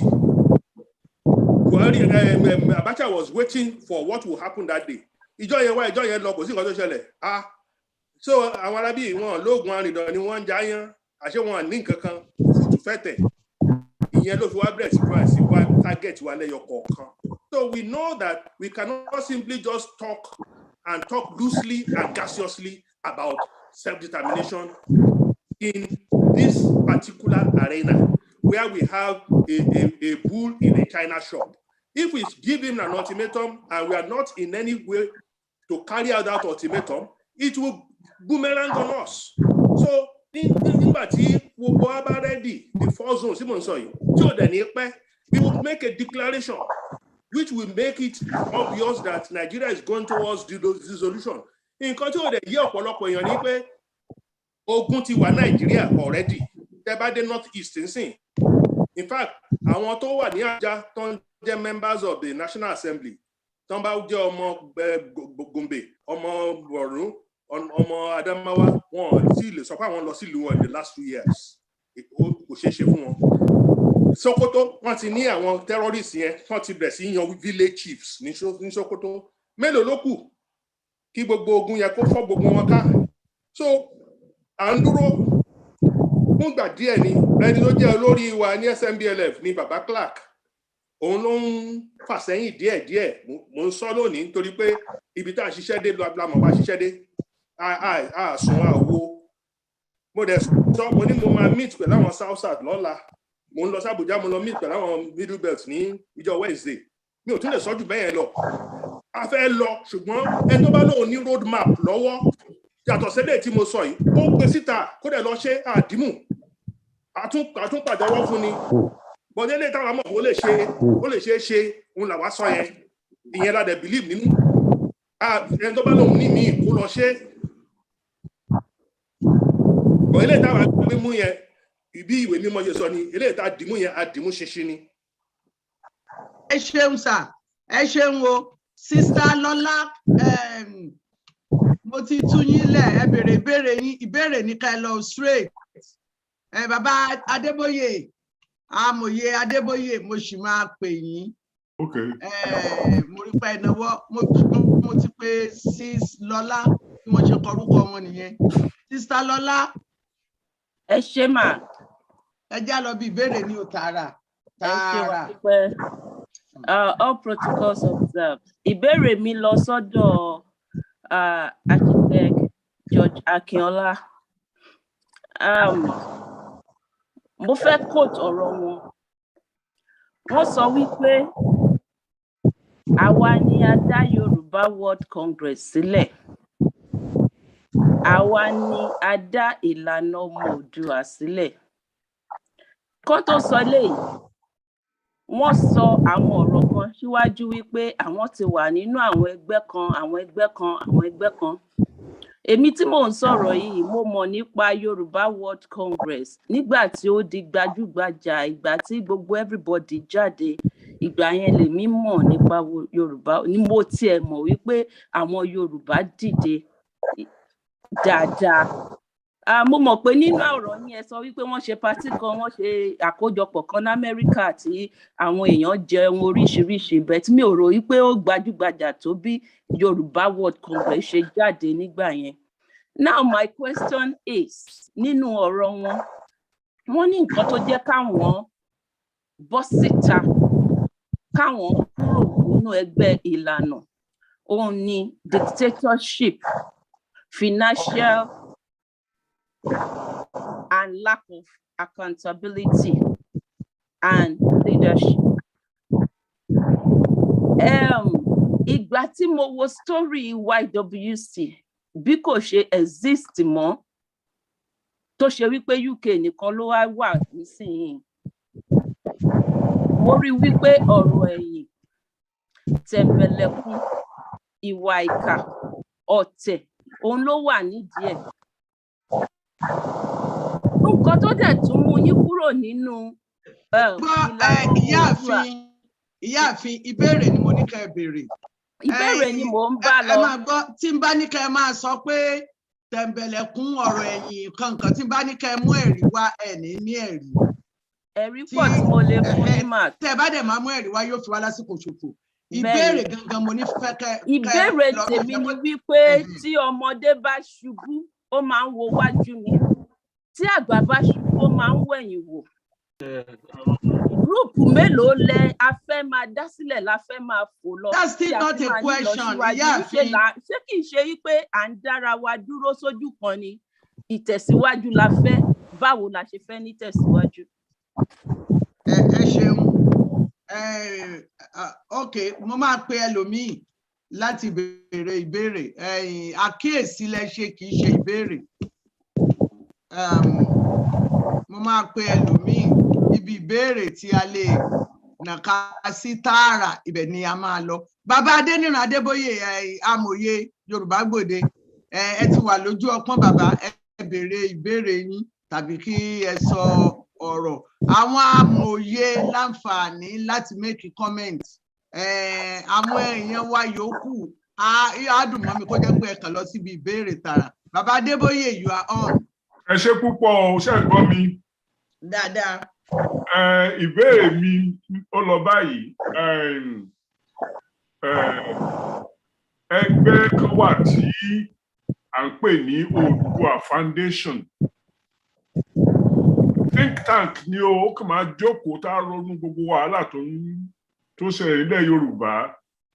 A kàwé, a ṣe research, a ṣe gbogbo ẹ̀. Lọ́dún tó kọjá 2020, conference mẹ́ta ni wọ́n ṣe. Ìtú wọn fẹ́ fi tẹ̀lé ó ní pé kí a kì í fárí lẹ́yìn olórí, gbogbo àwọn ẹgbẹ́ tí wọ́n pè lónìí tí wọ́n jà lọ́la tí wọ́n ṣe gbá lọ́la. Kí ló ń fa ẹni? Number 2, tá a bá pè gbogbo wọn pọ̀, tá a ṣe Yorùbá Parliament, orúkọ tí mo pè ní ìsìn Oòduà Foundation sọ pé tí a bá ṣe Yorùbá Parliament tó kálukú mú nǹkan tó fẹ́ ṣe wá, tí Yorùbá Parliament dé pàdé lóṣooṣù, táwọn èèyàn wa àti ìyá oníyọ̀ àti ìyá onímọ̀nù àti gómìnà àti lọ́ọ̀yà tó jẹ́ pé bìkan wà tá a ti jọ ń pàdé as a people every month. Jẹ́ ẹ̀yin rò pé kán lè ti díẹ̀ jáde yàtọ̀ sí muscle flexing ẹlẹgbẹjẹgbẹ tí ó tẹnu ò lè kó báyìí. Alàgbà. Kólíkálukú ẹgbẹ́ ó dáhùn rẹ̀. Mo náà mo ṣe ń pé alàgbà Mọ́gàjí Adéjùmọ̀ ṣe rò pé ó lè solve problem wa. Nǹkan tí wọ́n sọ nípa think tank, ẹgbẹ́ tí ò bá ní àwọn tí wọ́n ń ronú tí wọ́n dẹ̀ ń gbé strategy jáde kì í ṣẹgbẹ́. Ẹgbẹ́ nǹkan tí mo sọ dáadáa, ẹgbẹ́ tí wọ́n bá ti ní àwọn tó jẹ́ thinkers, strategic planners, wọ́n ń ṣẹgbẹ́.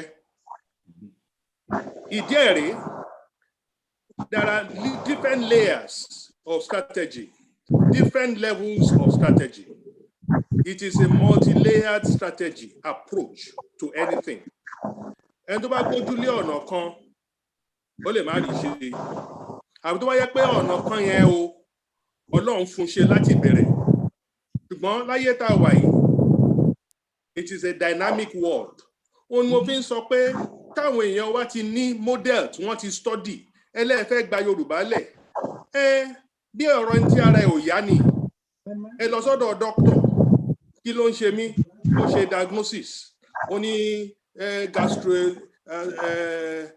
stomach kìíní kan, ó pè lórúkọ kan. What you want to know is not the jaw-breaking name. We want to know whether there is a cure, whether somebody has been cured before. That is the same thing we are talking about. Ṣé àwọn kan náà ti tán wà nínú position wa yìí? Ṣé wọ́n ti kúrò ní orílẹ̀-èdè wọn? Tán dẹ̀ ti dá dúró. If the answer is yes, then you begin to interrogate. Go and study the Rose Revolution, the Velvet Revolution, the Red Revolution. Go and study the Chilean experience. Let's see if people can look at all of these things and begin to profile the kind of strategies that can get us out. So if there's going to be a think tank where various people from various and diverse groups can be put together, fine. One pèmísí kan wọ́n pè ní Supreme Council for the Yoruba. Mo pè wọ́n ẹ̀gbọ́n mi Akọgun Tọ́lá Adé ní ìwà ńbẹ̀, bàbá Adébánjọ náà wà ńbẹ̀, bàbá Adétóyè náà wà ńbẹ̀, ẹ̀gbọ́n mi Baálé Èkó Tẹ̀dó. Another thing ni ẹ̀tọ́ pọ̀ nílẹ̀ Yorùbá. Victor Taiwo àti Baálé Èkó Tẹ̀dó, they called me and said I should take them to Baba Adébánjọ. We got there, the two of them prostrated on the ground and be saying, Baba, you are the leader of Yoruba. But when they get to your platform or somebody else or another platform, they will be saying something else. But if people are sincere, believe me, the Yoruba we are endowed with enough to get us out of this. Èmi sọ strategy tiwa. Tẹ́lómi bá ní strategy, kó gbé strategy tiẹ̀ náà jáde, bọ̀ kọ́ má purọ́ fún wa. Pé Yorùbá kan wọ́n pè wọ́n sí United Nations irọ́ ni. Kan ta flag nínú ilé. Ọmọ tó lọ ta flag ní Kogi, àwa afẹ́rẹ́fẹ́ ló gbàlẹ̀. Ẹnìkan sọ pé Afẹ́nifẹ́re ti expire, á ya ẹlòmíì lẹ́nu pé àwọn 49 tó mú lẹ́kọ̀ọ́ nígbà tó ń ṣe Yorùbá rally, Afẹ́nifẹ́re ló gba ogun wọn lẹ̀. Á ya ẹlòmíì lẹ́nu pé Ìgbòho tán gbé wá sí Nàìjíríà yìí, Afẹ́nifẹ́re ló ṣe. Á ya ẹlòmíì lẹ́nu pé gbogbo Yorùbá rally, Tajudeen Adigun is here. Ẹ bèrè lọ́wọ́ ẹ̀ tí ń bá purọ́, gbogbo Yorùbá rally tí wọ́n ṣe, Afẹ́nifẹ́re ló sọ fún àwọn governors ẹ pé ẹ má arrest any of them. Tẹ́ bá arrest wọn, a máa kó sí tàbí ọmọdé mẹ́jọ. We go to a constituency and tell the people that you are the one that arrested them, especially after EndSARS. Ìjọ tí wọ́n adẹ̀ sí òkú Yínká lápàdé àwọn governors ẹ wá sí Moro. And we sat them down and told them, Jábélé wà ńbẹ̀, olórí represent Ìgbòho. Ibẹ̀ láti bẹ̀rẹ̀ sí mú date fún gbogbo àwọn Yorùbá nation Afẹ́nifẹ́re ló ṣe. Tajudeen Adigun is there. Adé Thomas. Nígbà tí mo sọ fún tí ò fẹ́ gbọ́, mo pe Jábélé mo ní sọ fún. Àwọn wo ló wá ń bẹ sọ̀rọ̀? Ó ní chief of staff state báyìí gan ló coordinate. We did it. Àdẹ̀rítè kó ṣe, bàtà àdẹ̀rítè kó ṣe, mo sọ fún Adigun, mo ní àdẹ̀rítè kó ṣe o, ẹ sọ fún àwọn èèyàn yẹn kó má jáde. Ìkọ́sọ́ bá Sanwó-Olú sọ, ó ní kò ṣeé ṣe. To the extent pé even the IG of police had to call us pé ká má ṣe, wọ́n ti fún un ní order. So ẹni tó bá rò pé Afẹ́nifẹ́re wà relevant, fine. Ẹni tó bá rò pé Tinubu torí pé ó ṣe nǹkan tó ṣe 23, àwọn míì tán bá lọ sí church tán bá rí ẹni tó ti jí owó wọ́n lè rò pé Ọlọ́run ló bless ẹ̀ Ọlọ́run kọ́ ló bless olè o Ọlọ́run kọ́ ló gbà fún Tinubu o ó fèrú gbà bùkún ni o ó gba judgement ó ṣe gbogbo ẹ̀ ó ra judgement ó ṣe gbọ́ ó ṣàwò àbọ̀ ẹ̀dá wá dà lónìí bá ní ìsìn ẹni tó ní gómìnà mẹ́fà tó wá jẹ́ kó ní ó ní 1.5 so ẹni tó wá rò pé Afẹ́nifẹ́re ti tán èmi ò tiẹ̀ ní defend I don't have I won't even try to defend Afẹ́nifẹ́re because you don't grapple with what you have. Good job doing that. However, okay, Baba. Okay, gbọ́ yín o torí mo ti ó yá gbọ́ yín báyìí. Baba Mogaji, you see, it is this slight remarks.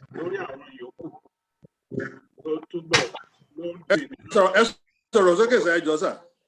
Àwọn slight remarks ẹ máa ń fi parí ọ̀rọ̀ yìí. Òun ló ara ẹ̀gán tó ń fa ìjà. Everybody ló lè sọ tiẹ̀. Ó sọ pé nǹkan bá ń ṣe nìyí.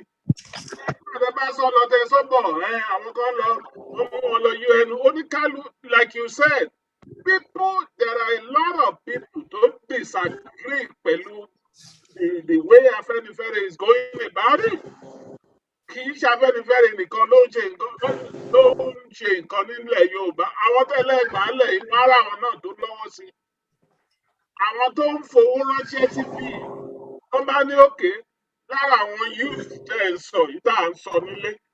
Some of them are being polarized to the extent that tó bá ní kán wọkọ̀ láti Ìbàdàn lọ sí Ògbómọ̀ṣọ́ wọn ò lówó ẹ̀. And so àwọn tó ń fowó ránṣẹ́ they are not saying pé wọ́n feed èèyàn kì í ṣe pé wọ́n ń ṣe we are saying that nǹkan tó ń fẹ́ kẹ́ ṣe ni. Before all these things, people were living from towns to town, convincing our people about that one. And then continue pay the level of on the other hand, power company what the time Kapara was on stage the Yoruba nation people can see there is no going back. Èèyàn kan Akíntóyè ò dìde láàárọ̀ ọ̀la pé ọ̀la lòun máa declare Yorùbá nation débi tí sójà ti yìnbọn sí wọn. However, ṣé àjẹwà léèyàn ní sójà náà ni tó fi wá rí báyìí? 1967 kọ́ la wà yìí. This is 2021 la wà. The prevailing constitution in 1967 kọ́ la wà yìí. Kò sí wọn lè dojú ìjà kọ Yorùbá south tẹ́ ń pariwo south east tẹ́ ń pariwo middle belt tẹ́ ń pariwo sí wọn lè ní wọ́n fẹ́ dojú ìjà kọ Yorùbá lẹ́nìí káwọn ẹ̀ lọ́wọ́ sí. The 1967 war then so the 27 states ló fèsì just 5 states in the east. Lè rí 27 states mọ́tà náà fẹ́ fèsì anybody. So gbogbo paradigm dress up is useless as of now. Go work. We are saying if Taba fell going our separate way, like you rightly admitted, would be the right way for the Yoruba. What is wrong with saying Ibita learning? Is that the way to encourage others? We are saying we should all get that unanimity. But majority of us should be able to have a focus. Not that anybody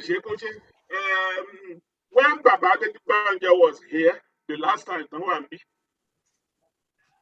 in Gotonso was Paula Osheshe. And I told him,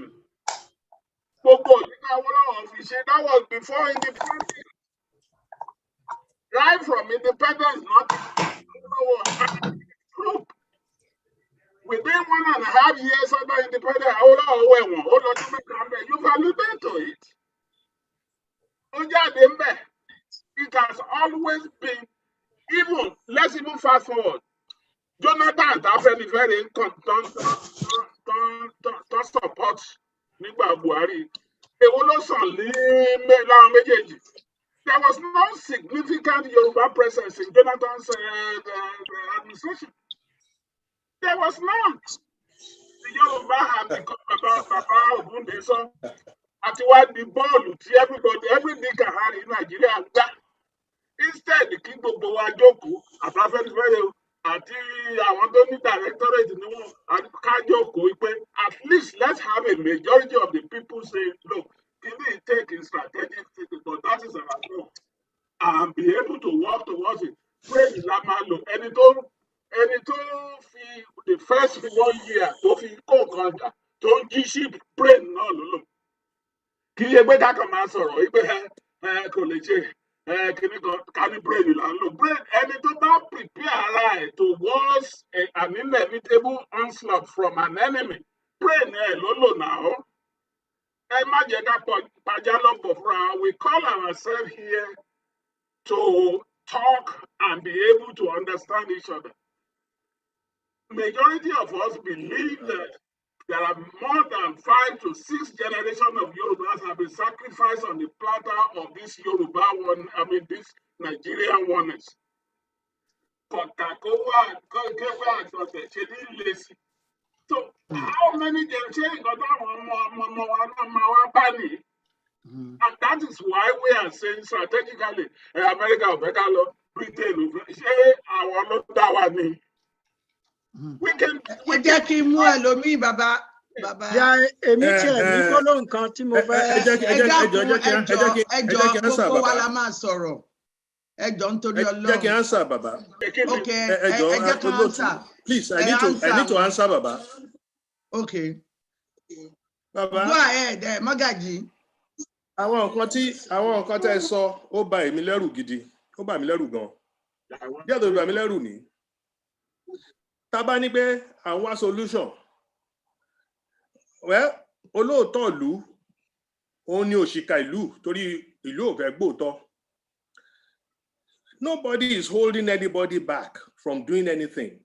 If anybody has the panacea, why don't they just deploy it? Are we holding anybody's hands? We are saying that eléyìí táwa mọ̀ pé ó jẹ́ òótọ́ leléyìí. Àwa kúrò bá anybody pé ó yá ní ọ̀npò ló máa gbà wálẹ̀. Ẹni tó dá ọ̀npò gan lẹ̀, Dalai Lama, lórí Tibet for over 34 years. Tibet, the situation with Tibet is neither here nor there between China and India. Àwọn Ògòní ti wà ńbẹ̀ for the past 21 years. Ìgbà tí wọ́n san 2,000 tí ìgbà yẹn náà kúrò ní 3 years ago. What I'm trying to say is this: we are not the lying type. That is not our foundation. We have the Ọmọlúàbí ethos. We are not the one who will purọ́ kíkan ní purọ́ níyì ṣé wọ́n ti tẹ́ báyìí. Ṣé àwa la máa sọ pé Yorùbá o wọ́n ti invite wa sí United Nations ká wá sọ̀rọ̀ when it did not happen. We are saying, please interrogate this situation very well. I have given models. Kilo lẹ́nu pé ká Google model ká jókòó ká ṣe think tank ká ní ẹ jẹ́ ká gba ọ̀nà báyìí, and then we pursue it and see it to a conclusive end. Ẹni ìwọ ló sọ̀nù Buhari àti Jonathan ó dùn mí pé ẹ sọ yẹn sà. When any solution, we got Jonathan to give us a 2014 confab where 620 resolutions were made. And 488 out of those resolutions favored Yoruba. It actually gave us our total freedom to do anything that we wanted. What became of it? So is it about the number of people? So I want to Yoruba to a lot of Buhari sing. Or stop Fulani from killing us.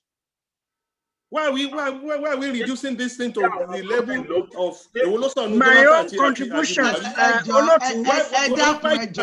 are attacking the position of very because you supported Jonathan.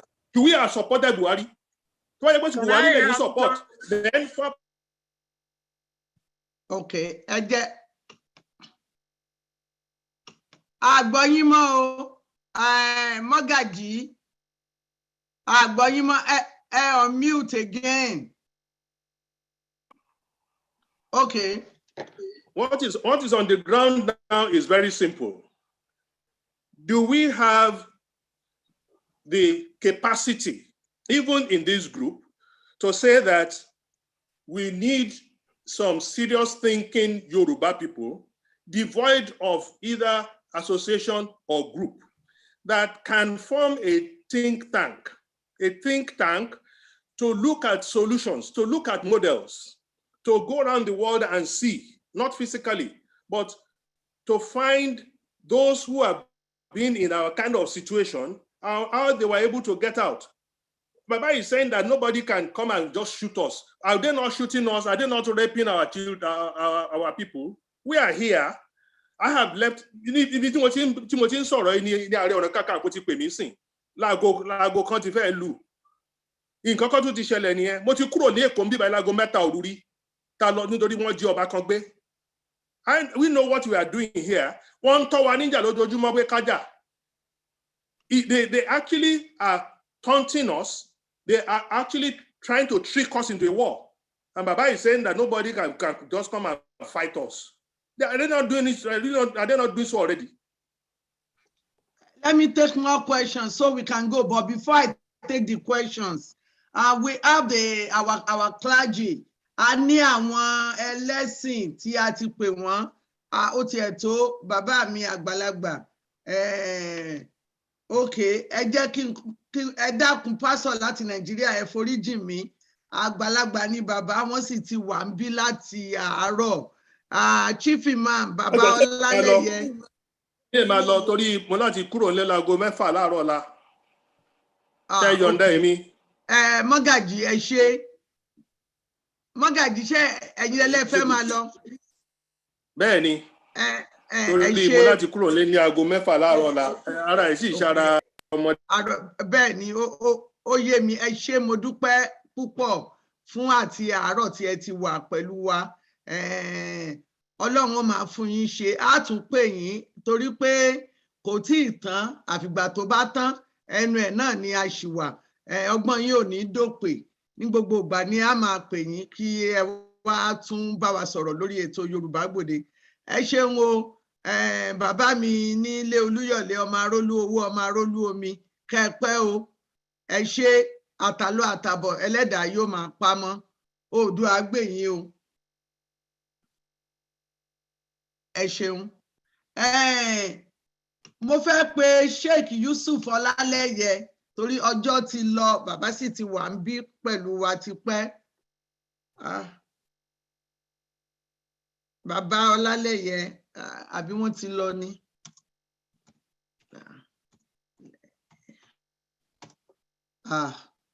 Mi ò rí bàbá o.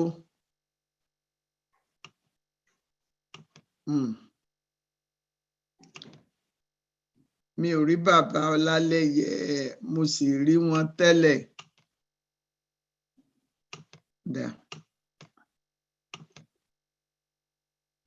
Okay, pastor from Pastor Adelusi.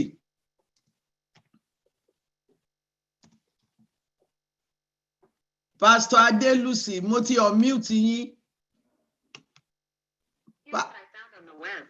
Pastor Adelusi. Okay. Ṣé ó ṣeé ṣe kárí yín? Àwa ti start video yín bí but àròjù yín. Okay.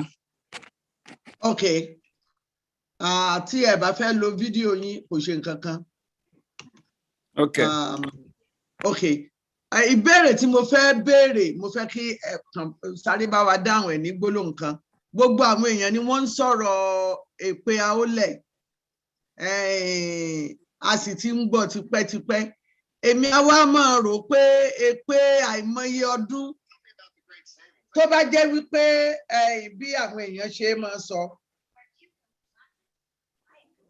Ẹ dákun, tí èèyàn bá ra ata sílé bí ata ṣe gbóná tó, tí ata bá pẹ́pẹ́ pẹ́ tó ń lọ ọdún mẹ́wàá péré àwọn eléèbó ní yóò ti lose potency ẹ̀ èyí ò ní pé àtàwọn ò ní ta mọ́ èpè tí wọ́n wá ti ṣẹ́ láti ọdún yìí èpè àólẹ̀ tó bá jẹ́ ṣé kò yẹ kó tí lose potency ẹ̀ ni kí ló dé tí gbogbo wa ṣì ń dárúkọ èpè àólẹ̀ kí là á ṣe tá a fi mú èpè ń balẹ̀ kí ló wà nínú bíbélì ṣé ìlú kan wà tí ègún ti bá wọn ṣé ègún ni àbí àkànrí nǹkan wí ni ẹ ṣeun ẹ bá wa sọ ní ṣókí.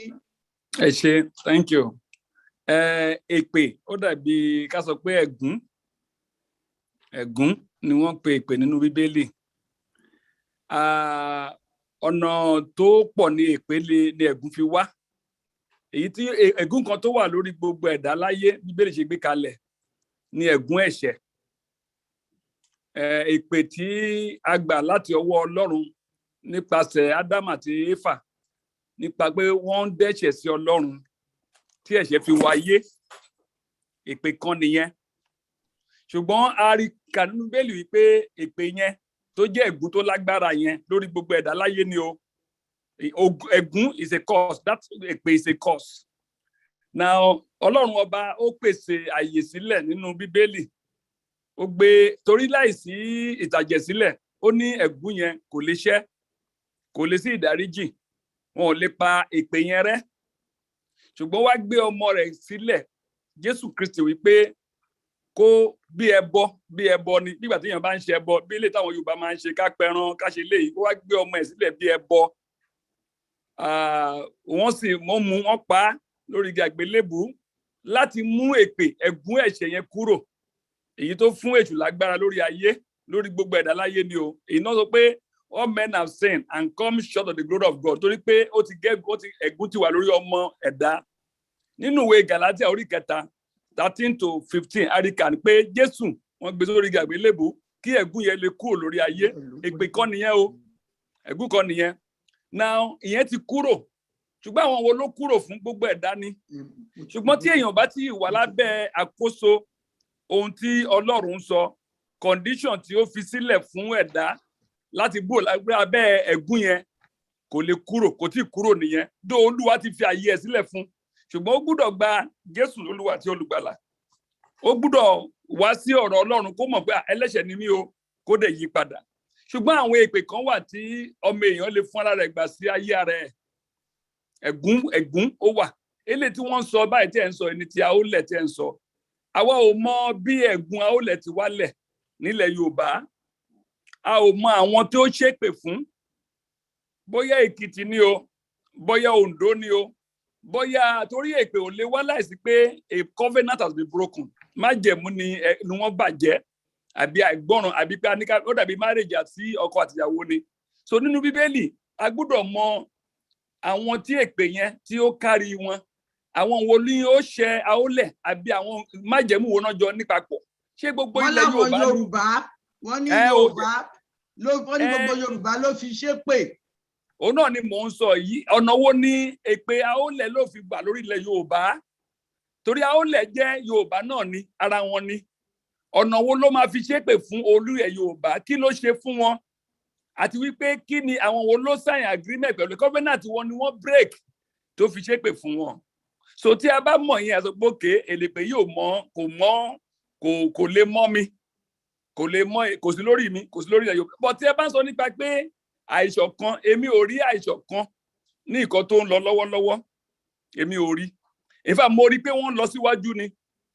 Èmi ò rí àìṣọ̀kan nǹkan tó ń gbé pé bóyá wọ́n lè pè lára wọn ni kíni. Tẹ́ bá gbà mí láàyè nípa ti nǹkan tí mo rò pé mo mọ̀ pé ẹ wá láti wá fi ṣe àtúnṣe fún àwọn pé bóyá wọ́n ń jà. Èmi ò rí pé tẹ́ bá gbọ́ nǹkan tí Mọ́gàjí sọ, tẹ́ bá gbọ́ nǹkan tí àwọn Mr. Dípọ̀ kan sọ àtàwọn amòye tó wà ń bẹ̀ yẹn, ẹ rí pé wọ́n sì ń lọ síwájú ìkan náà ni. They are still on the agitation and they are still moving forward. Wípé ẹnìkan kúrò just like bóyá Mr. George ó kúrò níbi kan doesn't mean that Yorùbá agitation is not moving forward. No, kò dẹ̀ mí pé bóyá ìpè yẹn ń jà lọ rárá o, because they are just a person. Wọ́n kàn jẹ́ individuals in Yorùbá land ni. They are not the whole summation of Yorùbá land. They do not even represent the whole of Yoruba land. So we cannot say because someone is leaving Àwọn méjì mẹ́ta kan jà pé wọ́n wá ní problem pé so Yorùbá gbogbo ti rárá kò rí bẹ́ẹ̀. Gbogbo ìlú tí àwọn èèyàn bá nínú ìjọ ní ministry wọ́n máa ń kọ́ wa ní kinní kan tí wọ́n bá ti choose ẹnìkan pé olórí ó lè má ju gbogbo àwọn tó wà níbẹ̀ ní church ni mo sọ yìí o níbi tí mo ti kẹ́kọ̀ọ́ tó bá sọ pé ẹni báyìí lólórí o gbogbo pátápátá ló máa support ẹ̀ torí a ti mọ ibi tí gbogbo wa ń lọ tó bá ní nǹkan tó ń ṣe akọ̀ máa sọ̀rọ̀ report ẹni a ò lè kúrò níbẹ̀ but by and large I would like to say this about Yorùbá agitation nǹkan tí mo fi wá síbí tó wù mí nígbà tí wọ́n invite mi ni pé mo like àti sọ nǹkan tí mo gbọ́ lẹ́nu Olúwa nípa Yorùbá nation àti other nation tó wà ní Nàìjíríà mo dẹ̀ rí pé àwọn àdúrà wọn ló fà á tí gbogbo àwọn tí ẹ ń sọ yìí tí wọ́n fi wá sórí pẹpẹ iṣẹ́ tí wọ́n ń ṣe yìí àti Afẹ́nifẹ́re o àti OPC o àti World Congress mo rí pé àwọn iṣẹ́ kan lọ́lọ́run ń ṣe tàbí rí wọn níbẹ̀ tí yóò bá dẹ̀ mẹ́ni tó rọrùn níṣẹ́ ó lè máa wò bẹ́ẹ̀ ni pé nǹkan ò work. In August 2012, August 12, 2012, Olúwa sọ̀rọ̀ kan ó dẹ̀ jẹ́ ká rí ìmọ̀ kan nípa jíjáde Nàìjíríà. Ó fi hàn wá àwọn kan wọ́n pè wọ́n ní world leaders. Wọ́n wà nínú yàrá kan tí wọ́n kóra wọn jọ wípé pé Nàìjíríà ò lọ síwájú àti pé gbogbo àwọn tó wà ní ìlú yẹn wọn ò gbádùn wọn mọ́ pé jẹ́ kí wọ́n máa lọ tiwọn. Nínú họ́ọ̀lù yìí họ́ọ̀lù tí àwọn world leaders gádàjọ mi ò mọ nǹkan tó bá wọn débẹ̀ o that was August 12, 2012 nígbà yẹn nǹkan ò tí ì lebélé yìí àwọn ò dẹ̀ tí ì gbọ́rọ̀ Ìgbòho àti ẹ̀ tí ì gbọ́rọ̀ àwọn Afẹ́nifẹ́re débélé àbí àwọn kò tí ì sí World Congress báyẹn nígbà yẹn ṣùgbọ́n a wá rí i pé Yorùbá làwọn ìlú tó kọjá nínú họ́ọ̀lù yẹn Yorùbá wọ́n dẹ̀ sọ níbẹ̀ pé àwọn Yorùbá ti ní structure wọn sílẹ̀ o àwọn náà kọ́ fún ní ìwé ìdádúró wọn ní 12 of August 2012 èyí tó Ọlọ́run fún wa nígbà yẹn táwa ń gbà ní ministry then again nígbà tó wá lọ síwájú sí in 2014 ni wọ́n kó àwọn wàhálà àwọn apànìyàn àwọn ẹranko ìsígboro tí wọ́n ti sọ fún wa síwájú tí a ti ń gbàdúrà lọ́dọ̀ tiwa ká tó máa rí tó ń ṣẹlẹ̀ ní 2017, 18, 19 wọ̀nyí ṣùgbọ́n ní ọdún 2019 August 23rd Olúwa tún bẹ̀ wá wò ó tún sọ fún wa pé ó ní kẹ́ wò ó pé ìlú yìí ó pé àwọn ìlú méje máa jáde níbẹ̀ ẹ̀yà méje ló máa jáde ní Nàìjíríà ó sọ fún wa àwa ní báwo ló ṣe fẹ́ ṣe Olúwa ó ní àwọn kan ń ṣiṣẹ́ yẹn lọ́wọ́lọ́wọ́ kó lè jáde pé wọ́n máa jáde èèyàn bí ìlú méje àmì ẹ̀yà méje ló máa jáde ó kéré jù méje ló máa jáde nílùú náà that was August 23rd, 2019 so èmi kà sí pé àdúrà ló gbà tá a fi ń gbọ́ nípa Yorùbá World Congress àdúrà ló gbà tá a fi ń gbọ́ nípa Afẹ́nifẹ́re àdúrà ló gbà tá a fi ń gbọ́ nípa whatever party organization tó wà nípa tó láti jẹ́ ọmọ èèyàn Yorùbá tó yẹ pé focus wọn ni pé kan dá dúró àwa kà sí pé àdúrà gbà àwa ò rí pé bóyá ogun kan àbí ẹgún kan ń jà níbẹ̀ àwa rí pé àdúrà táwa ń gbà ní kọ̀kọ̀ ló ń ṣe ìgbà tí wọ́n fẹ́ gbé Ìgbòho jáde ẹ jẹ́ kí n sọ ní gbangba on the 18th of 2020 December Olúwa bẹ̀ wá wò lórí òkè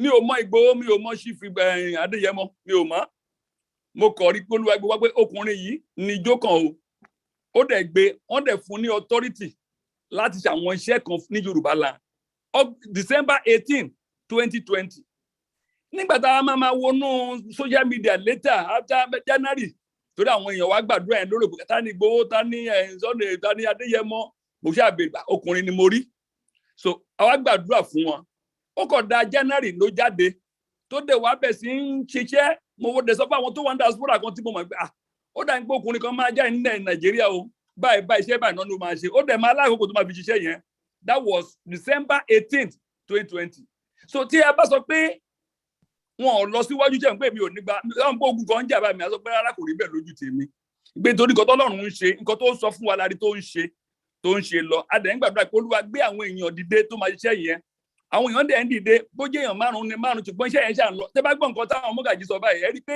àwọn náà ń ṣiṣẹ́ tí wọ́n ń lọ síwájú. ẹ ṣeun adúpẹ́ pásítọ̀.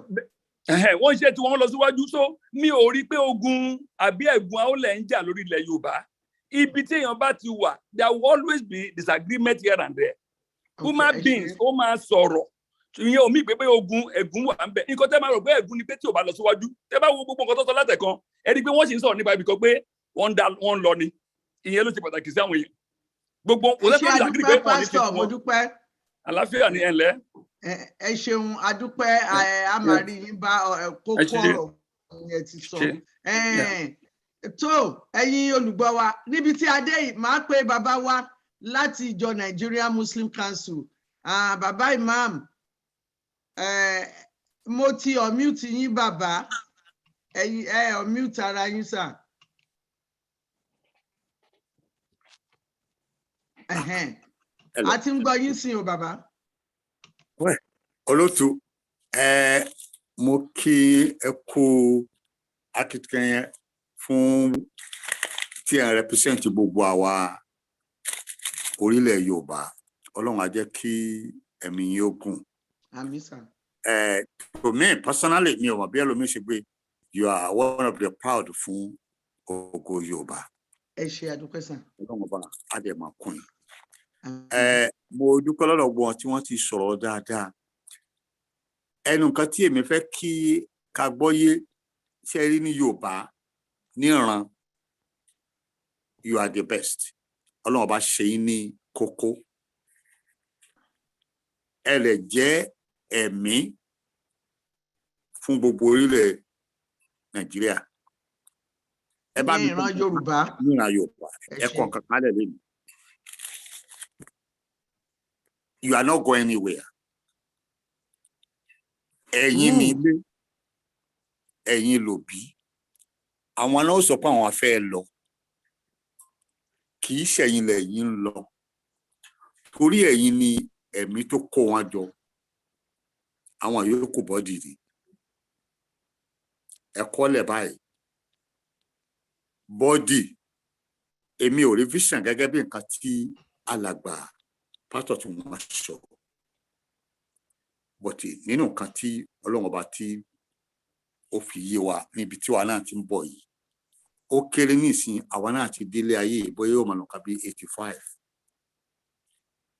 Kalẹ̀ tí ń wà gbogbo nǹkan tí ó ń ṣe láti àsìkò bàbá wa Awólọ́wọ̀ títí dé ní. À ń rí gbogbo àwọn mistake àṣìṣe tiwa. Pẹ̀tẹ́ bá gbogbo ẹ̀ náà ó ń fi kọ́ wa lẹ́kọ̀ọ́ ni. Bọ́tí kìíní kan ni Ọlọ́run fi jàrábà àwọn ọmọ Yorùbá. Ó ní pé ní fóldà wa, fáìlì wa, ilẹ̀ òkèèrè láti máa lọ kọ́ tiwọn. Tinú ilé wa, oúnjẹ wa ti tó wa jẹ, omi wa tó wa mu, ṣùgbọ́n a ò pọ́nlé, àwa ń wá ti òkèèrè. Tòkèèrè yẹn ní máa wá ń ba inú wa jẹ́. Ẹ má ní mo ṣe bí òwe. So ìyẹn ni ká wò ẹ gbogbo àwọn ẹgbẹ́ tí wọ́n ti sọ̀rọ̀ lọ títí báyìí. Only one thing tí ẹ bá padà sí ọ̀rọ̀ tí ọ̀gbẹ́ni wa Amálẹ́gbẹ́ Lateef tó sọ ẹni tó bá ti wà lórí ìjókòó níjọ́ náà nígbà tá a ti bẹ̀rẹ̀. Ó sọ̀rọ̀ kan between Yorùbá àti Alliance. Èmi tí mo mú àìdíà ẹ̀wà níjọ́ náà lọ ni tí mo sún bàbá Bálígẹ̀sì. Mo ní nǹkan tá a nílò fún Yorùbá ṣe rí leadership yẹn ì máa ní bí Ọlọ́run bá ṣe gbé fẹ́ẹ̀dá kọ̀ọ̀kan. Mo ní ìdí leader of each organization tó wà ní Amẹ́ríkà. Èmi ni Ògbómọ̀ṣọ́ ni, èmi ni Ìbàràpá ni. Ṣe rí àwọn leaders yẹn ni ẹ kó jọ ká wá fi fọ́ọ̀mù àwa Yorùbá. Mo ní bọ̀tì ìṣọ̀kan Yorùbá yìí tí ẹ mú individually ní street nǹkan kan wọ̀nyí. Mo ní àwọn táwọn wí tán bá wá àwọn kan máa wá fight fún feeling tiwọn ni because mo ṣẹ́ẹ̀kì wọn. Mo rí inú ara wọn tó jẹ́ pé ní ìfihàn ọmọ àlò wọn ń pè wọ́n pé kán wá dá sí. Mo lẹ́ni tí ọmọ Ìbàdàn bí Ìbàdàn á ń pè tó dá sí tó wá ní o fẹ́ lọ lead Yorùbá ṣọ̀kan. Mo ní èmi ò lè gbà ní leader o. Ìrẹ́ tí ọmọ Ògbómọ̀ṣọ́ tàn ń pè ẹ́ pé àwọn fẹ́ ṣe nǹkan fún ìlú àwọn tó ní wọn ò bá yín ṣe. How could be to be a leader fún wa ní òkè yẹn? Ibi tí Alliance ṣe bẹ̀rẹ̀ nìyẹn. Mi ní lọ pípọ̀ ń bẹ̀. So kí n wá padà sí ti èyí tí olóòtú tí ẹ sọ pé bóyá àbí èpè tí wọ́n ti ṣẹ́ni tó Ọlọ́run bá dáa púpọ̀ jù. Lórí gbogbo àdúrà yìí bí pé náà bá tiẹ̀ wà bóyá wà níjọ́ náà lọ́hùn àmọ́ kò ṣe pé mọ́ níṣẹ́. Àwa ni ká ṣẹ̀kí ara wa wò. bá a bá ṣe fẹ́ Amẹ́ríkà ní bó bá ṣe tẹ́ bẹ́ẹ̀ díẹ̀ náà ló máa bá tí a bá rẹ̀dí láti ṣe ìdílé ni a ṣe ìdí but ìkànnì ẹ má fẹ̀mí sí pé Yorùbá fẹ́ lọ tẹ́ ẹ bá lọ lọ́dọ̀ ta fẹ́ lọ because ẹ̀yin lẹ̀mí ẹ̀yin ní kókó ẹ̀yin ìpìlẹ̀ àwọn tá a wí wọ́n á wá jọ ẹ̀yin ìpìlẹ̀ gbogbo ẹ̀yin tí ẹ jẹ́ ẹlẹ́kọ̀ọ́ tẹ́ bá wò dáadáa ẹ̀yin gan ni wọ́n ń bẹ̀rù láàárọ̀ ọjọ́ ẹ̀yin ìpìlẹ̀ àwọn ẹ̀yin kájú déédéé Yorùbá fẹ́ lọ níbo Yorùbá lọ ifi àwọn tí a jẹ́ the first colonel tí wọ́n bá wa ṣe bí ọ̀dọ̀ yín náà ti bẹ̀rẹ̀ ẹ̀yin gan-an pè ní lílu ẹ̀yin níjọ pàtàkì rí i pé ní you are too much very intelligent ìyẹn ní gbogbo ìtàn ṣe ẹ jẹ́ ká respect ara wa Ọlọ́run fún wa ní dáadáa ẹ jẹ́ ká mú dání. Ẹ ṣeun. ẹ wà àpèjúwe wọn bàbá wa Adébóyè nínú gbogbo àwọn alàgbà kọ́ńtà wa ń bí mo respect wọn dáadáa for one thing bẹ́ẹ̀ mi sì máa wọn kan yàtọ̀ ẹ̀mí tí ẹ bá bí mo ṣe study bàbá yìí ó ní ẹ̀mí fún ọmọ ẹ̀dá period ó lẹ́mìí dáadáa fún ọmọ tí ó bá dé bí mo ṣe ń rí wọn yìí distinguish láti lára ẹ̀dá kan wẹ́dà òun ṣàwùṣà oṣù kìíní ni ó ti o tí ẹ bá wo bẹ̀ ibi tí ẹ bá wá bí pé wáì ẹ wo ẹni tó ń jẹ́ ìyàwó wọn kì í máa ṣe Yorùbá kì í ṣe ara gbọ̀ngàn kì í ṣe bẹ́ẹ̀ ni kì í ṣe ìṣọ̀yọ́ be able to live together tó jẹ́ gbogbo èèyàn láyé báyìí ẹ máa wò àti ẹ bá family wọn wàláì you'll be happy because ó fi òdodo ọmọ ènìyàn bá àyàn lò kò pé ẹ ṣe bí Áfíríkà Amẹ́ríkà ni nígbà tó ṣe ti gba PhD tó kó ti dànù never so irú àwọn èèyàn bẹ́ẹ̀ èmi máa respect wọn irú àti àlefi bíìlì aṣíwájú nìyẹn so ẹjọ́ torí Ọlọ́run ọba gẹ́gẹ́ bí èmi ṣe gbọ́ àyè ìwádé èyí tẹ́ jẹ́ Yorùbá ẹ jẹ́ ká dúró you are not go anywhere àárín wa ni ká tún ṣe àwọn náà ò lọ fún God bless you. Ẹ ṣeun kẹ́ pẹ́ fún wa o bàbá ẹ ṣeun tó ẹnjìnìà Tajudeen ó yá ẹ sọ̀rọ̀ a fẹ́ kó gbá ńlẹ̀ ẹ unmute ara yín. Ẹ ṣeun ìyá wa ṣe ti ń gbọ́ mi. A gbọ́ yín dáadáa. Ẹ ṣeun gan fún ètò tí a gbé kalẹ̀ lálẹ́ yìí inú mi dùn lọ́pọ̀lọpọ̀ wípé ó máa fún ọ̀pọ̀lọpọ̀ láti lè sọ máìndì wọn síta. Lórí ọ̀rọ̀ Yorùbá yìí kò síbi kankan tá à ń lọ a mọ̀ pé tá a bá gbà kò síbi we like it or not it has to happen. Mo wá fẹ́ fi àsìkò yìí rọ ọ̀pọ̀lọpọ̀ gbogbo wa àwọn tó ń fi ọ̀rọ̀ jàǹgbára ìgbowó kan lọ jáwọ́ ń bẹ̀. Àwọn tó dẹ̀ ń torí ipò tó jẹ́ pé orúkọ èèyàn náà ń bàjẹ́ tó jẹ́ pé easily náà máa ń kọ orúkọ wọn máa kọ̀wé wọn á kọ kíní wọn á máa pè káàkiri kan lọ stop ẹ̀ torí àwọn náà lọ́mọ wọn níyàwó. Gbogbo àwọn tó dẹ̀ wá ń díẹ̀ tán ń ṣe láwọn bàbá gan láwọn àgbàlagbà inú ẹgbẹ́ gan tá a máa ní kán ṣàtúnṣe tí wọ́n máa kọ̀ láti ta ṣàtúnṣe ẹ jẹ́ kan lọ change ìwà wọn. Àwọn tó dẹ̀ ń fi nǹkan míì náà tó fi ń di ojú àwọn bàbá yẹn simply because wọ́n rí pé àgbàlagbà ni wọ́n ẹ jọ kí gbogbo wọn náà kan tọwọ́ ọmọ wọn bọ̀ṣọ. Yorùbá kò ti fi di ṣíṣe o ẹ ṣeun gan ìyá mi ẹ ṣeun gan. Alàgbà Tajudeen Adigun inú mi dùn fún ọ̀rọ̀ tí ẹ sọ yìí ẹ ṣeun adúpẹ́ ojú òní tì yín ní tẹ ọ̀rọ̀ owó yín èmi ó pè yín a máa sọ àtúnṣe ìwádìí lọ sísàlẹ̀ dáadáa. Yorùbá Gbode ń ṣe investigative journalism nígbà tí ó bá yẹ ká ṣe a lè ṣe láàrin gbogbo èèyàn ẹ ṣeun adúpẹ́ o. Òjíṣẹ́ ẹ béèrè ìbéèrè yín nísìn a fẹ́ kó gbálẹ̀ àti lo wákàtí 4. Ẹ ṣeun o ìbéèrè mi ò pọ̀ iṣẹ́ àwọn bàbá náà ni èyí ní pàápàá jùlọ èmi nígbà pé bàbá Ayílóge wọ́n máa fún mi ní èsì tó dáa fún ìbéèrè yìí. Ṣé Aólè wa jẹ́ ọba Àjẹ̀bú ni àbójọ́ ọba Àjẹ̀ṣà? Ṣé ọba Oǹdó ni Aólè ni àbí ọba Ọ̀wọ̀ ọba wo ni a ó lè jẹ gangan tó fi lè lẹ́tọ̀ọ́ àti pèdè lóun fẹ́ bẹ̀rẹ̀ sí ní sọ ọ̀rọ̀ ìṣì kan fún Yorùbá ṣé bí èèyàn lásánlàsàn ní a ó lè ṣe bí wọ́n fi jọba ní bàbá yìí lóge ẹjọ́ ẹ fún wa ní èsì béèrè yìí sà torí. iṣẹ́ yìí náà nígbàgbọ́ nínú èpè àólẹ̀ bàbá yìí lóge. ẹ túra yín lẹ̀ èmi ti tún yín lẹ̀ o. Ada fún ta ló béèrè question yẹn gan. Òjíṣẹ́ ìṣẹ̀dálẹ̀ ni o. Òjíṣẹ́ ada fún ó ti rúwé dé o. Now ẹ jẹ́ ká sọ báyìí. Mo pe ọ̀rẹ́ mi kan gbogbo yín ló mọ̀ bẹ́ẹ̀ máa forúkọ bò láṣìírí. Bàdà ẹ̀yin Yorùbá olówó òjè Yorùbá. Kí ló mí Yorùbá mọ̀ pé ó ní àwọn Ọ̀yọ́ náà ń jẹ́ Yorùbá kì í ṣe gbogbo wa. Mo tún pè ẹnìkejì ẹgbọ́n ẹni sùúrù sí ìkan tí mo sọ. Mo tún pè èèyàn míì pé ẹ̀yin ọmọ Oòduà olówó oúnjẹ ọmọ Oòduà olóòdùà bá àwọn bàbá ńlá tòun olóbalẹ̀ Yorùbá àwọn èèyàn wà nílẹ̀ Yorùbá. So tí ẹ̀yin Yorùbá mo fẹ́ sọ fún yín lénìí pé a máa ṣèpàdé kì í ṣe gbogbo èyí tá à ń sọ ìyẹn ló kàn fi ń dùn mí. Àwọn ìṣe àwọn kì í ṣe ọ̀rọ̀ tó máa gbogbo nǹkan tá à ń sọ yìí ibo tá bá tiẹ̀ dé nation tiwa a ṣẹ̀ lọ máa jókòó tá máa túṣà. káyọ̀ ọmọ ọkọ káyọ̀ máa lè.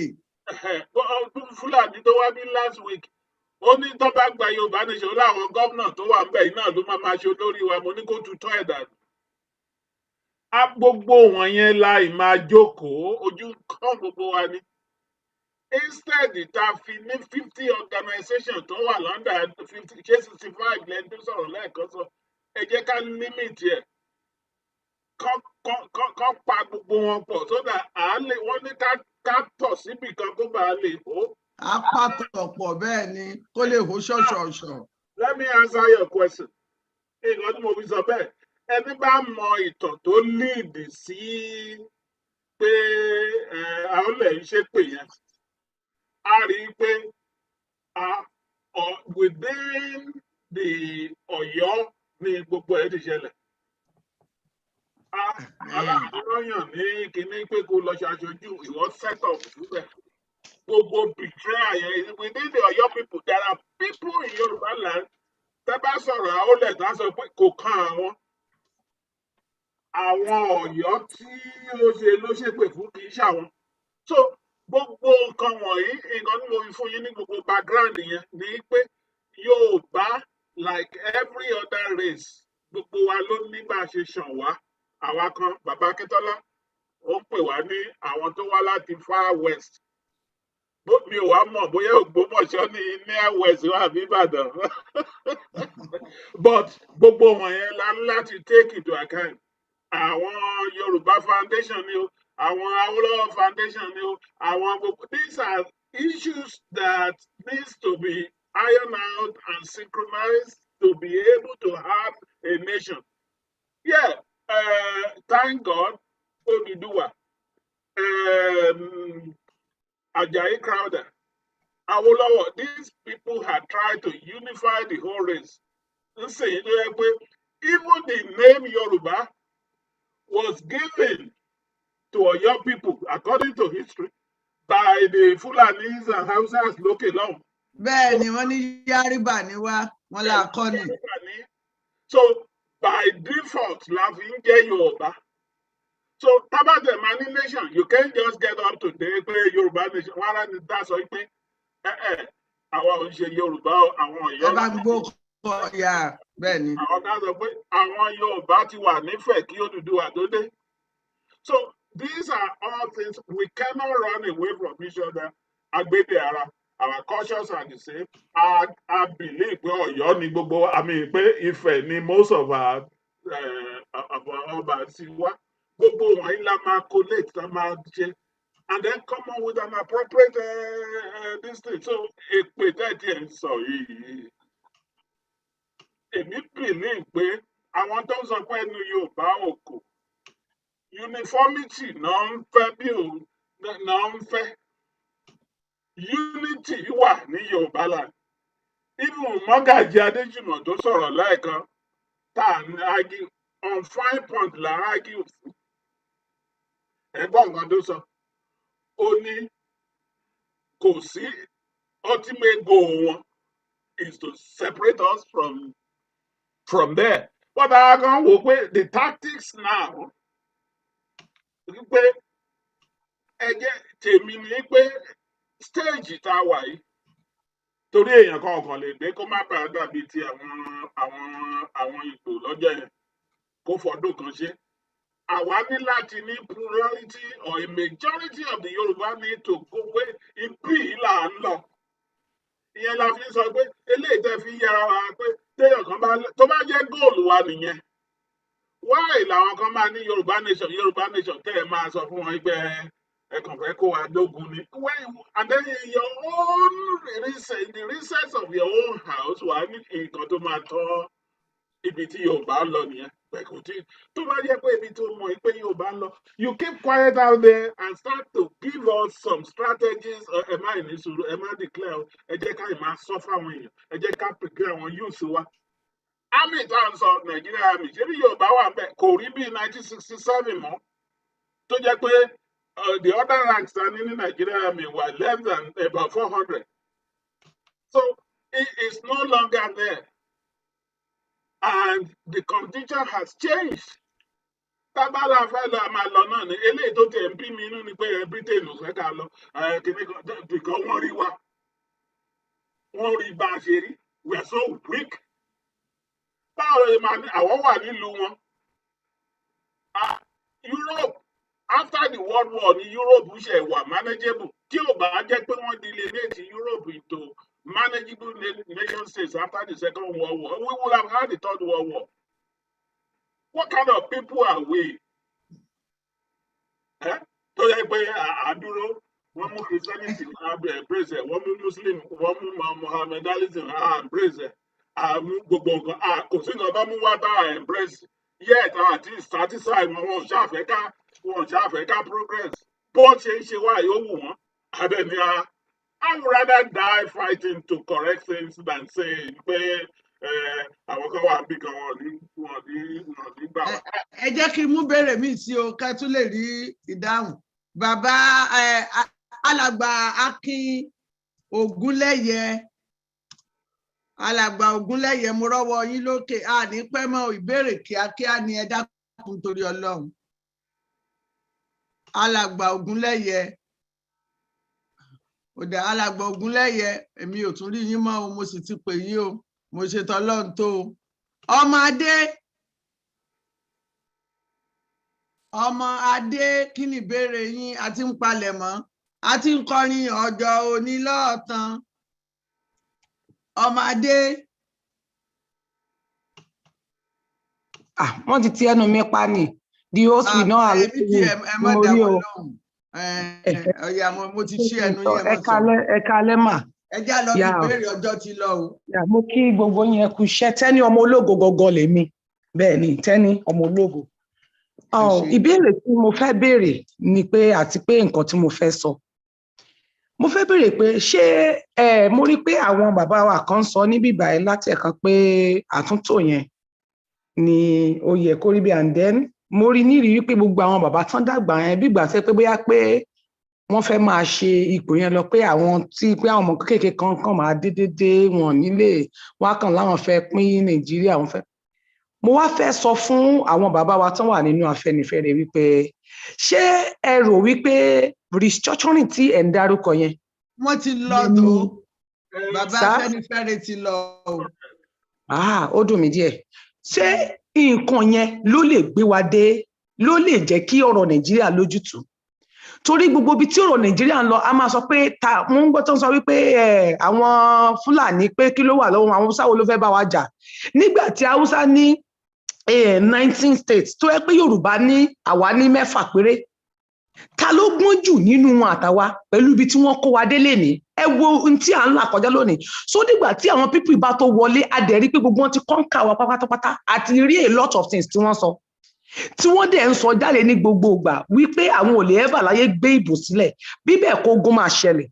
a dẹ̀ sí ń support wọn wípé ẹ̀yin kan ṣàjẹ́ ká ṣe àtúntò kí ló dé tí àkókò sọ ní ìṣàkátàpàrà là ń sítọ́ bó bá lè jomi kó somi tó bá lè ṣèjẹ́ kó ṣèjẹ́ kí ló dé tí àwọn bá yóò kúkú la ọ̀gán wípé kí Yorùbá dá dúró láàyè tiẹ̀ ká máa bá tiwa lọ because àwọn people yóò ready láti ṣe nǹkan tán fẹ́ yẹn ń táwọn ń bẹ̀bẹ̀ fún yẹn tí wọ́n ń pariwo fún wọn. ẹ ṣeun ẹ ṣeun àlàyé yín wọlé ẹ jẹ́ kí n mú ìbéèrè míì tí mi ò ṣe pẹ́ lórí ìbéèrè yẹn ni pé ọ̀rọ̀ yín àlàyé yín ó wọlé ó sì mọ̀gbọ́n wá ṣùgbọ́n ẹni tẹ́ ẹ dojú ìbéèrè nǹkan wọ́n ti lọ ṣùgbọ́n ẹ̀yin èèyàn ìfọwọ́sowọ́pọ̀ ẹgbẹ́ là ń sọ̀rọ̀ lé lórí ìbéèrè òpọ̀ lórí èmi ọ̀mọ̀ bóyá ẹ̀fẹ́ káwọn ẹgbẹ́ fọwọ́sowọ́pọ̀ ni o divine neuropsychiatrist. Hello. Èmi nìyẹn o, ẹ kúrọ̀lẹ́. Kí ló kọ yín gangan ẹ dákun tẹ́lẹ̀ tó kọ yín fún wa? Dr. Bello. Oh, Dr. Bello, okay. So nǹkan tí èmi kàn fẹ́ sọ briefly ni pé a dúpẹ́ lọ́wọ́ àwọn tó ti ń ja ìjà yìí fún so many years. So and another comment ni pé anybody tó bá máa believe in this stupid ìjà olè should not be taken seriously. What we are in 2021 for goodness sake. Ẹ jọ̀ọ́ ẹ má jẹ́ ká sọ̀rọ̀ ìpè yìí mọ́ Ìjẹ̀ṣà ni mí kò sẹ́ni tó ṣépè bí Ìjẹ̀ṣà ń gba some of the most successful people in the world, okay? And my question is to all these people that came, what are we doing now to bring all these groups together? Because this is very important. So thank you very much. That is going to be the next thing that we are going to work on. All the peoples, tí wọ́n ọ̀pọ̀lọpọ̀ àwọn èèyàn lápè tí wọ́n ò wá lórí eléyìí náà ẹ má gbàdúrà kọ́lọ́ndé á lè mú wọn together. Torí ńgbà tí àwọn èèyàn bá kágídí borí bí mọ́ṣínì Ìgbò tí nǹkan ò lọ tá a sì ní ẹ máa bọ̀ kí kálukú ó sọ tẹnu ẹ̀ ó wá jẹ́ pé ojú kan náà ni bá a bá jà ṣé kò yẹ ká tún rẹ́ mọ́ ni àbí nípa ti ọ̀rọ̀ Awólẹ̀ èpè abiyamọ ni èpè abiyamọ ò ẹ máa ràn wá o kò ràn wá kò sì ṣẹlẹ̀. Ẹ ṣeun o dókítà ẹ jẹ́ kí n tún Prince Adéwálé JP ẹ béèrè yín ní ṣókí àti fẹ́ máa lọ. Ẹ ṣé ìyá mi ẹ ṣé actually ìbéèrè mi lọ sí ọ̀dọ̀ àwọn èèyàn méjì but bàbá wa Akínọlá nìkan ló ṣẹ́kù àwọn bàbá Afẹ́nifẹ́re wọn. ẹ béèrè inú mi dùn bẹ́ẹ̀ ṣe fẹ́ bí wọ́n. Ìbéèrè mi lọ sọ́dọ̀ bàbá Akínọlá ẹ̀ka alẹ́ bàbá fífi ìwé sílẹ̀ yín ó wà disappointed ẹ̀dẹ̀ gbomijé lójú mi seriously because ẹ̀yin ni number one tẹ́kọ́ declare Odùduwà nation ní ọgbà lẹ́gbẹ̀ẹ́ ilé wa ní Acme and I be follow you and I love you àti sọ̀rọ̀ so many times in the past. Now àwọn accusation tẹ́ fi reason tẹ́ fi kúrò ní ìlànà èmi believe pé kò ṣe directly sí ọ̀dọ̀ bàbá because position yín ní ìlànà number 3 ni lẹ́yìn bàbá ns sí bàbá tó jẹ́ chairman which is Professor Wálé Adéníran the next position ẹ̀yin ni which is general secretary. Now ǹjẹ́ ó possible kẹ́ lè ṣe àtúnṣe kẹ́ padà sí ìlànà ẹ ṣé. Architect Akínọlá mi ìmọ̀rí yín mọ̀. Oh no. Ṣé wọ́n ti lọ ní? Architect Akínọlá. Mẹ́rin o. Èmi ò rí wọn o, ó dáa. Èmi ò fi béèrè ránṣẹ́ sí wọn. Yeah.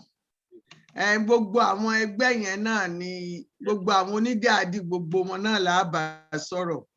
Okay. Ẹ ṣeun. Alàgbà Àtẹwọ́lógún.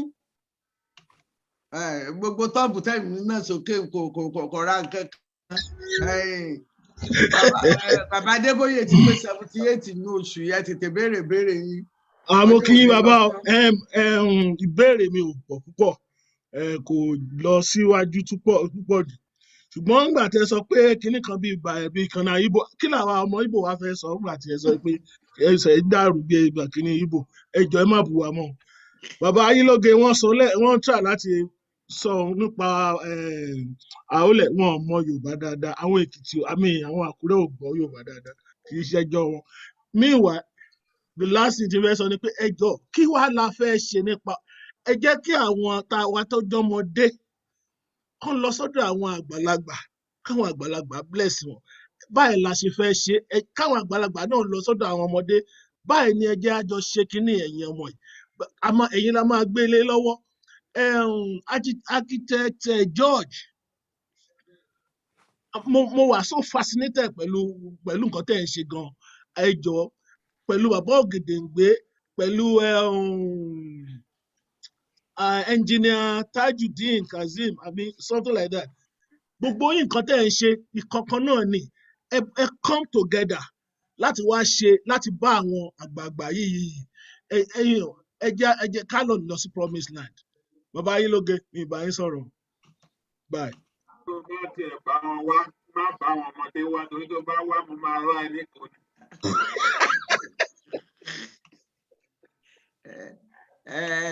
ẹ ṣe alàgbà Tẹ́wọ́lógún náà pera wọn ọmọdé ebo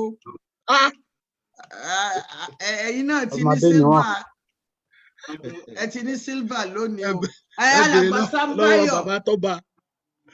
alàgbà Sambayo ẹ béèrè yìí ìbéèrè 3 péré ló kù tá a gbà sí ọjọ́ ti lọ ẹlò ẹ bá ti béèrè kan kò láǹfààní. wọn lẹ tú Sambayo lẹ. alàgbà Sambayo mo tún yín lẹ. ẹ ṣe mà n tẹ́mi kàn fẹ́ sọ ni pé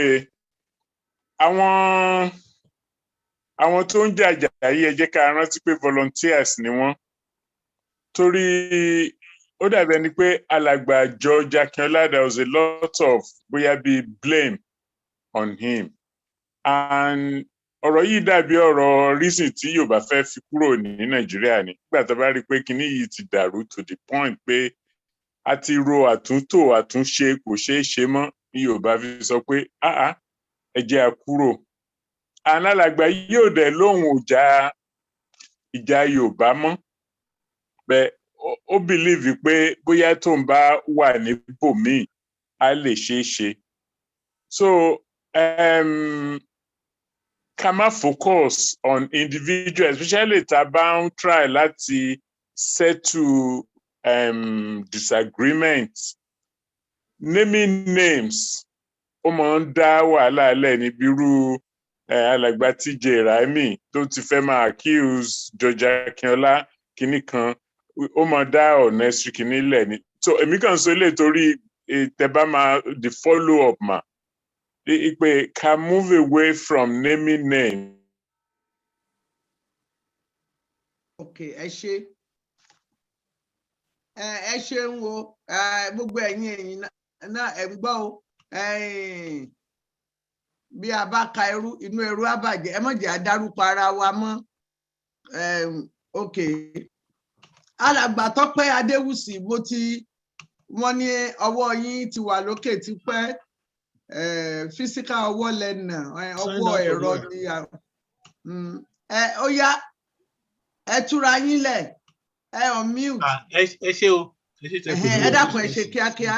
Ìjàmbá sí kékeré kọ́kọ́ tí mo fẹ́ sọ ni pé ọ̀rọ̀ àwọlẹ̀ ó máa ń bà mí jẹ́ tí bá ń gbọ́ ẹjọ́ tó yọ Ọlọ́run ẹ má jẹ́ ká tiẹ̀ sọ mọ́ ẹni tó bá ka history ló mọ̀ wípé àrólẹ̀ number 1 kì í ṣe èèyàn rí ok kì í ṣe èèyàn rí. ẹ tún ẹ ń bú òkú. kì í ṣe èèyàn rí. tó bá pẹ́ lóòótọ́ ló wá ṣe pé torí àti bẹ́ẹ̀. ó ṣe burúkú ìgbà tí bàbá ẹ̀ sọ pé kí wọ́n fòpin sẹ́rú ó kọ̀ ọmọ ọ̀dọ̀ wọn tó bá lọ sírìn àjò ó tà lẹ́rú ìyẹn làwọn aráàlú yẹn fi bínú tán fi bínú sí ìgbà tó dẹ̀ wá jọba àwọn ìlú tí mo ti gbàgbé details àwọn ìlú tó bínú sí yẹn ló bá gbógun tì wọ́n then orí ìwà báṣabàṣa bẹ́ẹ̀ yẹn ló ń hù tó ń pé nígbà tó dẹ̀ máa kú ó sọ pé òun ń ṣépè náà ẹ wo irú èèyàn bẹ́ẹ̀ yẹn kì í ṣèyàn rí ó fẹ́ nu ẹ̀ ṣépè ó kọ́ ẹ fẹ́nu ẹ̀ sọ̀rọ̀ lásán ni kò ní nǹkan kan sí pẹ̀lú ká máa jọra wa lẹ́nu pé èègùn àrólẹ̀ òun ló ń jà lórí wa kò jà lórí tèmi o kò jà lórí tèmi o mo lè ó dá mi lójú pé kò jà lórí yín kò lè jà lórí ẹni tó bá lọ́gbọ́n lórí ẹ jẹ́ ká fòpin sí ìbẹ̀rù tí ò make sense superstition lásán ni gbogbo yẹn ó fẹ́nu ẹ̀ sọ̀rọ̀ lásán ó kàn tutọ́ lásán ni lásán kò affect wa. ẹ ṣeun adúpẹ́ ẹ ṣeun adúpẹ́ ọjọ́ ti lọ èmi ò rí ọwọ́ kankan mọ́ tó alàgbà Amọ́lẹ́gbẹ́ ó dàbí ẹni pé àwọn èèyàn ti lọ alàgbà Amọ́lẹ́gbẹ́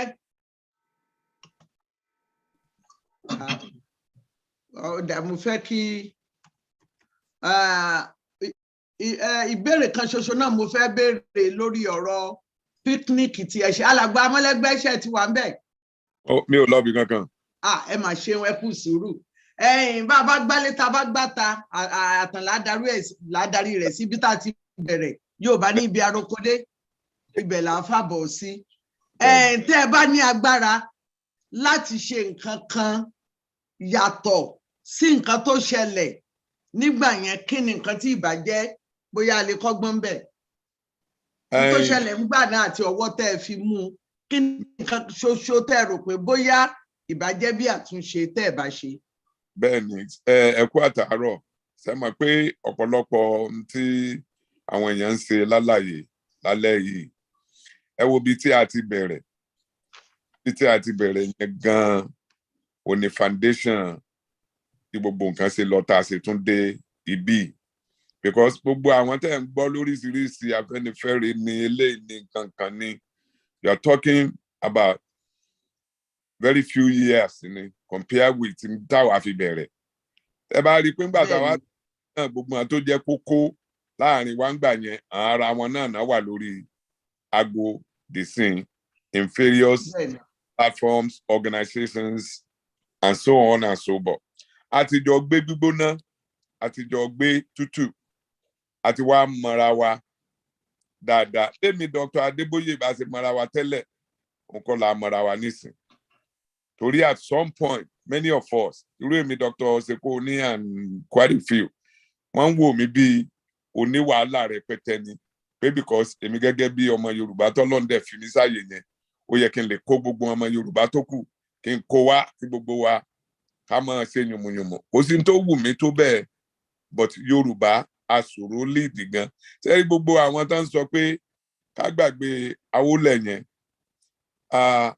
èmi ò ní the list of you guys mi ò dẹ̀ mọ some of you the list gbogbo superstition gbogbo wọ́n ṣe èèyàn kankan wọn yẹn àwọn tó mọ̀ mí dáadáa pé mi ì roko síbẹ̀ but ẹ bá wo the three main areas ìpè tán ní máa yẹn ṣẹ́ kò síbi tí ò sí nínú ẹgbẹ́ ọmọ Yorùbá till today mo wà lẹ́nu ẹ̀ bá ti ń sọ̀rọ̀ yìí till today whether it's real or not anitẹ́dọ̀ ò bá mọ disease kò sí bí bẹ́ẹ̀ ni gbogbo mẹ́tẹ̀ẹ̀ta tán sọ yẹn exactly the gbogbo ìtàn tí gbogbo àwọn ẹ̀gbọ́n àwọn bàbá wa ti sọ látàárọ̀ kò sí kankan tó ti dispute yẹn rather than kanito when the 21st century ẹ jẹ́ ká gbàgbé ìyẹn ò ṣiṣẹ́ kì í ṣe pé but until you are able to go to the nitty-gritty of those three areas they find the solution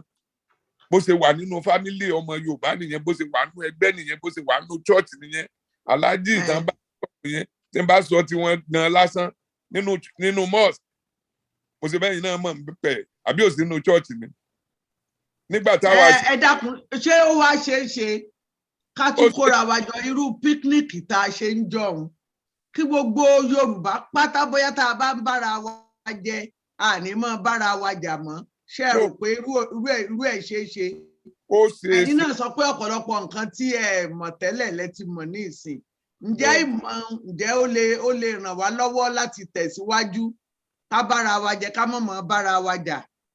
bẹ́ẹ̀ ni ó ṣeé ṣe kò sí nǹkan tí Ọlọ́run ò lè tún ṣe ṣùgbọ́n kí aṣọ Ọlọ́run náà ló máa wá láti mọ àwọn èèyàn náà ni Ọlọ́run máa rán. Ọlọ́run dẹ̀ wá ní ọ̀pọ̀lọpọ̀ àwọn èèyàn. Ohun tí kàn wá ń ṣe wá náà ni pé Yorùbá náà ti sọ pé láti pọ̀ jù ìmọ̀ pa ọlọ́gbọ́n ni.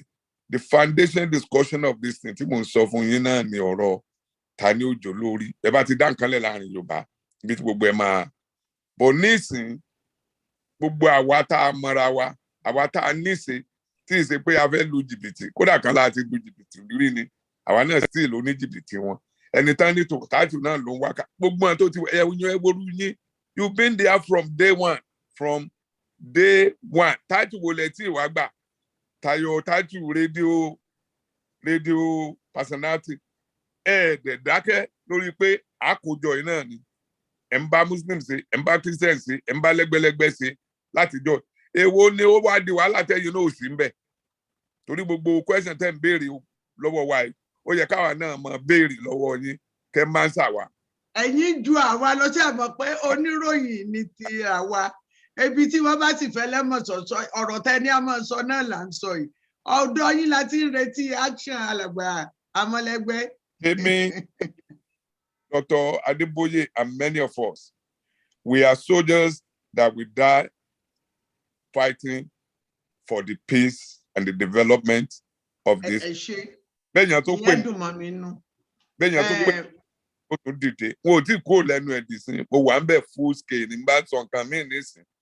Ohun tèmi ò kàn wá láìkì ní irú discussion eléyìí tí mo máa sọ fún yín dáadáa. Ó dẹ̀ ń ṣẹlẹ̀ on the national level ni pé ẹ má máa sọ̀rọ̀ Yorùbá ní 100%. Kó sì pé bí a lè lẹ́ẹ̀fì máa gbọ́ tọ̀rọ̀ Kwara ń bẹ̀. There are 16 local governments in Kwara State. 12 of it is Yoruba. 99% ọ̀rọ̀ tẹ́ ń sọ yìí láìsí pé wá láti ẹnu tí ẹ̀ ní gbọ̀n kankan tó jọ ọmọ bẹ̀ lẹ́nu anybody. So where are we going with that? Where is it that we are going with that? But Yorùbá ló pọ̀ jù ní Kwara, ó yẹ ká bó ṣe yẹ ká máa ṣe nù. Tá a bá ti ń pe Yorùbá kí àwọn Yorùbá ti bẹ́ ń Kwara kí wọ́n máa darapọ̀ mọ́ wa. Ẹ má jẹun. Ẹ bá pè wọ́n bó ṣe fẹ́ darapọ̀ mọ́ yín. Ó náà láti pè yín nígbà tá a bá ti pé bàbá lè mọ̀ mú tá a ti pè yín a ti pè wọ́n náà nù. Ẹ ṣeun ẹ̀gbọ́n, mo dúpẹ́ gan-an, mo dúpẹ́ lọ́wọ́ yín. Ẹ kú àìgbàgbé, ẹ kú àti máa bá bọ̀. Ojú òní yín ti ẹ̀ ní tẹ́. Àwọn ò tún pè yín torí mi ò mú yín lóhùn wípé ṣíṣe ṣìkù. I'm ready. Àbí? I'm ready. Ẹ ṣeun, mo dúpẹ́. Alàgbà Adégzájì, mi ò fẹ́ ṣẹ̀yìn, mo rí pé ẹ ti náwó. Ẹ ṣé gan-an. A ti fẹ́ mọ̀ lọlé, ẹja tètè béèrè tẹ́ bá ní béèrè. Ọ̀rọ̀ mi ò fi bẹ́ẹ̀ pọ̀. Màá ṣe ní kí á kọ́mọ́. Lórí wọ́n ní èpè àwúlẹ̀ tó ń sọ bíi deceit ni, because àwọn aṣebi aṣèkà tí wọn kì í dúró ní ibi tí òfin àti ìlàkalẹ̀ bá ti wà tán kì í lè dúró lé lórí náà máa ń sọ pé èpè àwúlẹ̀ àbí kì í ṣe èpè àwúlẹ̀. And question gangan tí mo fẹ́ béèrè ni pé tẹ́ bá rí gbogbo ẹgbẹ́ tó ń tú káàkiri ń sìn láti inú YWC tó wá ń dá ẹgbẹ́ lọ tẹgbẹ́ ń pọ̀ lọ, majority nǹkan tó lọ fi dá ẹgbẹ́ yẹn sílẹ̀ lọ́rọ̀ owó. Àdẹ́yìn gbogbo àwọn tó dẹ̀ ń gbowó lọ́wọ́ ẹ̀, àwọn ìyá tó jẹ́ pé pensioner, àwọn àgbàlagbà tó jẹ́ pé kínní tó ń fi Yorùbá situation gbowó lọ́wọ́ wọn. So gbogbo owó yìí ibẹ̀ láti rí àwọn kan tó sọ pé tó bá gba 10 million wọ́n máa gba Yorùbá nation sílẹ̀. So a ṣe ń wò yẹn wọ́n ní títí December yìí. Ibẹ̀ láti rí àwọn kan tó ń dáwó, wọ́n ní wọ́n fẹ́ ṣe rédíò, pé rédíò yẹn ló máa gba Yorùbá sílẹ̀. So gbogbo owó tó wá ń gbà yìí látọjọ́ yìí tá bá béèrè wọ́n á ní ọwọ́ bàbá Akíntóyè ló wà. Mo dẹ̀ mọ̀ pé bàbá Akíntóyè wọ́n máa tó bí 87. Bàbá Akíntóyè ṣé ilé náà lé ni, ṣé mọ́tò náà fẹ́ rà ni, ṣé aya náà ṣẹ̀fẹ̀ fẹ́ ni, àbí kí náà fẹ́ fowó ṣe gan? Because gbogbo àwọn tó ń rọ̀gbà yìí bàbá ká yẹn náà, mo ṣáà pé gbogbo wọn náà wọ́n máa mọ̀ nípa owó yẹn. So nǹkan tí mo wá fẹ́ béèrè ń sin ni pé kí bàbá àti àwọn tó rọ̀gbà yìí wọn ká, tó bá yẹ pé wọ́n ti níbi kan tó ti jẹ owó ni ò tó ń jẹ̀yàn lówó, tó bá yẹ pé kán sọ síta so that Yorùbá tó bá lè rọrùn ká bá wọn sọ gbèsè tó ń jẹ. Tó bá yẹ pé wọ́n ti jẹ gbèsè síbì kan ni tó wá ń fi Yorùbá gbowó láti ọjọ́ yìí, gbogbo owó tó ń gbà yẹn àárín nǹkan tó fi ṣe bíi pé kán máa parọ́ wọ́n fowó so kán sọ fún wa pé ṣé wọ́n jẹ Yorùbá wọ́n ti jẹ owó kan síbì kan ni o tó yẹ gbé gbèsè yẹn o wọ́n dẹ̀ sọ fún gbogbo àwọn ọmọ Yorùbá pé ókè o lábàwọn dáwó tó máa fi san gbèsè. ẹ ṣe ẹni tó bá san jẹ gbèsè ló yẹ kó san gbèsè èmi ò rò pé ó yẹ kí Yorùbá ó tún máa dáwó ṣe rí àwọn tí wọ́n ń dáwó láì fi ọpọlọ sí i àwọn gan lèmi ó pè ní alágbára mámọ̀rẹ̀gùn bàbá ọ̀lẹ torí pé bí èmi ṣe jókòó yìí tí èèyàn bá béèrè pé kí n wá dáwó àfojúrí èmi Adéṣọlá Àṣàkẹ́ tí wọ́n bí ire tí wọ́n kọ́ mi ìyá mi ò wo mọ́ ọ̀dẹ̀ èmi ò ní dáwó dìndìnrìn so àwọn tí wọ́n ń dáwó òdákúdà ni kí wọ́n fọpọlọ sí i èyí tẹ́ ẹ sọ nípa rédíò yẹn èmi náà gbọ́ nípa rédíò wípé lára owó tí wọ́n gbà owó ojú eégún mi ò sì dárúkọ ẹnìkankan torí mi ò gbórúkọ ẹnìkankan owó ojú eégún lọ́tún lósì tí wọ́n gbàjọ wọ́n ní wọ́n kó fún ẹnìkan pé kó bá wọn ṣí rédíò fún Yorùbá ẹni yẹn lòun ó gba 10 million ìgbà tó gba 10 million tán èmi ò mọ̀ tọ̀rọ̀ tí ń bẹ́ẹ̀ wọ́n nígbà tó gba 10 million tán ló wá sọ pé rédíò tó ń lòun ó bá yín ṣe o 30 million ní o sì lè rí 10 million yín padà àfi ká ẹ kó 20 million yòókù wá ṣé owó ni à ń sọ ni àbá ń bu omi àwọn tí wọ́n ń dáwó ni wọ́n ń dáwó òpònú èmi ò ní dáwó òpònú ní tèmi o bàbá Adéníran Adébóyè ṣe ní ọ̀rọ̀ tẹ́sọ̀ ní ká tó mọ́ lọ. ìlú tó lọ́ba tó níjòyè. tó lọ́ṣọ̀run yọ̀ọ̀dà fún yín oje bọ̀dà. ẹ ṣeun bàbá Adéníran Adébóyè. ẹ ṣeun ṣe ń gbọ́ mi. à ń gbọ́ yín. Number 1 ó yẹ kí ká forí jìnra wa kò sí èèyàn kankan lé ayé Yorùbá o Ìgbò Gẹ̀ẹ́sì o dáko tí wọn ò ní ìkùnsínú láàrin ara wọn tẹnu wọn papọ̀ tá à ń béèrè lọ́wọ́ ara wa ò sí bòmíì mi ò mọ bí tẹ́ ti lè sọ pé rí àwọn èèyàn tó jẹ́ pé ẹnu wọn papọ̀ ni wọ́n lè ṣìkìní nǹkan tí alàgbà Bánjí Ayélógé sọ ìyàtọ̀ wà láàrin unity of purpose and uniformity of approach so tá a bá ní uniformity of approach yìí ò sọ pé à ní unity of purpose a máa wá approach tó máa gbé wa délẹ̀ lérí ni yìí ò sọ pé kò tí ì sí Yorùbá tó dìde fàyà gbàgbà tó sọ pé ìyà ló yẹ ká máa jẹ kò tí ì sí Yorùbá tó sọ yẹn. gbogbo wa náà la gbà pé ká gbára wálẹ̀ ọ̀nà tá a kàn gbà ṣe. ọ̀nà tá a máa gbé gbà ni ò tí ì yé wa ó dẹ̀ nídìí ọ̀nà kan òwò ọjà gbogbo wa ò lè sùn ká kọrí síbì kan náà mo sọ pé ká dárí jìnra wa. ẹ ṣe. Number 2. mo dárí jì. Number 2. ẹ jẹ́ ká tìbí pẹlẹbẹ mọ́ọ̀lẹ̀ jẹ́ kó lè bá a dùn orin Dáfídì orí ọ̀kànléní ọgọ́fà. àmì ìmọ̀ pẹ́pẹ́ ń ṣọ́ọ̀ṣì tó bá ń bọ̀ dá. ó ní ẹni tí ó ń pa Ísírẹ́lì mọ́ kì í tó gbé bẹ́ẹ̀ ni kì í sùn ẹni tí ó bá pa ilẹ̀ Yorùbá mọ́ wọ́n lè mọ́ ju 10 lọ wọn ò ní tó gbé wọn ò sì ní sùn wọn ò ní sọ pé torí pé nìkan ṣe ó ṣe mú gangan sí wọn ní ó jẹ́ kí wọ́n ṣe nǹkan tí wọ́n fẹ́ ṣe. ìgbà tẹ́mi ṣe kọfí àmọ́ mu ká mọ̀ bá a tó gbé. so ó dàbí gbà pé àwáwí pọ̀ nínú ọ̀rọ̀ wa nítorí pé àwọn tó ní agbára láti tún ọ̀rọ̀ Yorùbá tò tí wọ́n wà láyé tí wọ́n wà láàyè tí wọ́n nípò tí wọ́n ní kọ́bọ̀ tí tọ́rọ́ lu kọ́bọ̀ lápò wọn àìfẹ́ ṣe kankan ló jẹ́ kí wọ́n máa bú àwa yòókù pé ẹnu wa ò kù mi ò mọ bí tẹ́nu anybody ti kò ṣẹ́nu Fúlàní kò ní abẹ́nu Haúsá. So number 3 mo dúpẹ́ púpọ̀ lọ́wọ́ gbogbo wa fún nǹkan tẹ́ ẹ ṣe fún mi lónìí mi ò ní gbàgbé yín láéláé o ṣùgbọ́n tí ẹ bá wá jẹ́ kí gbogbo rẹ̀ ó jẹ́ àǹfààní fún wa ẹ jẹ́ ká wá ọ̀nà tí a fi kó àwọn Yorùbá jọ pọ̀ sọ̀rọ̀ bí a sọ pé kí wọ́n lè fárí lẹ́yìn olórí tí wọ́n bá ní ká ṣe referendum ní ọ̀túnla báyìí Yorùbá mélòó ló mọ̀ yàtọ̀ láàrin àdúró ń bí ànídúró ń bí a ṣe ojúṣe wa láti fi ìmọ̀ tá a kọ́ láti fi kọ́ àwọn yòókù lẹ́kọ̀ọ́ tí wọn ò lọ school. Kódà òyìnbó ìjọba wa ń fọ̀, Yorùbá làwọn èèyàn wa mọ̀. Báwo lẹ ṣe fẹ́ kí wọ́n tẹ̀lé nǹkan tá a bá gbé sójú ọ̀nà tá a bá ṣàlàyé ẹ̀ dáadáa?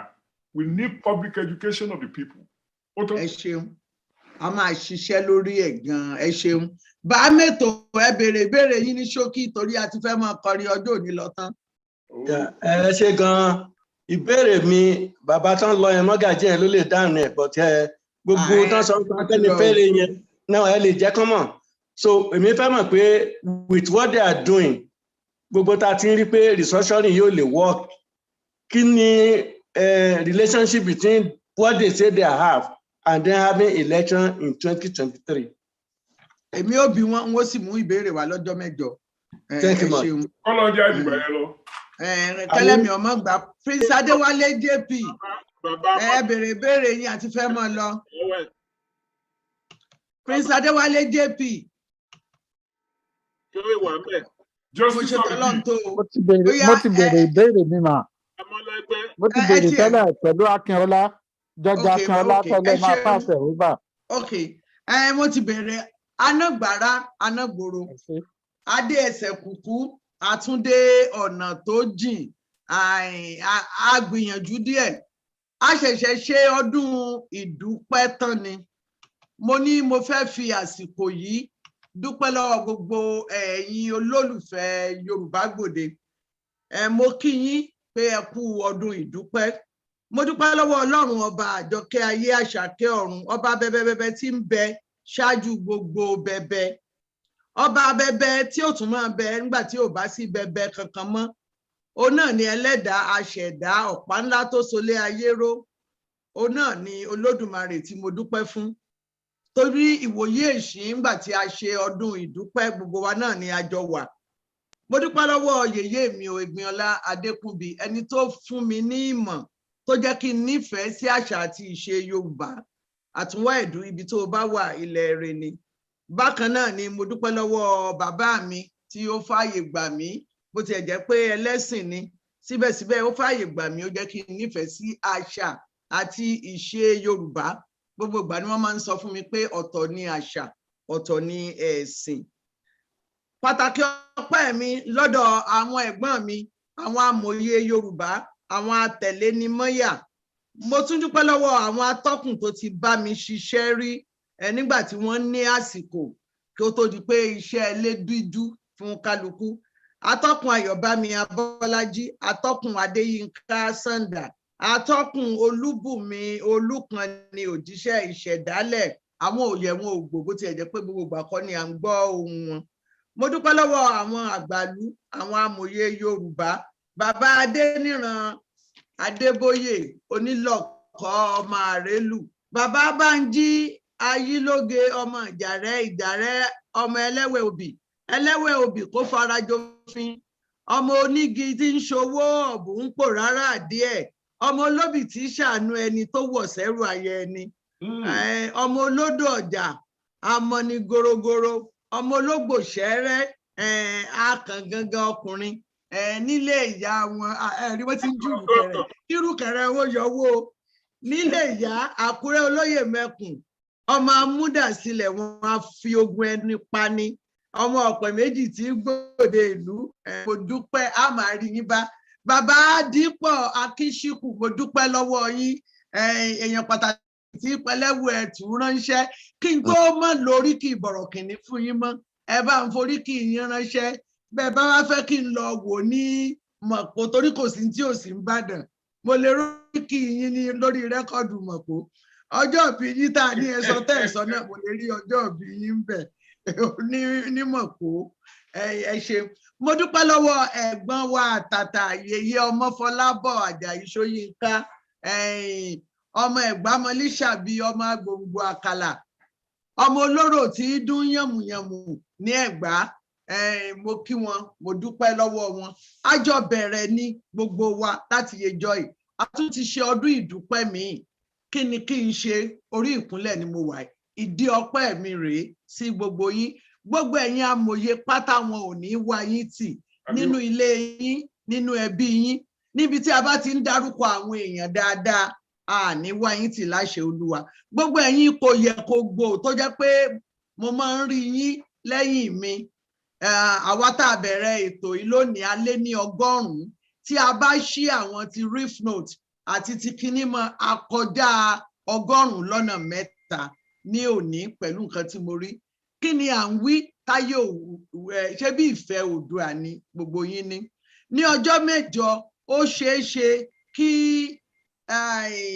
ìyáàfin Tòkunbọ̀ Dòsùnmọ́ Awólọ́wọ̀ kí wọ́n ó pẹ̀lú wa gẹ́gẹ́ bí ìlérí tí wọ́n ṣe fún wa pé àwọn ó wà ní Sunday tí ó bá bẹ̀rẹ̀ nínú oṣù kejìlá.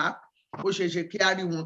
Bó bá ṣe lè wù kó rí, a ò ní yé wí, a ò ní yé sọ, torí wípé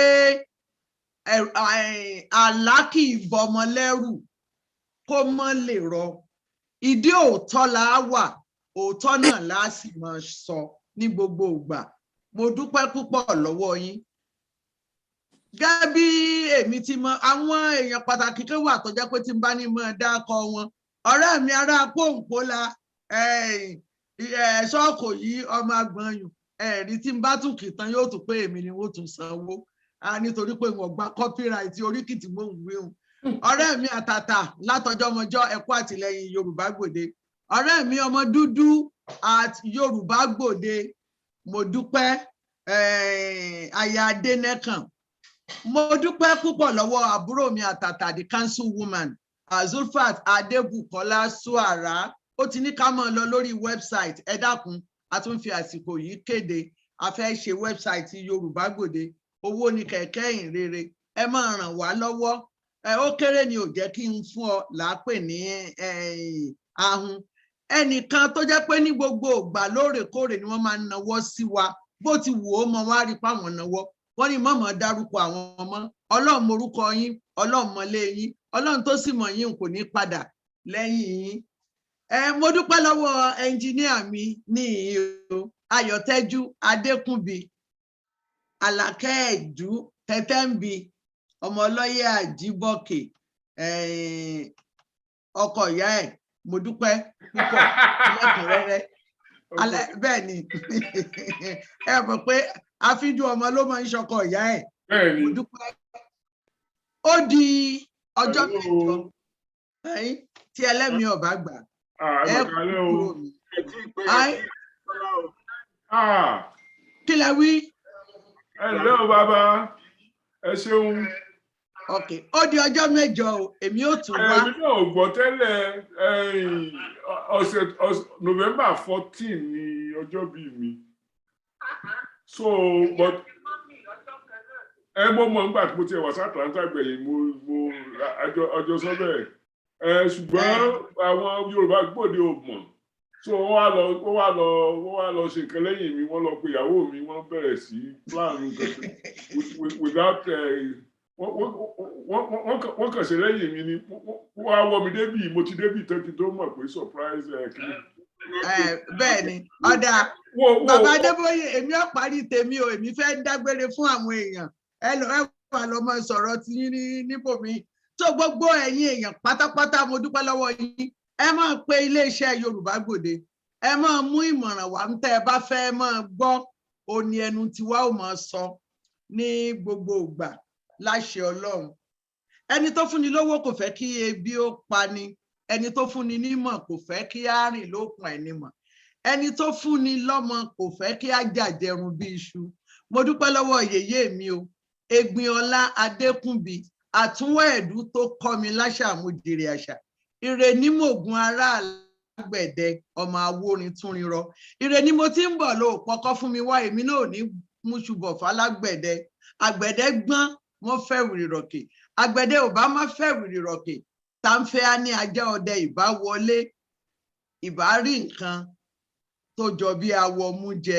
Mo dúpẹ́ o yèyé mi, ọmọ Ọ̀jẹ̀wọlé oníkòkó láyẹyẹ.